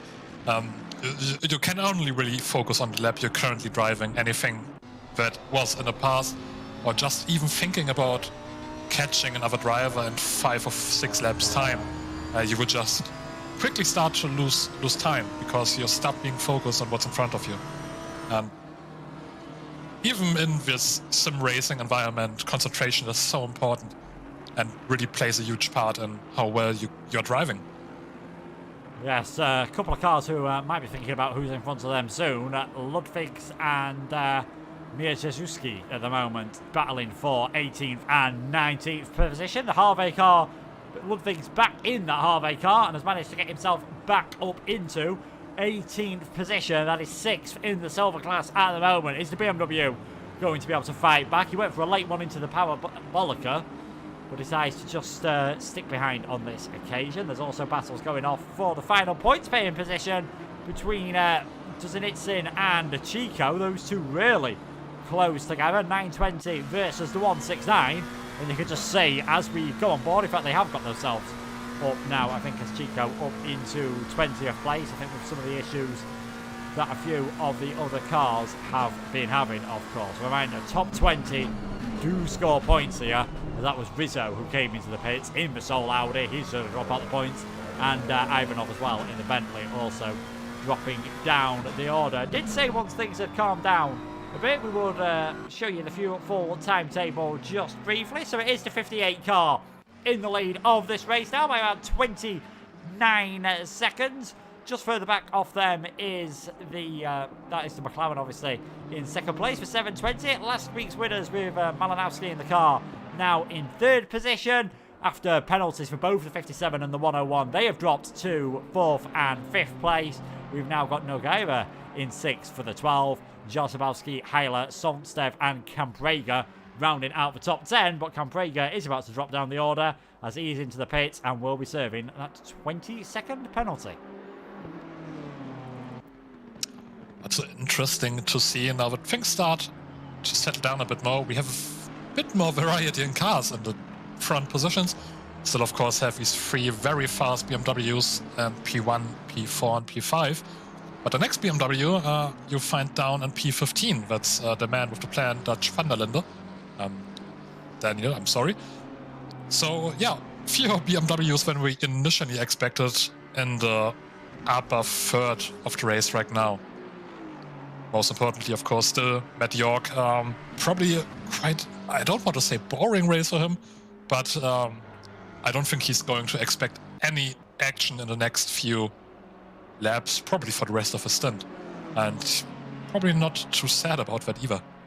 No, it's, I mean, racing drivers, they do like the exciting overtaking battles, but I think every now and then they would take a nice boring leading this race and just having it pretty comfortable. I mean, the 213 car, Mathieu Heiler, is sticking with him at the moment, so proving that he's definitely got pace in that car, so I wouldn't count them out later on for getting a very good result in that 213 Ferrari. Last time we did have the race a couple of weeks ago, they did finish in 7th place. They're a bit far off that 7th place, so at the moment, off the penalty, they are a lap down. The next car to be lapped will be Jarzabowski, about 10-15 seconds ahead of these drivers, so still obviously an opportunity to equal their best finish of the season, and who knows, consistent points could put them in good stead later on. The 555 car making their way into the pits as well. They seem to have spent a lot of time in the pits in this race, and obviously having that penalty as well. I'm not sure if they have served that penalty just yet. The 555 down in 40th place. You can see there 42 with quite a lot of penalties as well, so some of those getting involved in the earlier incidents, maybe just a bit of over-exuberance trying to work their way up and just costing them. As last time around, fastest lap of the race, we said they'd be determined to work their way up. Dennis Latz, fastest lap of the race in the 57 van wall. As, I think there's a spinner. I think a car just having a bit of a moment just in front of him. I think the number 16 getting very wild out of the Rogier chicane. But Latz starting to put in some good pace. 11.5 seconds. It's a pretty big gap to close down in a stint. But if he keeps that up, he's got every opportunity. What's another car that's really fast right now is the 869. That's Malinowski. Currently, I think the second fastest man on track. So after being stuck in P5 or P6, not really getting past the 3 BMWs, they now in P3. Really on it. Maybe trying to at least attempt to hunt down the front-running cars. 10 seconds behind P2 at the moment. Yeah, it was the second fastest car on track last time around. I think the only problem for him is the fastest car was the one directly behind him, just to make those things a bit more awkward. We have got a good battle coming on here, though. We saw Kim Jek been in the battle with the Crazy File Racing car quite a few times, but this time it is Sergei Daniluk driving the number 45, and that McLaren just trying to close in the battle again for 10th and 11th, and you can see Malinowski just closing in as well. Will they be able to get anything done through Curva Grande into Rogier? Probably just a bit too far behind, as that is a yellow flag, and you don't need me to tell you where it is. You know, if you want to know who it is, at least, it is Dominik Mierzejewski, Victoria's Secret, just dropping down out of 17th place, losing it out of everyone's favourite corner, the Variante Ascari, proving once again it is a tricky beast with those curbs in these GT cars. Back to Daniluk, though, still all over the back of Kimchek. These have now dropped a bit off the back of Sontsev and are just in a bit of a world of their own at the moment. Yeah, Solzhenitsyn actually very good pace right now, still leading the silver class with a big gap to currently the Lexus of Beaver Grease Racing by Arnas Morkis at the moment. Around 50 seconds, I think that's over a minute actually, in the lead in the silver class. And just behind them with another big gap of 15 seconds is P10. That's the Mateusz Kmiczyk trying to defend 10th place. With the McLaren of Daniluk coming close into Parabolica and now utilizing every bit of a slipstream. It's a better McLaren on McLaren, so no engine advantage here. This has to be done entirely by slipstream.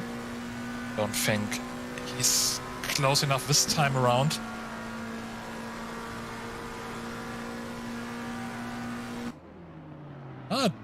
Moves to the side, maybe thinking about it for a second, but thought better of it, and still slotting in behind 808 car.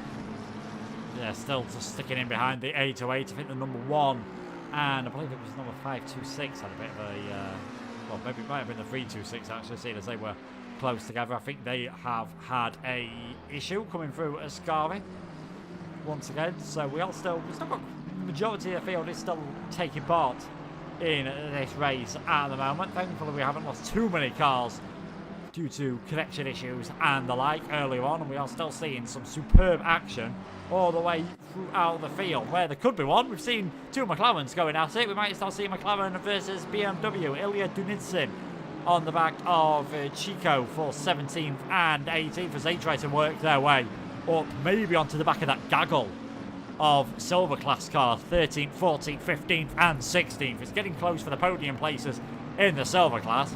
It's getting close for the podium places in the top class as well overall. Still, Dennis Latz is putting in some fantastic lap times. He's got to within. He's just outside of 10 seconds. Well, he's just inside there, you can see 10 seconds of Malinowski, who has just got within 10 seconds of Klimanskas as well. Might be a three-way battle for second place brewing by the end of this stint. Yeah, and Dennis Letts again putting in purple laps. Let's see this time around what his lap time is. I think it's again pretty much up there. Managed to gain half a second in the last 4 corners onto Malinowski. So let's see what it is this time. It's a 148.6, a bit slower this time around, but still fastest man on track by a lot actually. I think by over a second.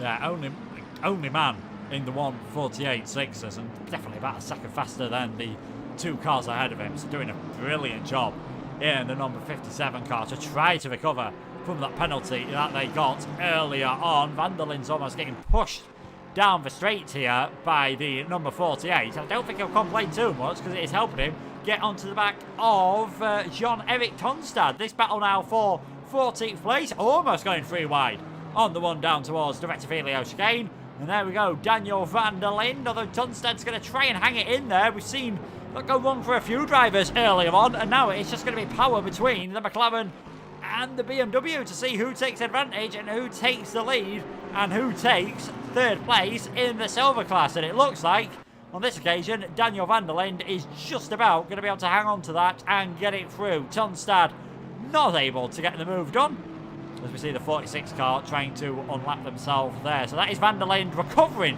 from that earlier issue that he had at the Lesbos, getting himself back into the top 3 in silver class. And the Lexus of Morkis will be his next target, 4.6 seconds up the road. And still, Daniel Latz is putting in some putting in some fantastic lap times. And just behind Donnelly as well, Nowicki setting fastest lap of the race for his team so far. So yeah, the front-running guys, I think, really starting to hunt down the podium places. Yeah, understandably, they've all had, well, if I say that, lads and Malinowski haven't had any time in that car, neither has Klimanska. So these new drivers getting in for the second drivers that their team have used, just getting a bit of a feel of what the car is like and clearly enjoying it on this occasion in Malinowski's and Latz's face. Klimanska's still setting good times. I mean, that lap around, it was only a tenth of a second, off of the race leader. 31.2 seconds off them out on track, but it's not like Klimanskis is going slow at the moment. But Malinowski and Latz seem to be almost driving in a different formula. They are really putting in some superb performances at the moment. And what has been a superb battle pretty much the last hour, we have spoken about number 808 versus the 45. And this is what we said about traffic management, because Malinowski is right on the back of these two. We've seen all race, the 808 versus 45, have been fighting tooth and nail. This is surely, you can just looking at the deltas, Malinowski is about 1.5 seconds off his personal best on this lap, whereas Dennis Lantz is only about half a second off his PB. So that gap's 8.4 seconds. Wouldn't be surprised if it's around 7.4 in the not too distant future. Yeah, he's catching Malinowski at an insane rate, frankly. But Malinowski now also running into a bit of trouble with the traffic. He's gonna be a bit impatient here, but we have to see that Danny Luke also in the battle for position, for top 10 actually. So understandable why he doesn't jump out of the way first chance he gets, and that's his right. Has to make room, has to do it quickly, but he doesn't have to ruin his own race to do so. It's all part of endurance racing. Yeah, it's not like Formula 1 where you've got to completely dive out of the way. There's a bit more onus here put on the car doing the lapping, rather than just the one that is getting lapped. But Kaminchek able to just hold on to that 10th place. And actually, yeah, last lap around, Dennis Latz was 2.6 seconds faster than Malinowski. So that'll definitely keep him happy when he sees his delta time. He's also going to have to work his way past these two cars, so that might just balance itself out later on. And Mulholland not too far behind either. So if 10th and 11th place really do start fighting too hard, the 781 car for the front left tyre scrub of esports might just be able to get himself involved and also have a say in some of the midfield points places. As someone who's trying to have a say in some of the lower points places is Christian Campreger. Had that penalty, of course, earlier on, dropping him outside the points, but he's now really starting to put the hammer down. I was about to say put pressure on Dominik Mieszowski. He's got well ahead of him, so that is into 20th place for Campreger. Not sure how much longer though, because that BMW is looking pretty nippy in a straight line, and we know they're not afraid of riding the curbs in that car and being able to make the move work. If he does want to make it work though, he's going to have to go the long way around at the Rettifilio and not able to do so. That is Campreger back into the points, 17 seconds behind Mellis for 19th place. His next target as that is, I think, the number 30 Aston Martin just having a bit of a moment. That is Horvath just getting it wrong coming through Curva Grande.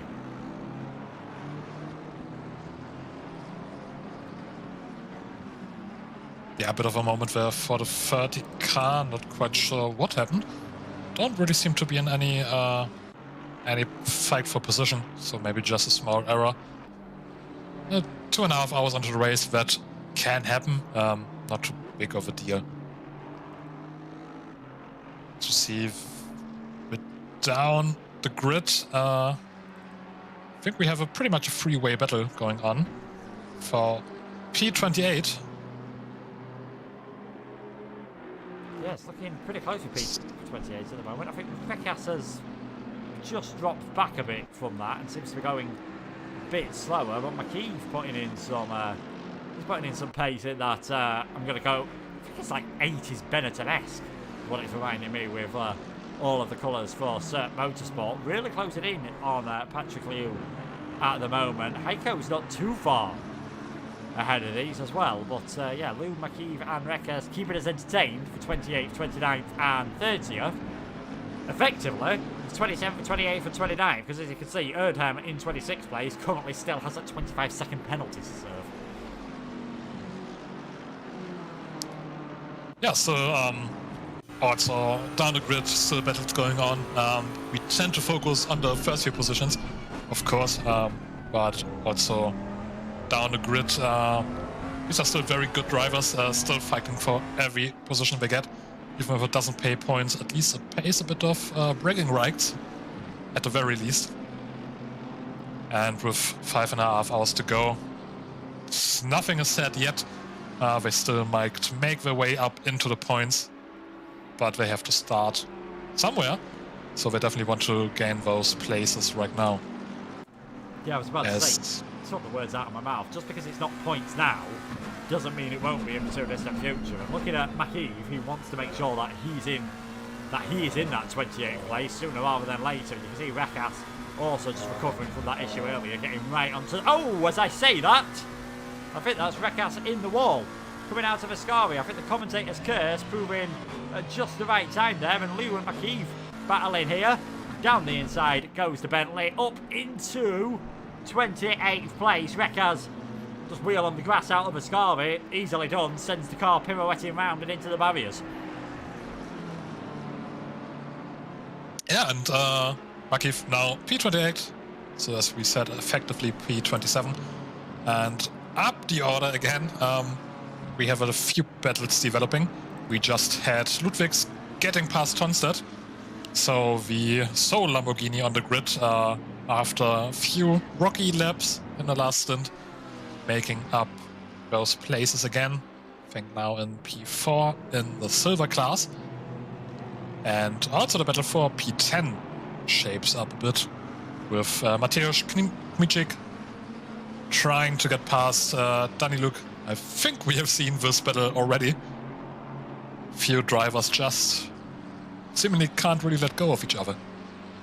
No, those two cars seem to be sticking to each other like glue at this moment in time, and they've got Mulholland behind them who's setting, you know, they're all sitting around the same place. So if these two do start battling a bit too hard, that'll give Mulholland a chance of getting himself up into the top 10, as well as they just come on to, I think, their 81st lap of this race. Still, obviously, Matt York in the lead at the moment, 32 seconds ahead of the 720 car currently driven by Kilamanskas.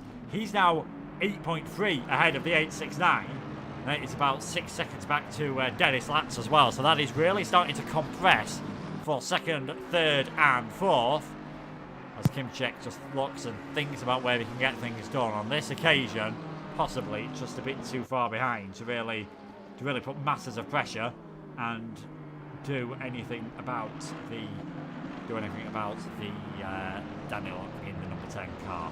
Just seeing further down the order if we've got anyone new who's fighting. It seems to be the race, I think, quite early on with what happened on lap 1, obviously split into groups. It was that top 6 group earlier on that we saw with the 3 BMWs, the 2 Ferraris and the McLaren, but the penalties for definitely that penalty for the number 213 car really seems to have cost them in this race. They're still putting in some good times at the moment, and they are trying to close up to the back of Jarzabowski in the 501, but Maciej Heiler, he's got to be seeing what's happened earlier on, thinking, well, we said you don't want to be dwelling too much on what happened earlier on, but I think they know they've got podium pace in that car.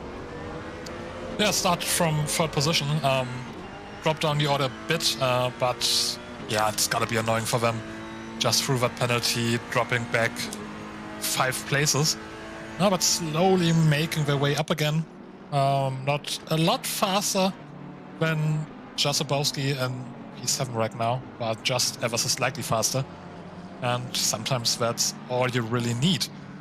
Speaking of slightly faster, we have still Dennis Latz, who was massively faster than Malinowski in P3 right now. Malinowski on the last lap set the fastest lap of the race for his team so far.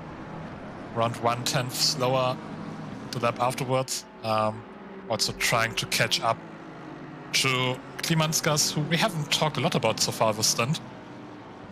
Beaver Grease Racing Lithuania. Yeah, pretty much in a league of our own right now, except for the first league, which is still Matt York and P1. 10 seconds behind, 30 seconds in front, not really a lot to do for them. But nevertheless, very good job from the team to stick onto P2, at least for now.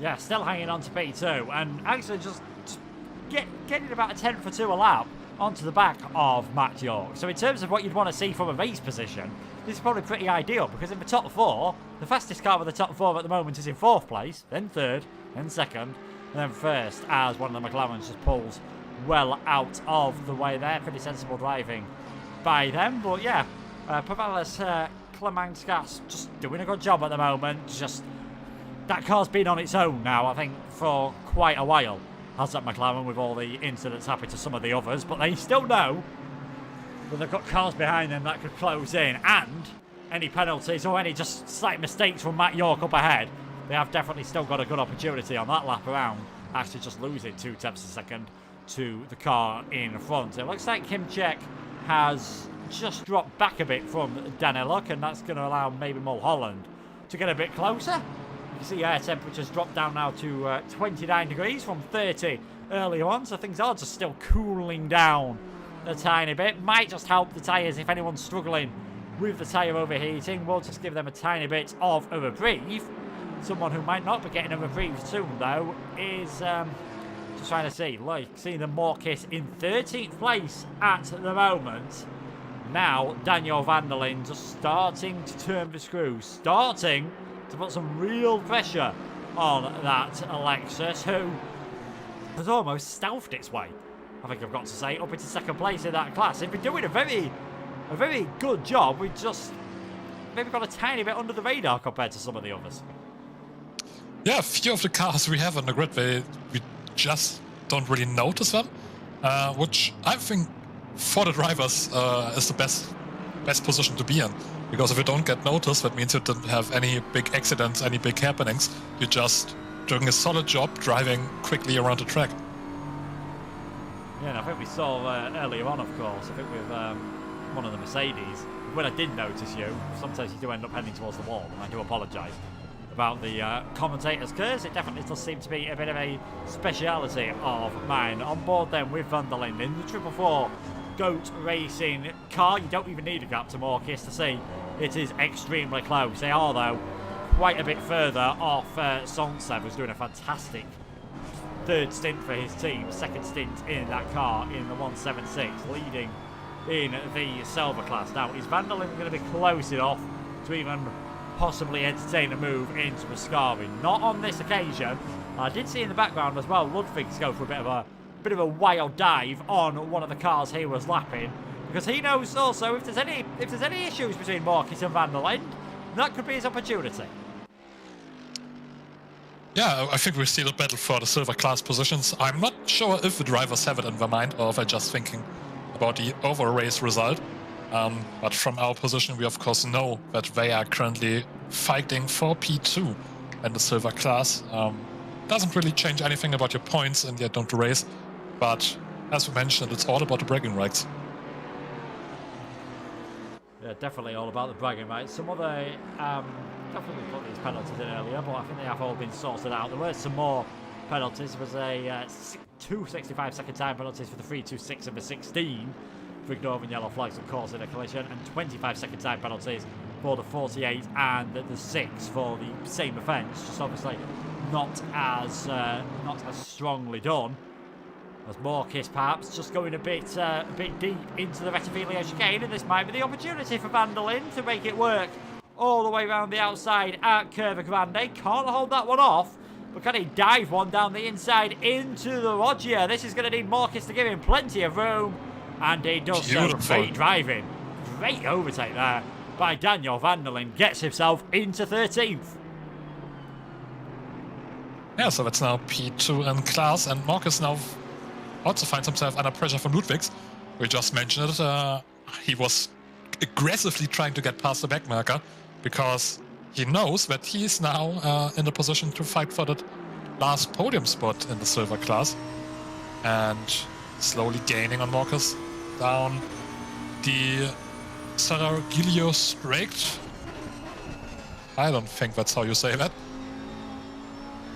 It's better than I'd have tried to say it. Like, I think that is one thing that I am sure of. So we've got this fantastic free car battle going on 13th. We've also got a fantastic free car battle going on for 12th place, as we can see there. I think Mulholland and Kimmich, we just came at the end of that, so we'll watch a replay of the Bentley inside to the first part. The 808 car goes a bit deep, and all of a sudden that is Damon Mulholland up into 11th and just allows the number 45 to have a bit of breathing room for a second. So those two McLarens have been battling side by side with each other for what feels like the entire race. The Bentley of Darren Mulholland's now got himself involved up into 11th. They have got a bit of a gap to those cars behind them and those ahead, and I think it is still Van der Linde from Morkis from Ludwigs for 13th, 14th and 15th. Yeah, just a quick update on the battle up front. Not really battle. Daniel Lutz seems to have stabilized the gap to Malinowski. It's around 6 seconds right now. Has stayed that for the last few laps. Malinowski catches up slowly to P2, but I don't think he's catching up quite quickly enough to really challenge for the place in this stint. Yeah, I think it is all just going to be about putting himself or his teammate in a better position for the next stint, as Ludwigs is now still all over the back of Morkis, who just seems to be going a bit deep into some of these chicanes and forcing himself off of line. He's going to have to go defensive, and we've seen cars going side by side into a Scari before. Doesn't always work out the best way. Ludwig's on the outside, too much curb from the Lexus. That unsettles the car. Ludwig says thank you very much. He now gets himself into 14th, and we'll see whether they can start charging up to back of Van der Linde. I know you were talking about the gap there with Lax just trying to close into Malinowski. Not too long ago, Navitsky was actually the fastest car in the top 5. Just had a slight issue on that lap, perhaps getting back for traffic. Still, though, still just over a minute behind the leader of this race, which in 5 hours, 19 minutes and 40 seconds, you can see disappear just like that.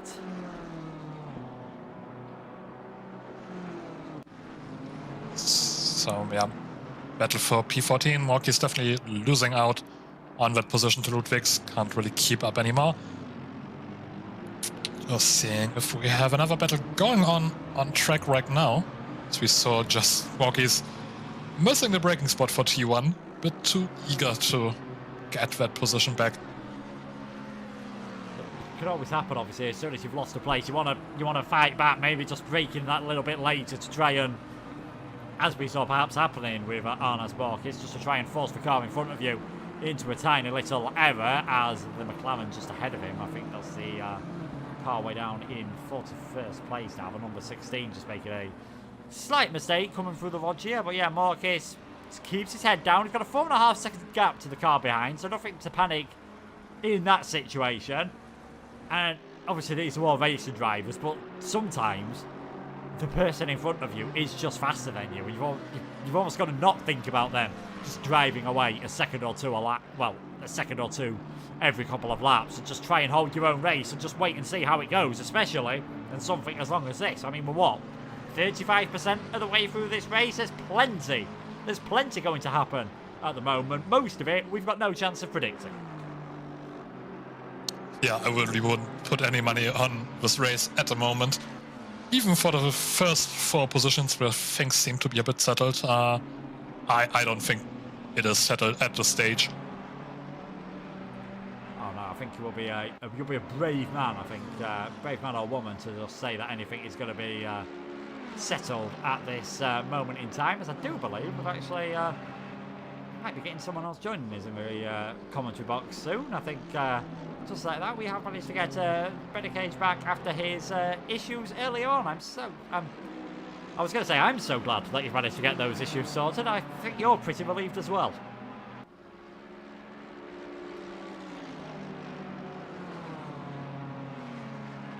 Just wait to see if Benny is going to be joining us in the commentary box for hopefully the rest of this stint and getting ready for what fantastic action we've seen at the moment. That is the lead car, Matt York, at the moment, just as they have been all race, as they have been for the last 88 laps. That Van Wall SimSport car has been in the lead. There's been a lot more trouble for his teammate. His teammate is now really starting to just put the hammer down once again. 4/10 of a second gained on that lap. He's got to within 3 seconds, and that can be the big thing for the confidence as well. Once you start seeing the car in front of you, it's almost sort of, you know, just that dangling that carrot on the stick in front of these drivers. As soon as you start seeing that car in front of you, that extra bit of motivation, if you need any, to go and get a bit more pace and get the moves done. Yeah, you just have this target fixation, and you can actually manage to keep up. And I think Benny is now ready to... Yes, very much so. Hello, gentlemen. Sorry if my sound levels, by the way, are off. It's great to join you, and it's great to be here for the last 5 hours of this 8 hours of Monza. It's been a fantastic race so far. I heard that I didn't manage to catch turn 1, lap 1, but I heard it's about as Monza as you could get. Yeah, I think it's a lot easier on that lap 1, turn 1, and then lap 1 at Scari to probably mention the cars that weren't involved in that. I reckon in total, pretty much everyone apart from the top 3 or 4 cars definitely losing out a lot of pace in that. Absolutely. So, been a good race so far. Interesting to see one of the silver class cars as well doing, or the silver class cars in general doing so well. I mean, you've got the Salt Sev up in 9th, and that Mercedes number 176. So, really, we had this was kind of the story at Silverstone as well, if you remember, that we had some at least a silver class car running very high up the order, and that's the non grata Mercedes number 176 running in P9 right now. So good to see the silver class cars as well putting in some quick times, although the story back at Silverstone, if you remember, was that it was kind of just the one. I'm trying to remember which one, but there was just the one silver class car kind of all alone at the front in the top, almost like 18, 19, and now you've got at least 5 of them here in the top 20. So, but nonetheless, it's been a fantastic race. Have we got? Would it be a good time to do a race recap, or have you guys already run through one yet? We haven't. Well, then I think maybe now should be the time of a good race recap. We're about 3 3/4 of the way through the race. The big talking points. Let's go over the big talking points, shall we? I think we can pretty much mention it corner by corner. Turn number 1, lap number 1. The big issue, what turned out to be a big penalty for the number 57 car, who was putting in some fantastic pace before that, and is continuing to do so after getting their 35-second time penalty for that one. We also saw big penalties at the second pit stop for the 213 Ferrari, dropping them out of what would have been a potential podium battle with the 869 currently driven by Malinowski, the winners of 3 weeks ago. We also saw 101 car managed to pick up a penalty, as you've already mentioned, in the silver class, the 176. Just having a bit of an awkward second stint, having to work their way up, but since they've managed to do that pretty much on their own, now we're just enjoying themselves in 9th position. And apart from lap 1, we've seen the odd little impact, as you would expect to see. Very impressed with the cleanliness from all these drivers, as you would expect. Yeah, Silverstone certainly had a lot more, we'll say a lot more stewards inquiries, at least so far. So I do see that there was a massive incident, by the way, involving a lot of cars, the 180, the 555, the 9, the 920, the 46, the 115, the 117, the 370, the 177, the 96, and the 760 for causing the collision by poorly rejoining the track. So apparently a massive incident as well between those.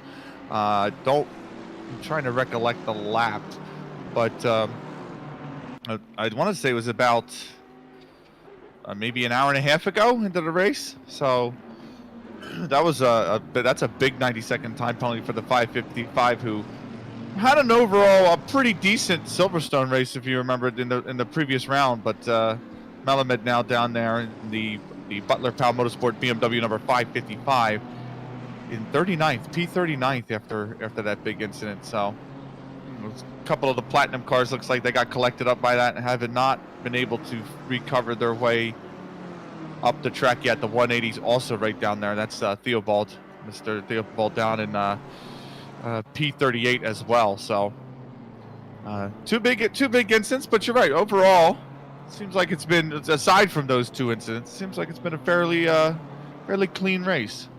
Yeah, I think obviously we always know the early stages can always be a bit awkward. There has been another time penalty that has been handed out, thankfully for Robin Moe in the N7 race at Bentley, the 117, a bit lighter than some of the ones that we've seen early on in this race. They've got themselves a 10-second time penalty for causing a collision with car number 48, who themselves still has that 25-second time penalty for ignoring the yellow flags hanging over them. But we've seen already a lot of drivers will end up picking penalties in this race. Just got to try and keep it as clean as you possibly can throughout the entire thing. And if you do make a mistake, just let it go and accept that it's happened. Try to get over it and try to get ready for later on in that race. The battle for 10th place has been one that seems to have been going on forever with it was Daniluk and Kimchik, the 45 and the 808. The 808 car just dropping back a bit more, and now it is the Bentley trying to fight his way up into 10th place. Darren Mulholland putting in pretty decent stint here at the moment. Very similar pace to himself and Sergei Daniluk, and still further up at the top of the field. Second, third and fourth. If there's no driver changes, judging by the pace they're showing at the moment, about 30 minutes time, we are going to have a brilliant battle. I would imagine they are not going to change drivers this stint, at least for the Ferrari and P3 right now. I would imagine Malinowski is going on to do another stint. Also because their teammate Jadir, who's of course still in this race, is actually off doing a Porsche race right now, so he can't actually get in the car. These sim drivers and they're multitasking. I've barely got enough in me to learn how to drive one car on one track in a weekend. Never mind trying to do two. It's just amazing how I think talented some of these individuals are, and that's why we've seen when they've gone into real life racing, obviously quite a few of them have put in brilliant performances, as well as I'm sure with quite a few of these drivers, they managed to get their opportunity. It is still Matt York, unsurprisingly, leading this race at the moment. That gap stayed pretty consistent throughout this stint at around the 30-second point. Kilmakas is just behind him, 4 seconds back to Malinowski, by 3 seconds back to Dennis Latz in the number 57 car. Probably about the range you're starting to think. Maybe if we just, pit a lap or two earlier, try to get an undercut, and then see if we can use that pace to just pull away later on and not have to do the overtake out on track. We've seen a lot of these battles go on for quite long and just cost themselves time.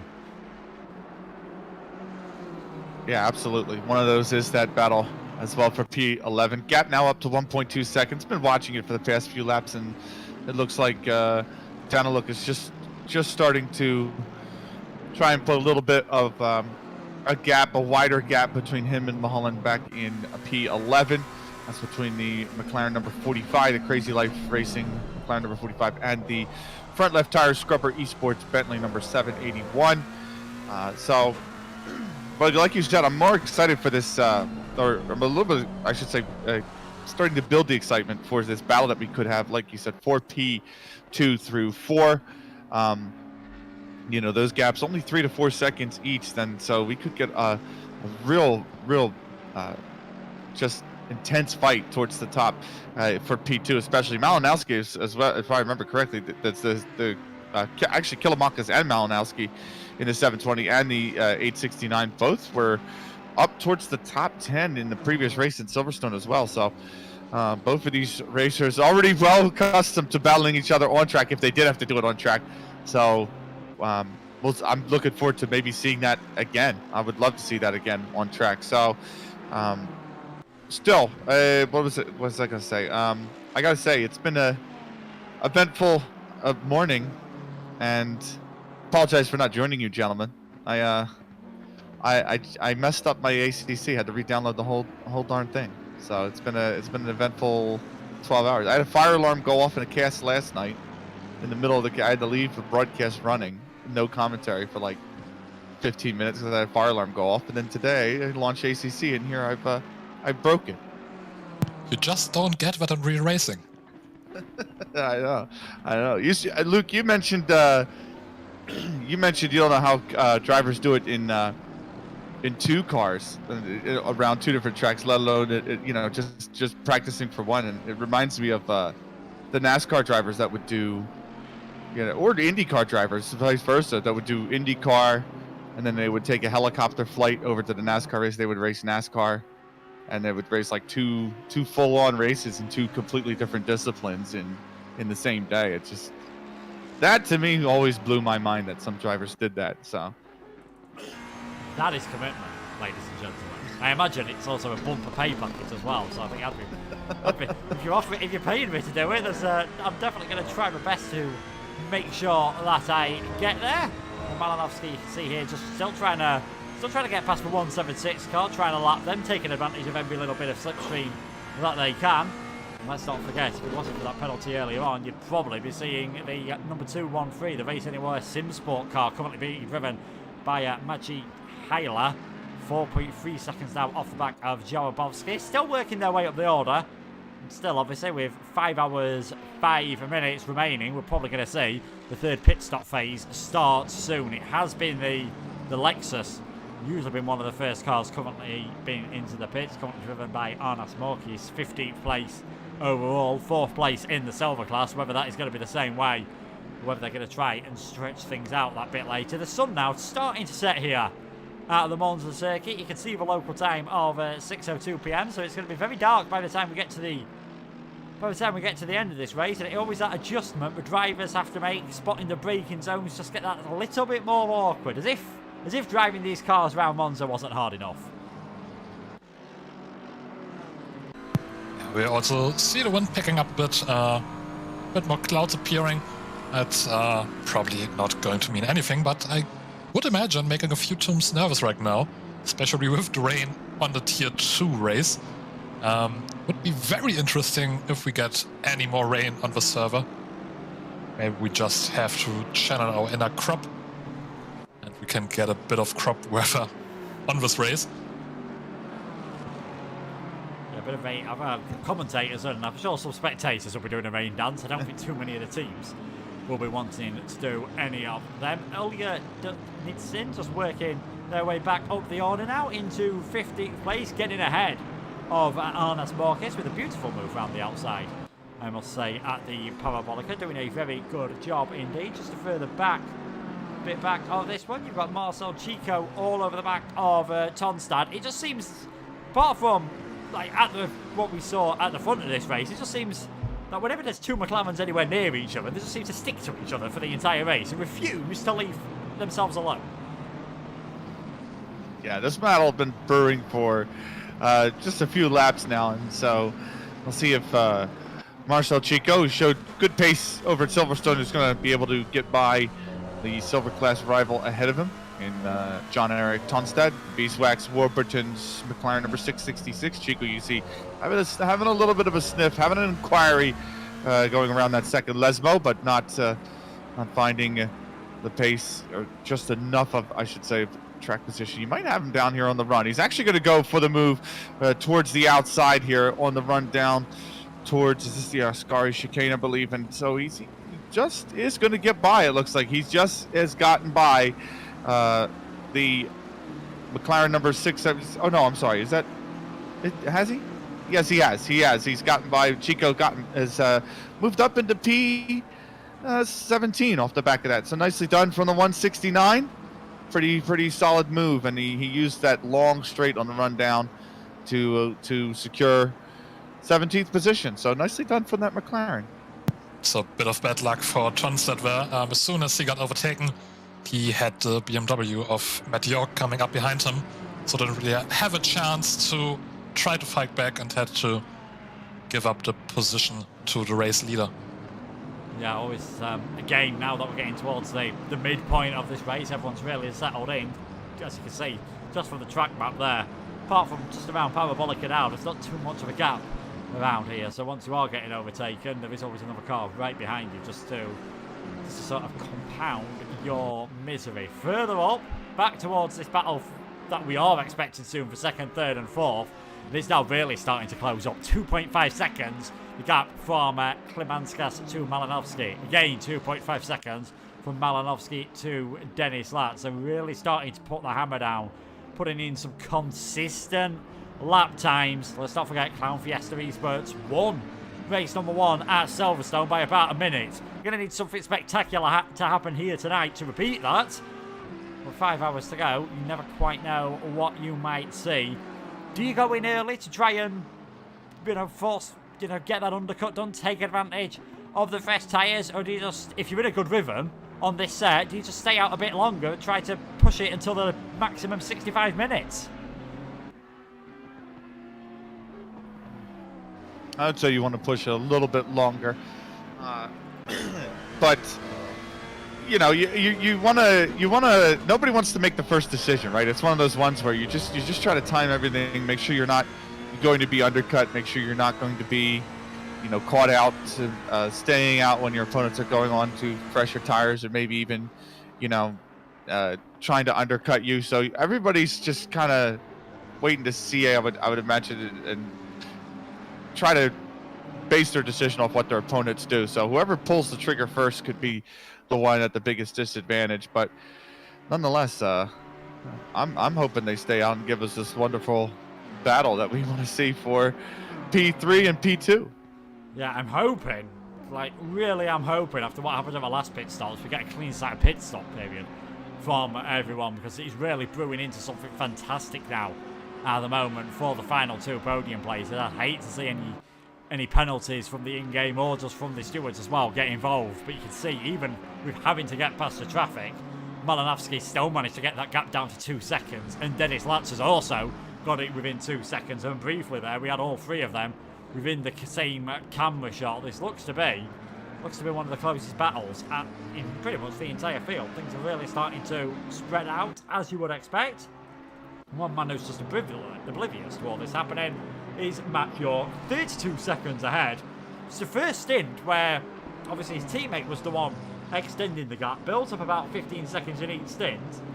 Did Marlon Andrade. Matt York's just kept it consistent. Whether that's a deliberate choice, just to take it a bit easier now that you've built up that bit of a gap, but I thought he'd have still, if it was possible, wanted to add about 5 or 10 seconds to that in case there's any issues later on.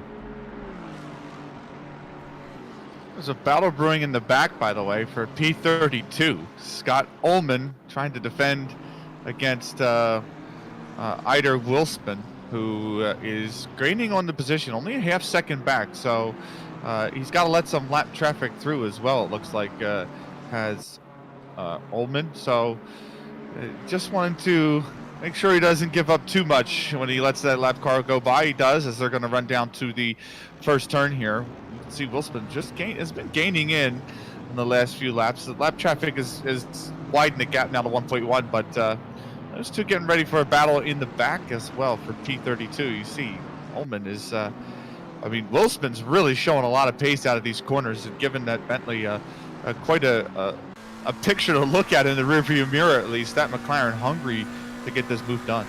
Yeah, it says 1.1 on the time tower on the left-hand side. That's a bit more like it. 0.364 seconds, really gaining a lot of time after Ullman let the Lexus through, the sole Lexus, of course, in this race, as Eider Wilspin for Inception Racing in car number 1 at the moment. I don't think it's where you would have expected car number 1 to have been. He'd have been hoping to be a bit further up the order, but might still be able to at least gain 1 position here. Looks to be a lot more confident through these corners than Scott Ullman at this moment in time. We've seen a few drivers try it around the outside into Ascari. Is he going to think about one on the inside, or is he just going to feint that move, as we have seen so often from so many other cars? But number 55 BMW, one of the first into the pit set for their 3rd stint of the race. They're going to drop down the order a bit, and here we go. In fact, that's a bit of a, don't see that too often. Manages to get a cutback, does Wilspin, on the exit of Ascari, down the inside of Ullman,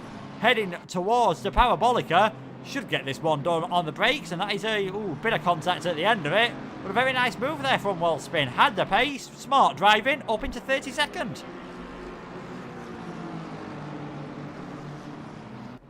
Very nice move. And while that was going on, by the way, the 720 of Kilmakis has pitted. So the McLaren, and they went for the driver change. So Grantis Caracas in the Beaver Grease Racing Lithuania McLaren number 720 steps into the car.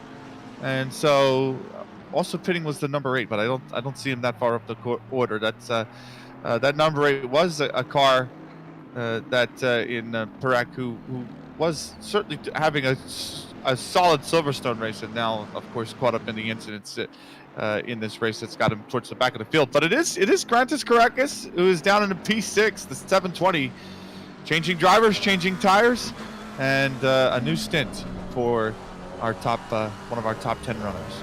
And we can see that both Daniel Lutz and Malinowski are reacting. Both ran into the pits this moment. So probably trying to cover any attempt of an undercut from the 720.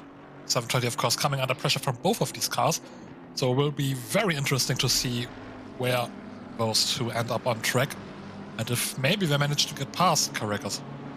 Yeah, he's getting a bit of help down the straights by one of the Mercedes at the moment. Just a lapped car that is ahead of him. So that's giving him a bit of slipstream. Might have slowed him down a tiny bit in the corners, did the 96 car. But I'm sure Caracas wouldn't be too bothered about that slipstream that he was getting down the straights. Just making up for the fact that he's been slowed down a bit. Daniel Luck also into the pits in the number 45 car. Matt York continues. Navitsky continues. And where is Caracas going to come out relative to Malinowski? You should just see them on the right-hand side from that camera shot, just coming out of the pit lane. It's going to be pretty close with one of them, but I think Malinowski is going to get the move done, or is he? Caracas tries it all the way around the outside. He's got the warmer tyres, of course. He's got that extra grip, and my God, did he need it? Malinowski for a second would have thought he'd got that positioned on. Look how close those three cars are, though, with 4 hours and 55 minutes remaining. Caracas just remains ahead, but the gap is vastly reduced to Malinowski and Latz. The Clown Fiesta car actually changed drivers. I forgot about Samir Foch. Samir Foch now in the car, still in the team, of course. Just ahead of Daniel Lutz. Caracas getting past with the fresher tires, showing Verstappen and Hamilton how you do it cleanly. And now Foch has to fight for his life to keep that de facto third place from Daniel Lutz, who is continuing into his second stint.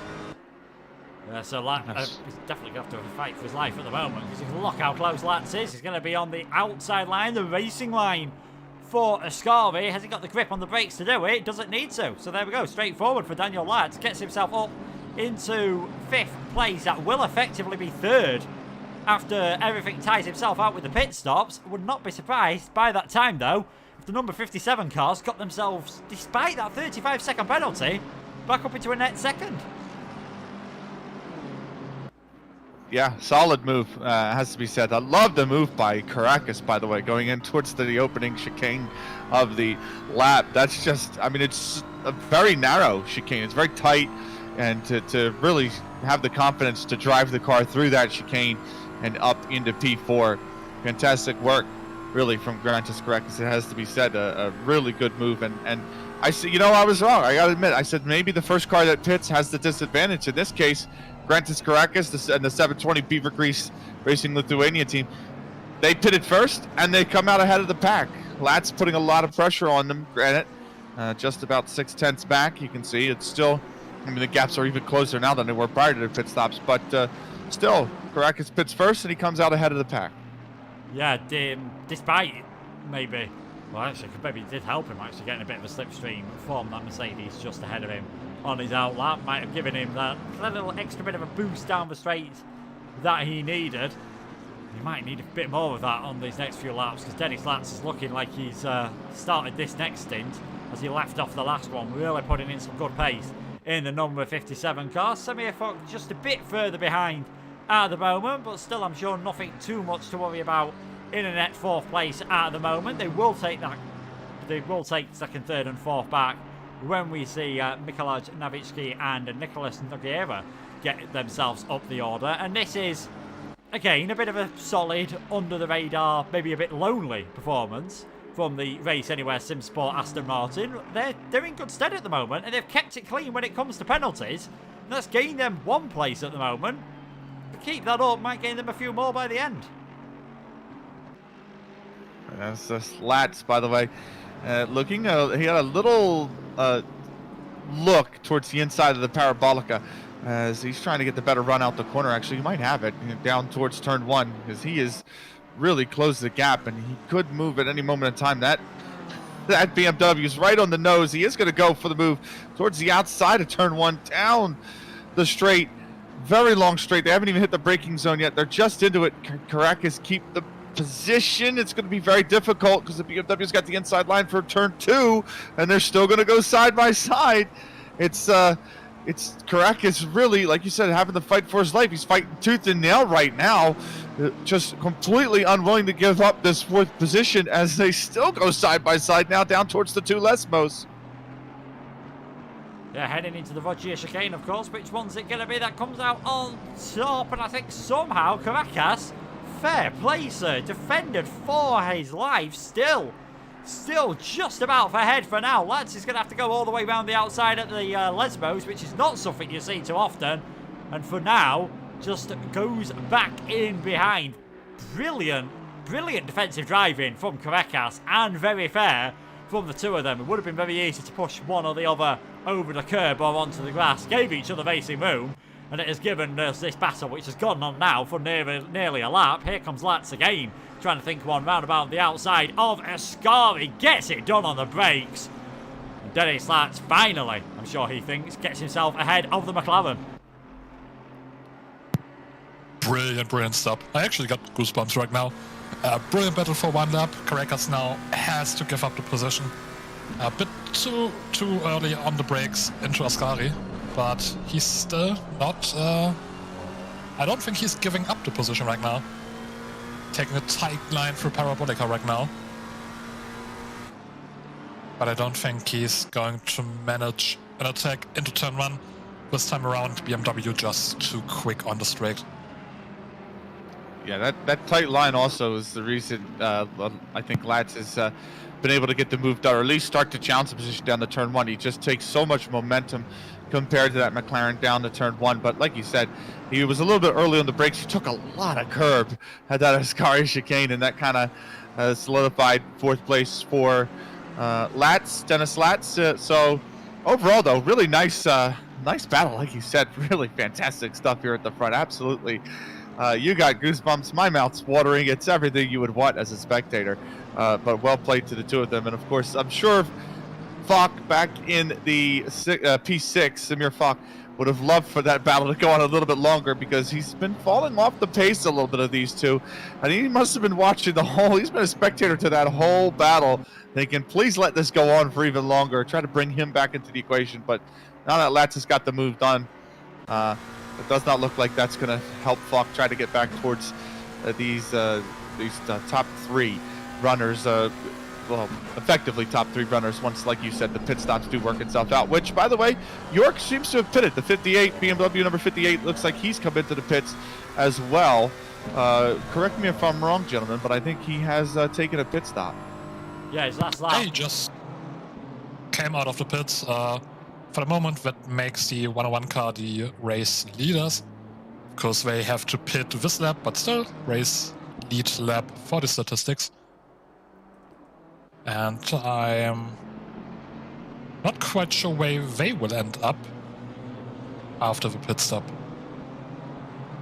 Yeah, it's going to be, I'd imagine they're going to end up in 5th place, I think, for Mikolaj Navitsky, or it might well be his teammate who ends up going back into, well, one of his teammates. We've seen Wojciech Ratajczak earlier on. We haven't seen Filip Vidchak in for the Silver Racing team Euro Wash at the moment. I'm sure it'll be one of them coming in. Further back, we've got Fabian Piffet back into the number 213 Ferrari in 8th place at the moment, trying to work his way up the order as well. Still pretty close to the back of the, I think you can just see the Ferrari, the 501, just ahead of him as a bit of a traffic jam, traffic paradise on the way down towards Ascari. As things are now balancing themselves out in this race. It is Navitsky still leading on with 4 minutes 47 remaining. He does still have a pit stop to do. Matt York then would take the lead of this race. And he's got a gap at this moment in time, 32 seconds back to Dennis Latt, who of course has had that fantastic battle with Caracas and Fock earlier on, who still just seems to be dropping back by about half of a second to a second a lap. Early days though in this stint, we're still not even halfway through the race, so plenty of things can happen. As Matt York retakes the lead of the race, the 101 car is into pit lane.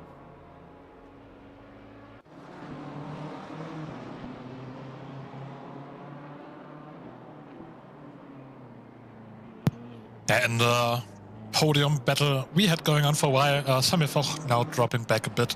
3 seconds of a gap to Caracas at the moment, and around a second per lap slower. So, yeah, they basically stopped trying to fight forward P3, P2. Yeah, that's all. I think perhaps as we expected, just all calmed down a bit. Dudnitsin, one of the, again, later drivers to come into the pits from what was 9th place before the pit stop period, was in and around 15th or 16th, so you'd expect them to drop down towards that. In the silver class cars, it is still the Mercedes 176 of Good Smile Racing, now with Nick Makarganov behind the wheel. And all of a sudden, just again another one of these, I stood it a bit under the radar, Michele Rizzo in the sole Audi in this race, the 115. I think they have already been into the pits, and if so, that is a fantastic performance. They've shot themselves up into 15th all of a sudden.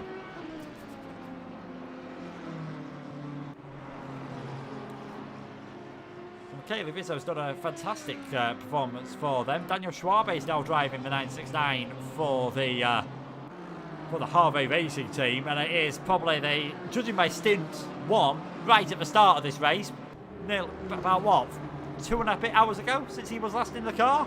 Richard Benz, who was absolutely electric in that first stint. We're going to see if he's still got that pace as well in this one. 17th place now for the 444 car, really putting that Lamborghini under pressure. Just look at how close he got under braking. For a second then I was worried he's going to end up ploughing straight into the back of the Lamborghini. Seems to have the pace at this moment in time, but needs to make sure that he can get the move cleanly to try and avoid costing himself and Schwalbe any positions.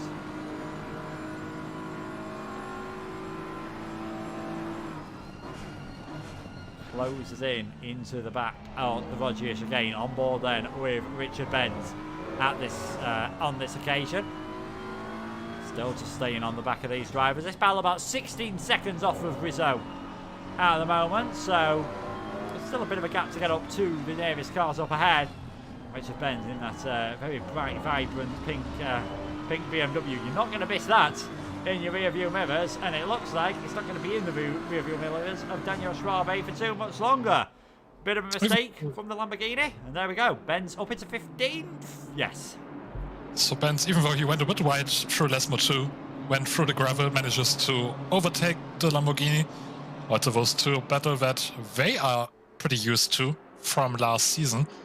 And now Schwabe coming under pressure from Sergei Skidanov behind, who I think we haven't seen in the car yet. And as soon as I mention his name, he misses the exit through Ascari and goes into the gravel. I am very sorry. Yeah, I mean, Skidanov, I think as well, getting himself a drive-through penalty with that one. So that's a bit of a shame for the 920, who you're right, we haven't seen yet. And he's going to have to drop down the order. And I think he's actually coming into the pits on this lap just to get rid of that drive-through as soon as possible. Taking that tighter line through the Parabolica, he will drop quite a long way down the order behind this little battle we've got going on at the moment. Arnas Morky Steed in the car, Marcel Chico for Dremmoment Racing, as that is, I think that's one of our cars towards the front of the field. Lucian Prochnika is coming into the pits then in the 501 Ferrari. I'm I'm fairly sure he's already been into the pits for this stint, so... Yeah, they just had an off through Lesmo 2, I think it was, found themselves in the wall. Probably a lot of damage to repair. Such a shame from what had been a fantastic race so far for the 501, and Prochnikov especially, put in some really good laps, so interesting to see where they come out further down the field. I think they have got a bit of a gap too. They had about 20 odd seconds, I think, to the car behind them, so they're obviously going to lose out on that one and could find themselves who knows, they could find themselves coming out roughly where these drivers are after they've fixed their battle. It is Chico time in this race at the moment. Marcel Chico, 17th, trying to get his way past Arnes Borkis, just following behind, a bit of dust being kicked up by that Lexus just ahead. Continues to just run wide, coming through some of these corners. Such a shame for Prochika. That does promote Fabien Biffet back up into the top 7 though. That Ferrari, of course, trying to recover after their own earlier mishaps with a penalty in the second pit stop period.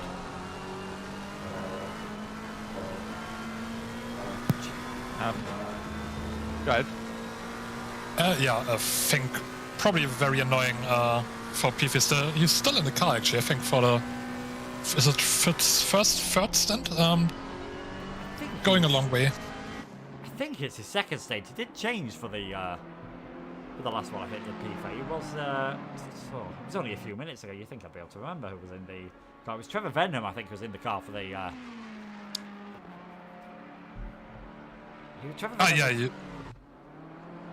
I'm not quite sure, actually. I think, to be honest, they've used all 3 of their drivers, so they definitely just seem to be rotating them. I think this is Pfeiffer's second time in the car. We've seen Venham once and Hyler once, and it does look like, despite having 2 hours out of the car, that Pfeiffer's just getting back onto it straight away, setting some pretty good lap times. 1:49.5 last time around, comparable with what we're seeing with those cars up ahead.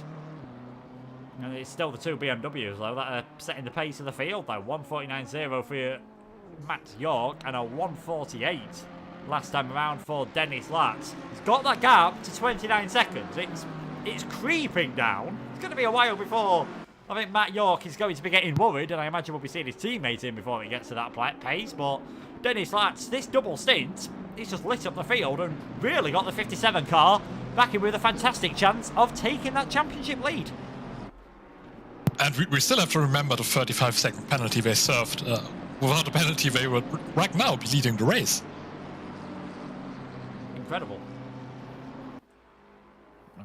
That is incredible when you think about it.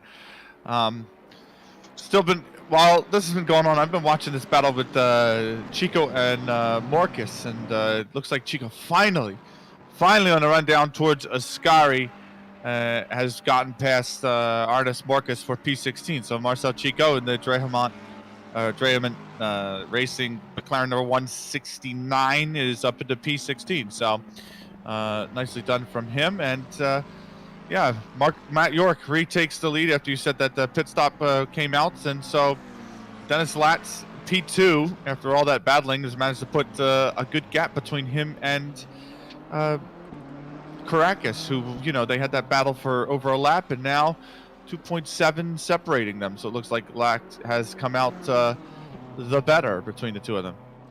Yeah, you can just see the timing gaps just popping up on the screen there. 28 seconds now between the front 2 as we're pretty much done for that first pit stop period. It is York in the 58, leading Latz in the 57. Caracas now 3rd in that 720. Fuck, just dropping a bit further back. He's now in 4th place. It is Wojciech Ratachak in 5th place. Lawrence is 6th, Pife 7th, and Makaganov, he's 8th. And the lead silver car still doing a fantastic job in the 176. Daniluk and Krozen rounding out the top 10.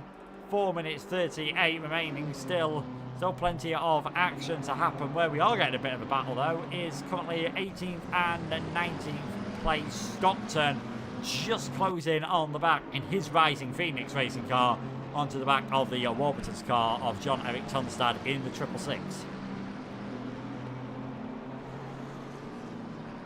Also, tell you what, just a few minutes ago, the partially cloudy weather just now changed to completely overcast. I realized that just by saying it, I'm drastically reducing the likelihood, but maybe we might actually get to see some rain towards the end of the race. Who knows? Who knows what could happen? There could be, yeah, there's always one thing that people want to make it a bit more interesting. Probably the last thing you want, especially towards the end of the race, where that mental fatigue is starting to set in, and who knows, depending on how hard you've got your force feedback set, might even be a bit of that physical fatigue starting to come in as well. As Stockton here thinks about one around the outside of John-Eric Tonstad, who perhaps just getting distracted by the second place car at the moment, trying to lap them. The McLarens, again, also seeming to be fighting over that same piece of tarmac, and this is going to be a chance for Stockton. He's got a good one out of the parabolic. He's going to have to go for a brave one, though, on the brakes down the inside into the Rettifilio. 46 versus 666. And it is Pierre Stockton who does take that 18th place ahead of John Eric Tonstad, getting himself up into 18th place. And that is about 3 seconds ahead to Mellis in the 199 as well. So that's a little battle that has been going on there. I don't think we've had any major incidents or major things to talk about with the stewards for a while, although I can tell you the Tier 1 chat is still getting quite busy at this moment in time. I think a lot of it's still deliberating, obviously, what happened on lap 1. Well, I have to make one of those public court shows about that at this rate. There's been so much talk about the lap 1 incident, but nonetheless, look, I mean, a big decisions from race control coming through too. Those are, you can see that just the severity of the incidents, given the decisions that had to be made from race control. It has to be said. I'm going to be shifting focus over right now to Tonstad and Skidanoff, who are looking to at least maybe this gap will widen, maybe it will shrink, we don't know, but they look to be having quite the battle here in the midfield for P.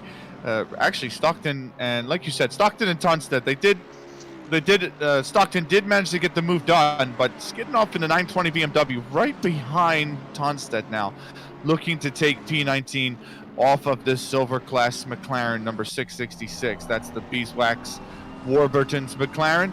But this 920 trying to get the run on the inside round Parabolica. He can't quite get it done, but he's going to have, look at the line. Look at just the pure slipstream that he's going to get from the McLaren. He goes towards the inside. He's trying to get the move done down into the Rettifilio. And is he going to be able to make it move? He doesn't even need to be that brave on the brake. He's already almost completely by the McLaren. And yes, it is going to be Skidanoff that gets the move stuck. Oh, what happened there with the... Is that, who is that went off? I saw a car go off in the back. Who is that? Tonstad. I think Tonstad just stopped. Just stopping on a racetrack. I'm just having a look at the replay. If I can see anything made. No, Tonstad just literally stopped on track. Did he accidentally stop the engine? Maybe he cut the engine by accident. I don't know. That was very odd. He just, like you said, he just kind of stopped on track and he's lost a lot of positions. He's down in P21 and so all of that fighting that he lost to Stockton, now he's lost a few more positions too, because he's just parked it at the kind of halfway through the Rettifilio. Yeah, that's all I can think. I mean, Skidanoff did go a bit deep into the Rettifilio, so whether Tonstad then had to, change his line slightly and just knocked the wrong button and turned the car off. But yeah, very strange from the 666 car, and it has knocked them outside the points, and that is a massive slide he had coming through the second Lesbo there. I think that's a definite code brown for him, and maybe for the 96 Mercedes behind him, who was unlapping himself as well, and would have been perhaps a big victim of that if he'd have got caught up in all those different shenanigans. Back towards the front of the race, and it is still obviously Matt York leading, and that gap is now going down to 25 seconds. Dennis Latz just keeps chipping away, 7/10 of a second that time around. Kurekas unable to go with him. Fock also just starting to stretch out, and another man who's setting some pretty decent lap times at the moment is Wojciech Ratajczyk.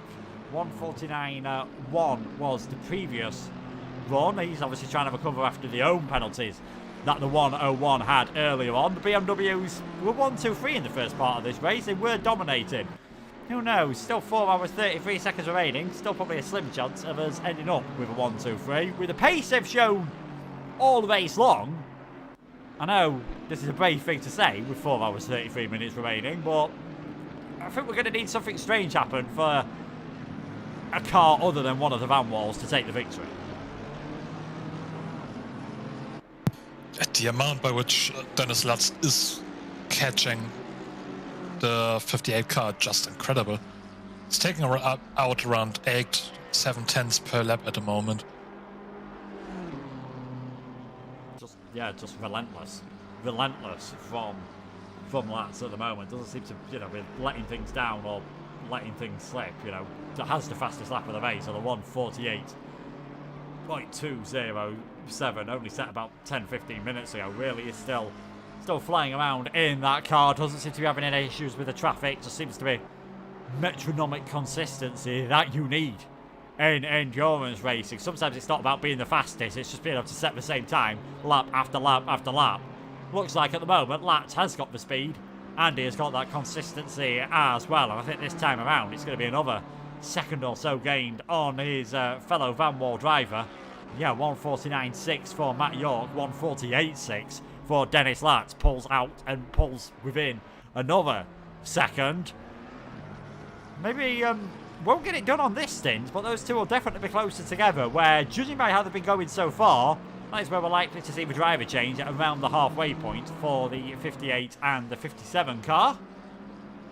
Just trying to see where we've got the battles happening further down the field. Skinnerov obviously still trying to close back in on Stockton for 18th and 19th place, recovering after that drive-through penalty earlier on for the number 19, for the 920, sorry.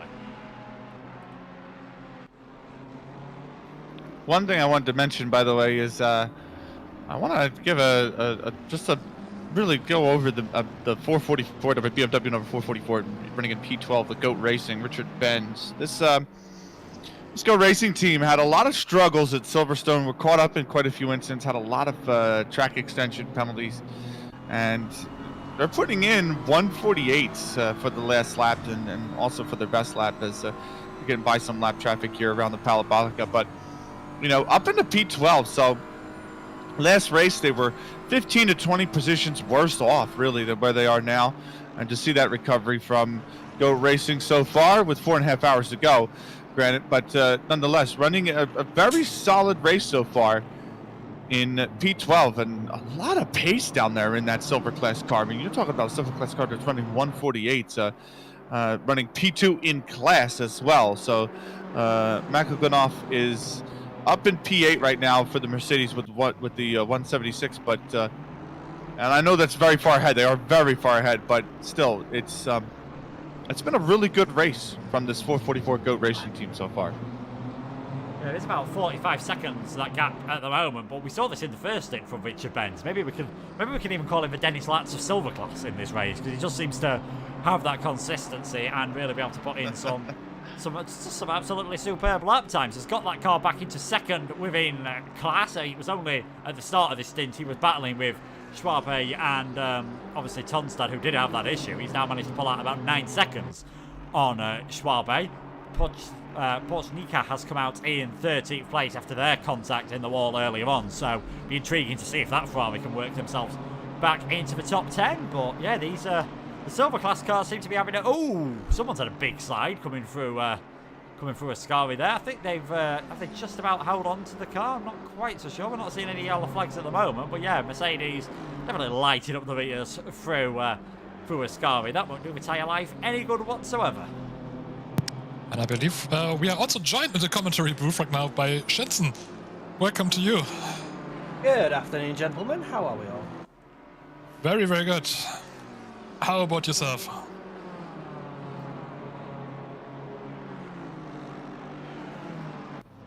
I think he's muted himself by accident, but Whoops! I'm pressing all of the wrong buttons today. I apologise, gentlemen.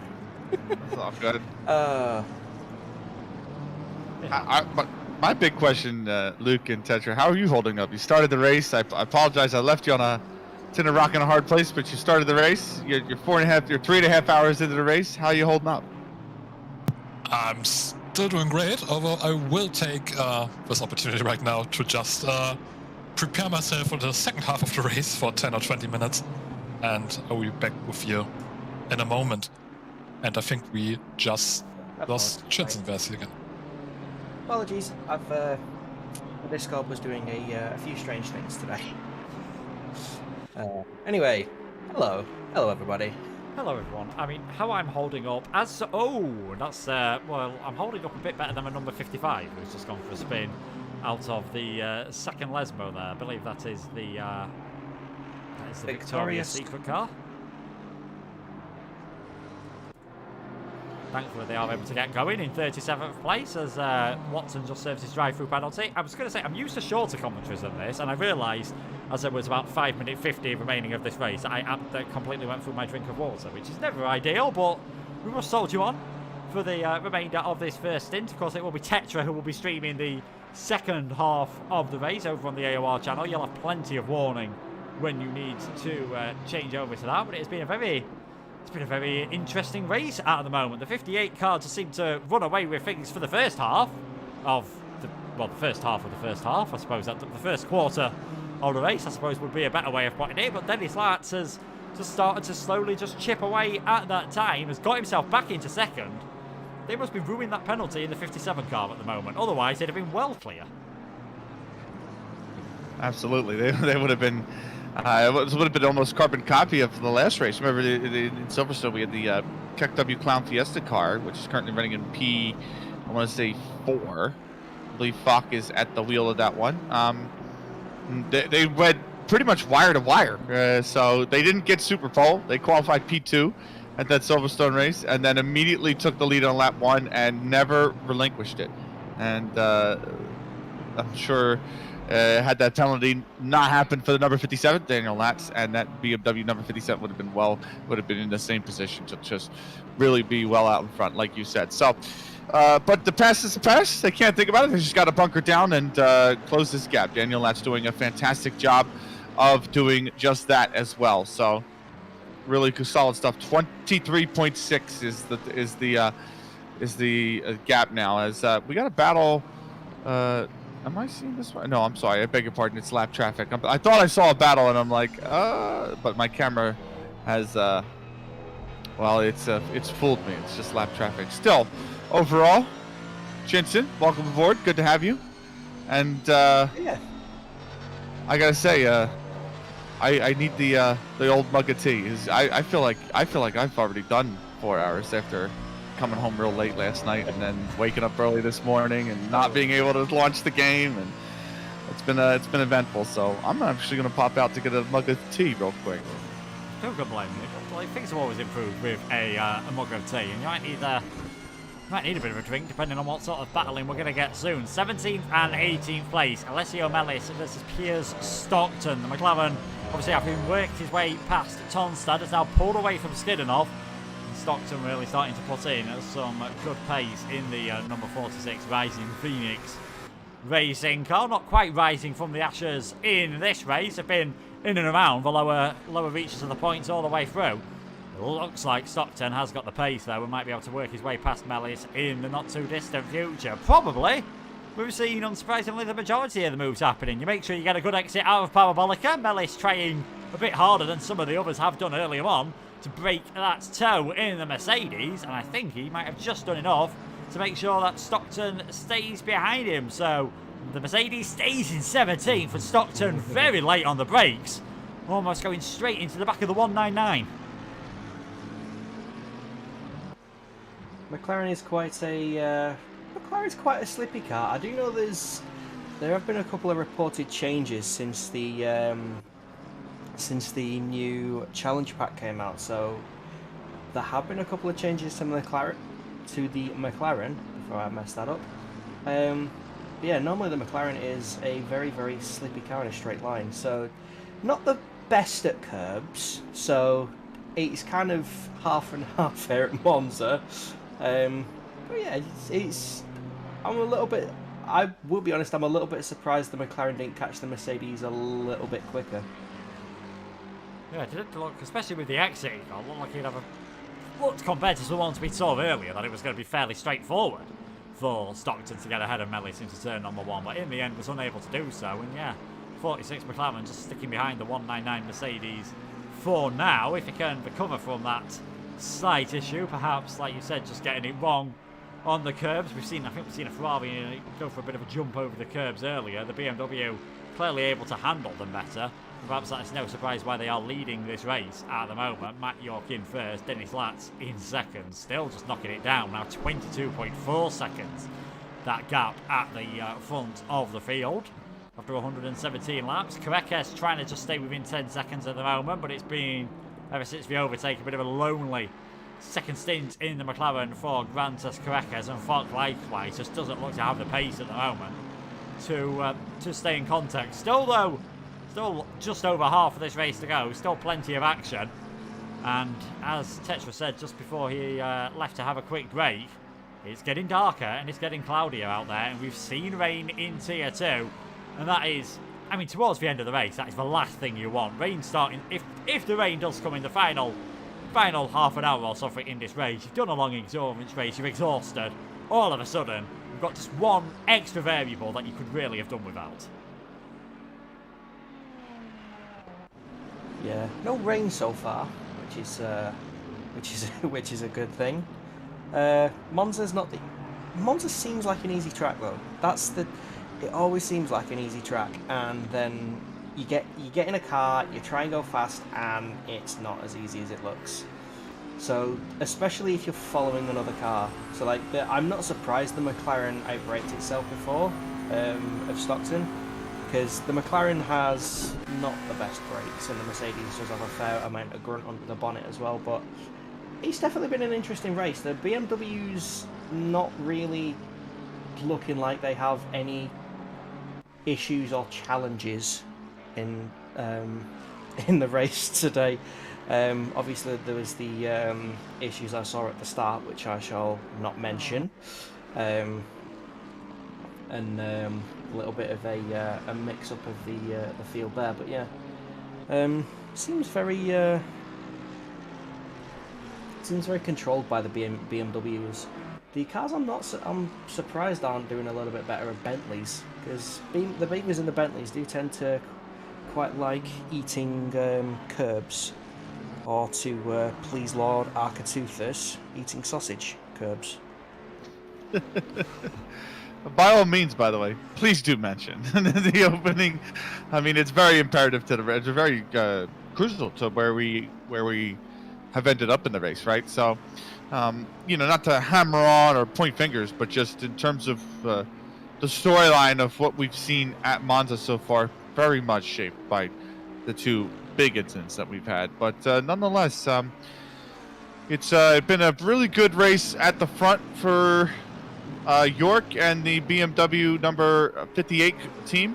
It's been fantastic for them so far. They just have been really the Van Ball Sim Sports cars have been. They were good. They were top 10 runners in I want to say the last race as well over at the Silverstone, and now running 1 and 2. So a lot of pace.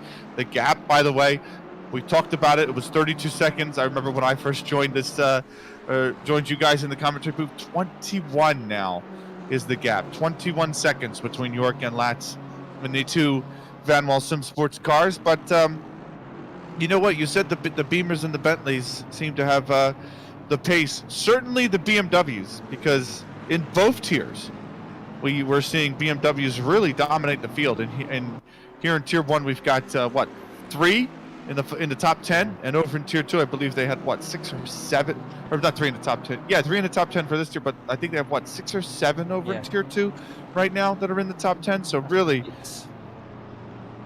since the 2022 GM4 release, it's been quite a favourite, because it's weirdly stable.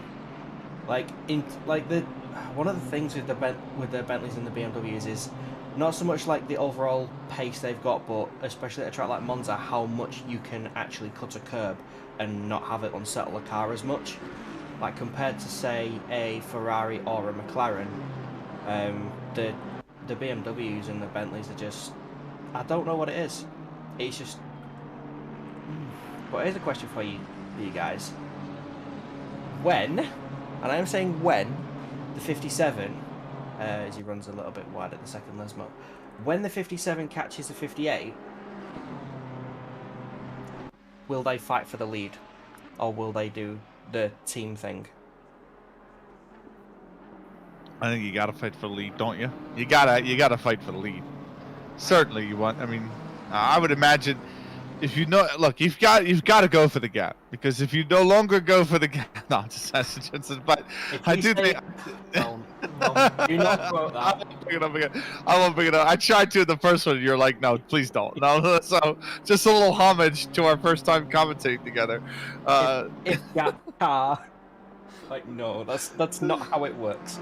Like the perfect example of why that doesn't work is one word, a letter and a number. Monza T1. That just doesn't work. Just, Otherwise known as Hamilton and Verstappen. I'm not going into that. Well, to F1 fans last season at least, right? But nonetheless, I think getting back to the original point, right? Joking aside, banter aside, I do think, I think you got to fight for it, especially at the point that you're going to catch the team. I don't think, if you're going to catch them at with 3.5 hours left in the race, there's a point to say let's just play the team game. There's still so much up in the air, so much that's not decided. You just you fight it on track. You let the fastest car in the front, and then you just play it out from there and see how the race changes in the next 3 hours. Say something, my boys. The McLaren of Stockton might be getting past the Mercedes very soon. They've caught back up. They're within 2 tenths, just over 2 tenths coming into the De La Rocha chicane.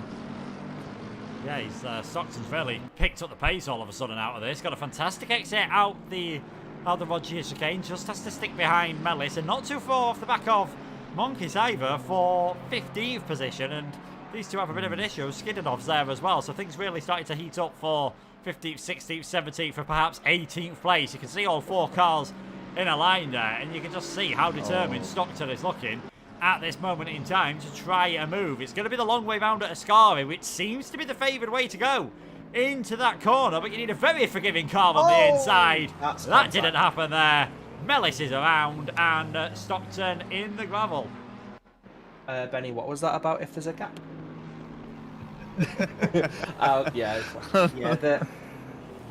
Cheeky. I don't know how to call that one, because it's like the. I don't know. That's a little bit of a weird one for me. Although the Mercedes does look to have lost a monumental amount of time, which is unfortunate, because wasn't that the 199? It was, yes. They didn't have the best qualifying. No, they didn't have the best Super Pole. Sorry. Yeah. I did watch that this morning. As Oh. you'll no doubt noticed, because I was in the chat. What do you think, Luke? The 57 versus the 58. What they gonna do? What do you reckon? I agree. I agree with Benny. I think it's just too early on. I think at this moment in time to start imposing team orders. I think by the time they catch up, if I was saying when, there might be different drivers in the car that different feeling. Towards the end of the race, I think they'll be saying, just either hold station, or if laps was much quicker, let them through. But now I think you've got a battle at this point. It needs to be fair. You don't want a repeat of what we just saw about 2 minutes ago going on between the Mercedes and the McLaren, which I think was a bit 50-50. I think both of them could have done more to avoid that incident. But yeah, let them race. Yeah. 4 hours 14 to go. Let's see some action. Van Wall SimSport was they were very competitive I remember they were very competitive last season as well. In I believe one of the cars was a McLaren last season, so they've made a change to a more stable car, should we say, compared to the 720S. What's the gap down to? Under 20 seconds. Dennis Latz to Matt York in first. Who's got the fastest lap? Dennis Latz. 48.2. It's not too bad. 48.2, those two. Just to really put it in a fantastic place. Kveka's trying to stay with them as well at the moment. Yeah. But I say that like but that's a slow lap. It's not. It's really a 48.2. That's a very quick lap. Especially at race pace, it's just like sometimes you just expect them to go faster, and you're a little bit like, It's a little bit like Super Bowl. You're like, oh, they're gonna do great, and then like George Boothby was the shock of Super Bowl for me. Like I think him and was it Andrade in the BMW? I think it for yeah. one of the van walls, they were separated by, I think, not even 2/10 at the front. And Well, yeah, to jump in, you know, it is separated by 2/10. P26 right now. Maudsley trying to fight off this attack from a silver class car, mind you, in Idear Willspin, Inception Racing, and trying to go. boys. Yes, the N7 boys trying to go up on the inside, and he gets the move done, it looks like. I don't know if there was a little bit of contact between the Yeah, two it of them, was. but it did look like it. Yeah, at the what is that, the Rogier chicane? Well, the Rogier, Willspin, yeah, it gets by. So the McLaren number 1 of the Inception Racing is up at the P26 for now. Yeah, and he was in P33 the last time I think we looked at Ida Willspin, so he's really put in some good places, that Silver 1 car at the moment. Maudsley will be his next target. I think, unfortunately for him, well, he's just got past Maudsley, sorry. Vasilev will be his next target. I think, unfortunately for him, that is a bit further up the road. But yeah, this 4th stint of the race for Ida Willspin has been a pretty good one at this moment in time. Has really been getting the hammer down and setting some good consistent lap times. Top 20 get points, let's not forget, and with 4 hours 11 minutes to go, who knows what could happen. There could be some that we're thinking of a lot further down this race and maybe out of any chance of getting any realistic good performance. They might still end up getting one. The gap at the field, in fact, last time around, I think for the first time in ages, Matt York was actually faster than Dennis Latz and gets that gap briefly back to just above 20 seconds, and it's been a very consistent stint as well from Wojciech Ratajczak. He's got himself back within 10 seconds of the Ferrari of Samir Fock, who just for whatever reason doesn't seem to have been able to keep up with Latz and Caracas at this point. But we still know they've got some very quick drivers in that car. They've won Silverstone. Still wouldn't count them out yet from getting a good result here, but early on in this race it looked like York was running away. Things are just still closing up.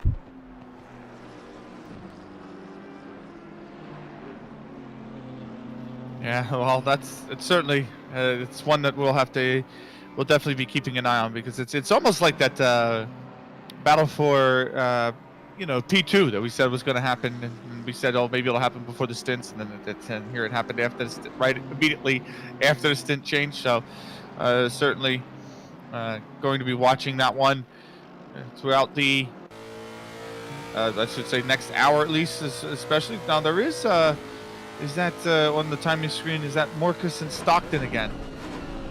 So Stockton's been everywhere, man. I mean, we've kind of highlighted him, I think, 2 or 3 times already in the last hour, but he's got the gap down to under a second to P15 in front. Rising Phoenix Racing trying to do that, trying to rise up from the midfield and find a place in towards the top 15 now, as the silver class Lexus number 10, the Beaver Grease Racing Extra Greasy car, is in front, and Stockton trying to really reel in this P4 in the silver class runners in Morcus, and trying to get himself up into to the top 15, which would be a pretty good drive. I mean, Stockton's been showing some very good pace, and I think it has to be said.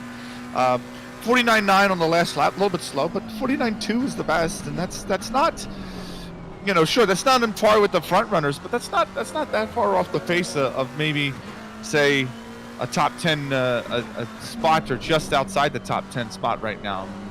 You've got Daniel Schwab in the Huawei number the 969 in the silver class, who just ran a 50.7 in his last lap. So there is definitely time for Stockton to make up to try and climb in towards the top 10.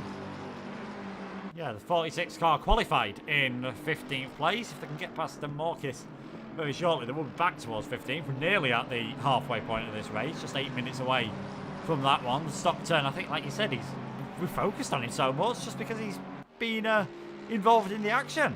Mellis probably thinks that he's been involved in a bit too much action during this stint, but yeah, Stockton doing a very handy job pace-wise at the moment.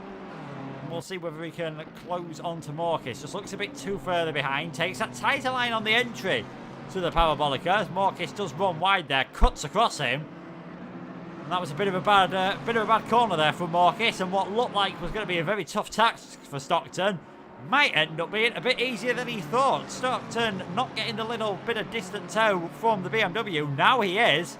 Well, I think that BMW is now going to act like a blocker in the braking zone. So Marcus, is he going to hang on to this one, or can Stockton make it all the way round the outside on the brakes just a bit late in the end? Marcus runs wide as well, and Stockton not as clean as he would have liked, but he has made his way up into 15th place, and I think that's the 4th place Ferrari just getting blocked a bit by all that as well. Yeah, it did look like that. Marcus kind of, he ran a little bit wide because he's trying to get out of the way of that 4th place runner in Falk, who now is right behind Stockton. Stockton will have to make way as well eventually. Oh, there's a car that's run wide. That's the Victoria's Secret car in the background. That looks like it's run. It looks like it's spun around. Is that Curva Grande or? No, Rogier. Rogier, yeah. Yeah, Dominic Mituszewski just getting it wrong coming through the Rogier, and Bentley just trying to work his way past them as well. Victoria's Secret, they had a pretty good start to this race. They found the last few stints a bit tougher though. I think getting involved in some incidents have now dropped down towards 37th place. One BMW's dropping down the order. I think someone who was a bit of a winner in all of that, all of those incidents that we saw, well, near incidents with Stockton and Marcus, was Sergei Skidanov, recovering well from that drive-through penalty. He's now got himself up into 16th place. It'll be intriguing to see at the end of this stint whether the 920 can get onto the back of Stockton and maybe overtake him. He's just cleanly worked his way up the order, got past Tonstad and Marcus when they'd made the mistakes. And sometimes that's all you've got to do in endurance racing, is just as long as you keep yourself clean, don't need to be the fastest, chances are there'll be some mistakes ahead of you and you can just pick up the odd place. Well, it's the story of the tortoise and the hare, isn't it? The hare wants to finish the race the fastest, the tortoise just wants to finish. So, it's, yeah, I mean, you can kind of push in like some circuits. Like Monza's probably one of the ones you don't really want to push too much. It's like if you know you've got the pace consistently, like without going absolute balls to the wall to try and get more pace over the guys in front, just stick to it, because if you're consistent, you're calm, you're clean, it's likely that, like, I mean, let's be honest, it's Monza. Like, at some point, everybody makes a mistake at Monza. Like, no matter where it is, if it's at a chicane, if it's at turn 1, Ascari, Lesmos, like, even if it's just running a little bit wide, like, the amount of time you lose from trying to push too much, as opposed to just keeping it consistent and clean and just letting the field come to you, it's just not worth it sometimes. But you just can't help it, can you? It's just the fact of, I want to catch them, I want to go faster. But it's just like, yeah, endurance races, you need to balance that mindset of, I want to go as fast as possible with, I need to go fast but clean and make it to the end. I mean, that's it. These are racing drivers. At the end of the day, there might be an endurance race, but I think sometimes you do just go to that natural, right, let's just drive as fast as possible, as often as possible, and hopefully I'll be able to get away with things. Skidanov did, I think, briefly get that gap down to within a second. He's still 0.927 behind, so we'll be hoping he can get onto the back of Stockton and move himself into the top 15 for the Armamentario Skidanov Racing Team, the 920 car. Just trying to see where they qualified. Did qualify up in 9th place. I think one of the many victims of the corner and the lap that shall not be named. That's had quite a big impact on how this race is going. See how the gap is back towards the front of the field as well. It's 17.6 seconds, so still that is that, I'd say just eking it out. On the last lap though, managed to pull 1.6 on Matt York. I can only imagine that was what you were talking about, Shinson. Just a slight mistake possibly from the race leader. Quite possibly, yeah. Hello Tetra. Got a question. So, here's something for you. Cars 57 and 58. I've posed it to the other two, and they both agree with each other. I disagree with them. When the 57 catches the 58, what do you think is going to happen? Are they gonna race for position, or are they gonna be like, okay, you're clearly faster, just get a gap for the team? It's actually a difficult one. I would say they are going to go all out. I think at this level of sim racing, you don't really want to give up the position, even if it's your sister team, if it's friends of yours. You're still going to go all out, get those positions. They might take it easy on each other, they might not be that aggressive, but I do think they're going to fight for it on track. That's what both Luke and Penny have said so far. So it's 3 against 1 at the minute. 3 against 1, it seems. I love democracy. Hey, I'm all fair. I'm always fair, unless you quote like what Benny did. If that car, no. And look what happened when he quoted it. And look what happened. Yeah, I'm not gonna. Yeah. Also, you know what you said about tea, Luke? I'm not. I'm British and I don't drink tea. I don't like it. How offended are you? Like, I'm just trying to see if I can just kick you out the AOR Discord. Never mind just the comments. Wow. Okay, that's rude. I've been here for 4 hours. Any chill that I had went way long ago now, I think. Hope we might soon get some more action though. Skinnerdorf has, we said it was closing up to the back of Stockton. Briefly got within a 10th of a second. Has dropped back again. But 46 McLaren versus the 920 BMW seems to be the main battle out on track. Probably not too far away now though from the 4th pit stop stint of this race. We'll see whether either of them go for a driver swap. I'm expecting the 58 and the 57 to both have a driver change back to the original 2, and judging by the first few laps of this race, out of those, it was the 58 car that was the quickest. It looked as though Conor Wright did a fantastic job, just looked as though he didn't quite have the pace of Andrade. Yeah, Andrade's had some really good pace, not just this weekend with Monza, but his pace was absolutely rock solid in Silverstone as well. So definitely, they're definitely comfortable with the BMW.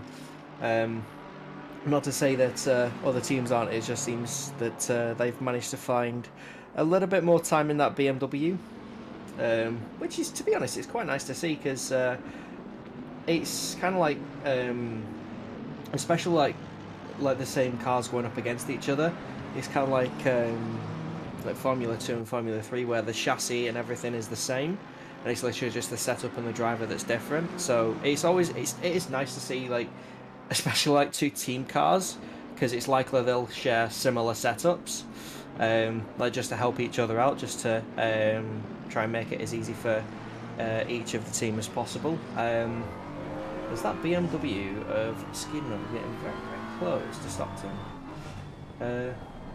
Just slowly whittling down the time there. Although that BMW looks ridiculously planted. As a fan of McLaren, like I kind of hate it sometimes that it's just like I love driving the McLaren, but it's just the fact of like other cars are so much more stable. But yeah, it'll be interesting to see when those two do catch up with each other, and the driver changes as well. Like, would they? I'd imagine they'd probably be on a similar pit strategy, because I don't think they were involved in any issues at the start of the race, were they? No, they weren't. I mean, the 57 was involved in an issue, but they got the penalty, the 35-second penalty, basically when their pit strategy was due, so it didn't have any effect on them. Definitely didn't get any, didn't appear to get any damage from that, and judging by how quick their pit stops have been and how quick they've been driving, you can safely say didn't get any damage. For a brief split second there, when I saw the BMW just ahead of the 57 at the moment, I think that is the number 28 car. I just saw a BMW with black and gold and thought that all of a sudden Matt York had made a mistake and we were going to have a battle for the lead. I got very excited for a split second until I remembered that he hasn't quite got as much fluorescent green on the back and doesn't have the number 1 on his windscreen. Dennis Latzo still putting in a good performance, as we have just actually ticked over the halfway point. Yeah, 4 hours already gone. Like that. This seems when you especially when you're racing, it's like hours can turn into like they feel like half an hour. It's just like, oh, okay, so we started the race 4 hours ago. It only feels like it's been like 45 minutes. Okay. I do know that, at least from racing with a couple of buddies previously, it's just the fact of sometimes you forget to eat. But that is a personal issue. I don't know if anyone else has ever had that. But I've definitely forgot to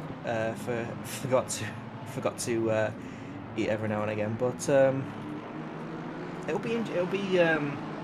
be interesting to see how it plays out for the next 4 hours. Because now we're getting into the thick of it. Because not only are we now halfway through, it's now at a point where it makes it a lot harder to recover if you have an issue. So yeah, I mean, especially if you have I cannot speak today. I genuinely just cannot speak. Just could someone help?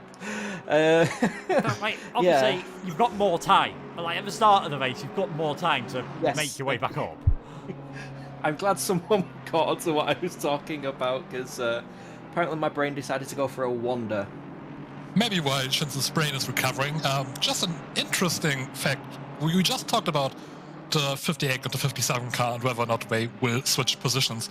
We just had the car 213 for Pt going past Lawrence for P6, so that's one race anywhere SimSport car, letting the other pass pretty easily. Yeah. So definitely a bit of team orders going on there. Yeah, and I think a little flash of the hazard lights as well from Pt in appreciation, who does now actually dive his car into the pit. So it was pretty worthless. Yeah, so I bet Lawrence is saying thanks a lot for that one. So did I slow down and let you through. It would have been interesting to see if there was any communication. And Latz also coming into the pits as well, just in behind. We saw the 57 car just trying to get things slowed down in time, so he is on his way into the pits. I don't really... and we've also got Caracas coming in as well, so 3 minutes 55 seems to be the popular point. They're coming in on the same lap this time. We'll see whether Samir Falk, he did... 869 did follow those into the pits last time around, and they are doing so as well. So, again, the 132 just able... The 58 car able to stay out a bit longer. I imagine the 101 car will also be able to stay out a bit longer. But it's Matt York now, I'd say, comfortably in the lead. We'll have to see how things look after the pit stops. I imagine it is going to be a driver change for the 57 car. That has now done 2 hours, which has really recovered them from that penalty. And I think at the start of this race was looking for my second place might be the best you can get. I wouldn't be surprised if we get a fantastic fight for the end between the Van Wall cars, and who knows, I still wouldn't write out the 720, the 869 or the 101 from things. I'm expecting the... I'll be honest, I'm expecting the 58 to come in this lap, just to... just in case there are any... safe, more comfortable drivers for the competing teams. As he comes around Parabolica, is he going in? No, he's staying out. Okay. I mean, pit stop for 57 was pretty early. They were only, I think, 51 minutes into the stint. Really? Okay. Possibly thinking about the long game against the McLaren and the Ferrari then. Yeah, that's interesting. They do seem to have, I think, gone maybe a couple of minutes earlier than what we were expecting on that stint. We have got Trevor Venham back in the 213 car as well. Let's see if we can see some of the changes that we've got. And it's actually, it's the new car. But as we said earlier on, Van Wall 58 was meant to have 3 runners, but unfortunately, just one of their drivers getting COVID, he's not well enough to race. So the 57 has still got 3 runners. They've managed to put a fresh car in, Daniel Paschke, now for his first run in the race. So it'll be interesting to see what kind of pace he's got. I mean, he's not bedded into the car, but he's nice and fresh. Probably had a nice relaxing afternoon and ready to try and help the 57 car go one better than they did at Silverstone. At the same time, the Clown Fiesta car, they have changed drivers again. Malinowski back in the car, taking over from Samifo. So that Malinowski's second stint, I believe. Saw him hunting down the podium places, and his first stint was pretty rapid that time around. Let's see if he can continue his pace into his second stint. Yeah, that the first stint that he did between 6 and 5 hours in the race was, of course, where we saw himself catching up to the 720 McLaren, and then obviously there was Dennis just trying to close in as well, Dennis Latt. So Malinowski's definitely got some pace in this car. We'll see whether he can maybe get the winners at Silverstone and therefore current championship leaders back into a chance of the podium. York and Ritacek seem to be... We expected this from the 101, but York going on quite a bit longer than they did at the previous time. So maybe, clearly not panicking at the moment, maybe just thinking about that long game, thinking about having shorter stints towards the end. Yeah, I mean, the longer York can stay out, if he's comfortable with the car, the team will obviously be basically just egging him on. It's like, yeah, you're doing great, and especially if he's comfortable, which he does. He doesn't look like he's struggling, does he? Yeah, it's a fact of, yeah, just tell us when you need to pit. I wouldn't be surprised if, especially with how comfortable York's looking, he'll run as close to the stint timer as possible on this one. Yeah, talking about running as close as possible, you can see the lead silver car here, Makaganov in the 176. He's got Trevor Venom all over the back of him. That Ferrari obviously just pitted. We're expected to be rapid at the moment on the fresh set of tyres. You would expect, from the pace he's shown in this race, that Trevor probably is going to be able to get the move done. Slipstreaming down onto the, I think that's a 133rd lap of this race. They're just about to start, so Venham is going to go for the move down the inside into the Vetafilio. He's going to get forced the long way round, and we've seen this work with varying degrees of success earlier on. He's got the car stopped in time. I think you try that on old tyres, that is probably not working. You try that on fresh tyres, those are the type of moves you can make, and that is Trevor Venom up into 7th place. Obviously, we've still got Lawrence to come into the pits as well. That Mercedes got a much better line out of the for chicane. Mercedes went a lot tighter to the first part of the Retafilio, so definitely got a bit more traction, although a little bit squirrely out of Della Roggia. So Ferrari keeps the position, but yeah, that was quite interesting watching that. Kept it very clean though, so well done to both drivers. But yeah, that was something. But I do believe, gentlemen, we are going to be switching over to the Part 2 stream of this Endurance Championship. So to everybody in the chat, if you just head over to that link, I will open that as well.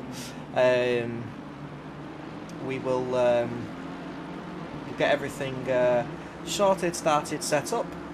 Make sure everything is very happy, and then we can give Luke a bit of a rest. So yeah, everybody in the chat, if you just want to go to the YouTube link that's just been posted, and we'll get that sorted, so we can get going with that. Just stay in. I think we have now got part 2 underway, ladies and gentlemen. So I think it's time to bid my farewell. It's been a joyful first race on ACC. I think in any country. I've never done one before, and it's been really enjoyable so far. So hope everyone's enjoyed it. Yeah, if you're still watching part 1, make your way over to part number 2 now. And I think Tetra, Jensen, it's been a pleasure joining you guys. No, yeah, thanks a lot for doing the first part with me and the other 2. Great race with you, and have a lovely rest of the evening. I certainly will. So yeah, just a quick reminder, part number 1 is now ending, and we'll be making your way over to part number 2. Goodbye.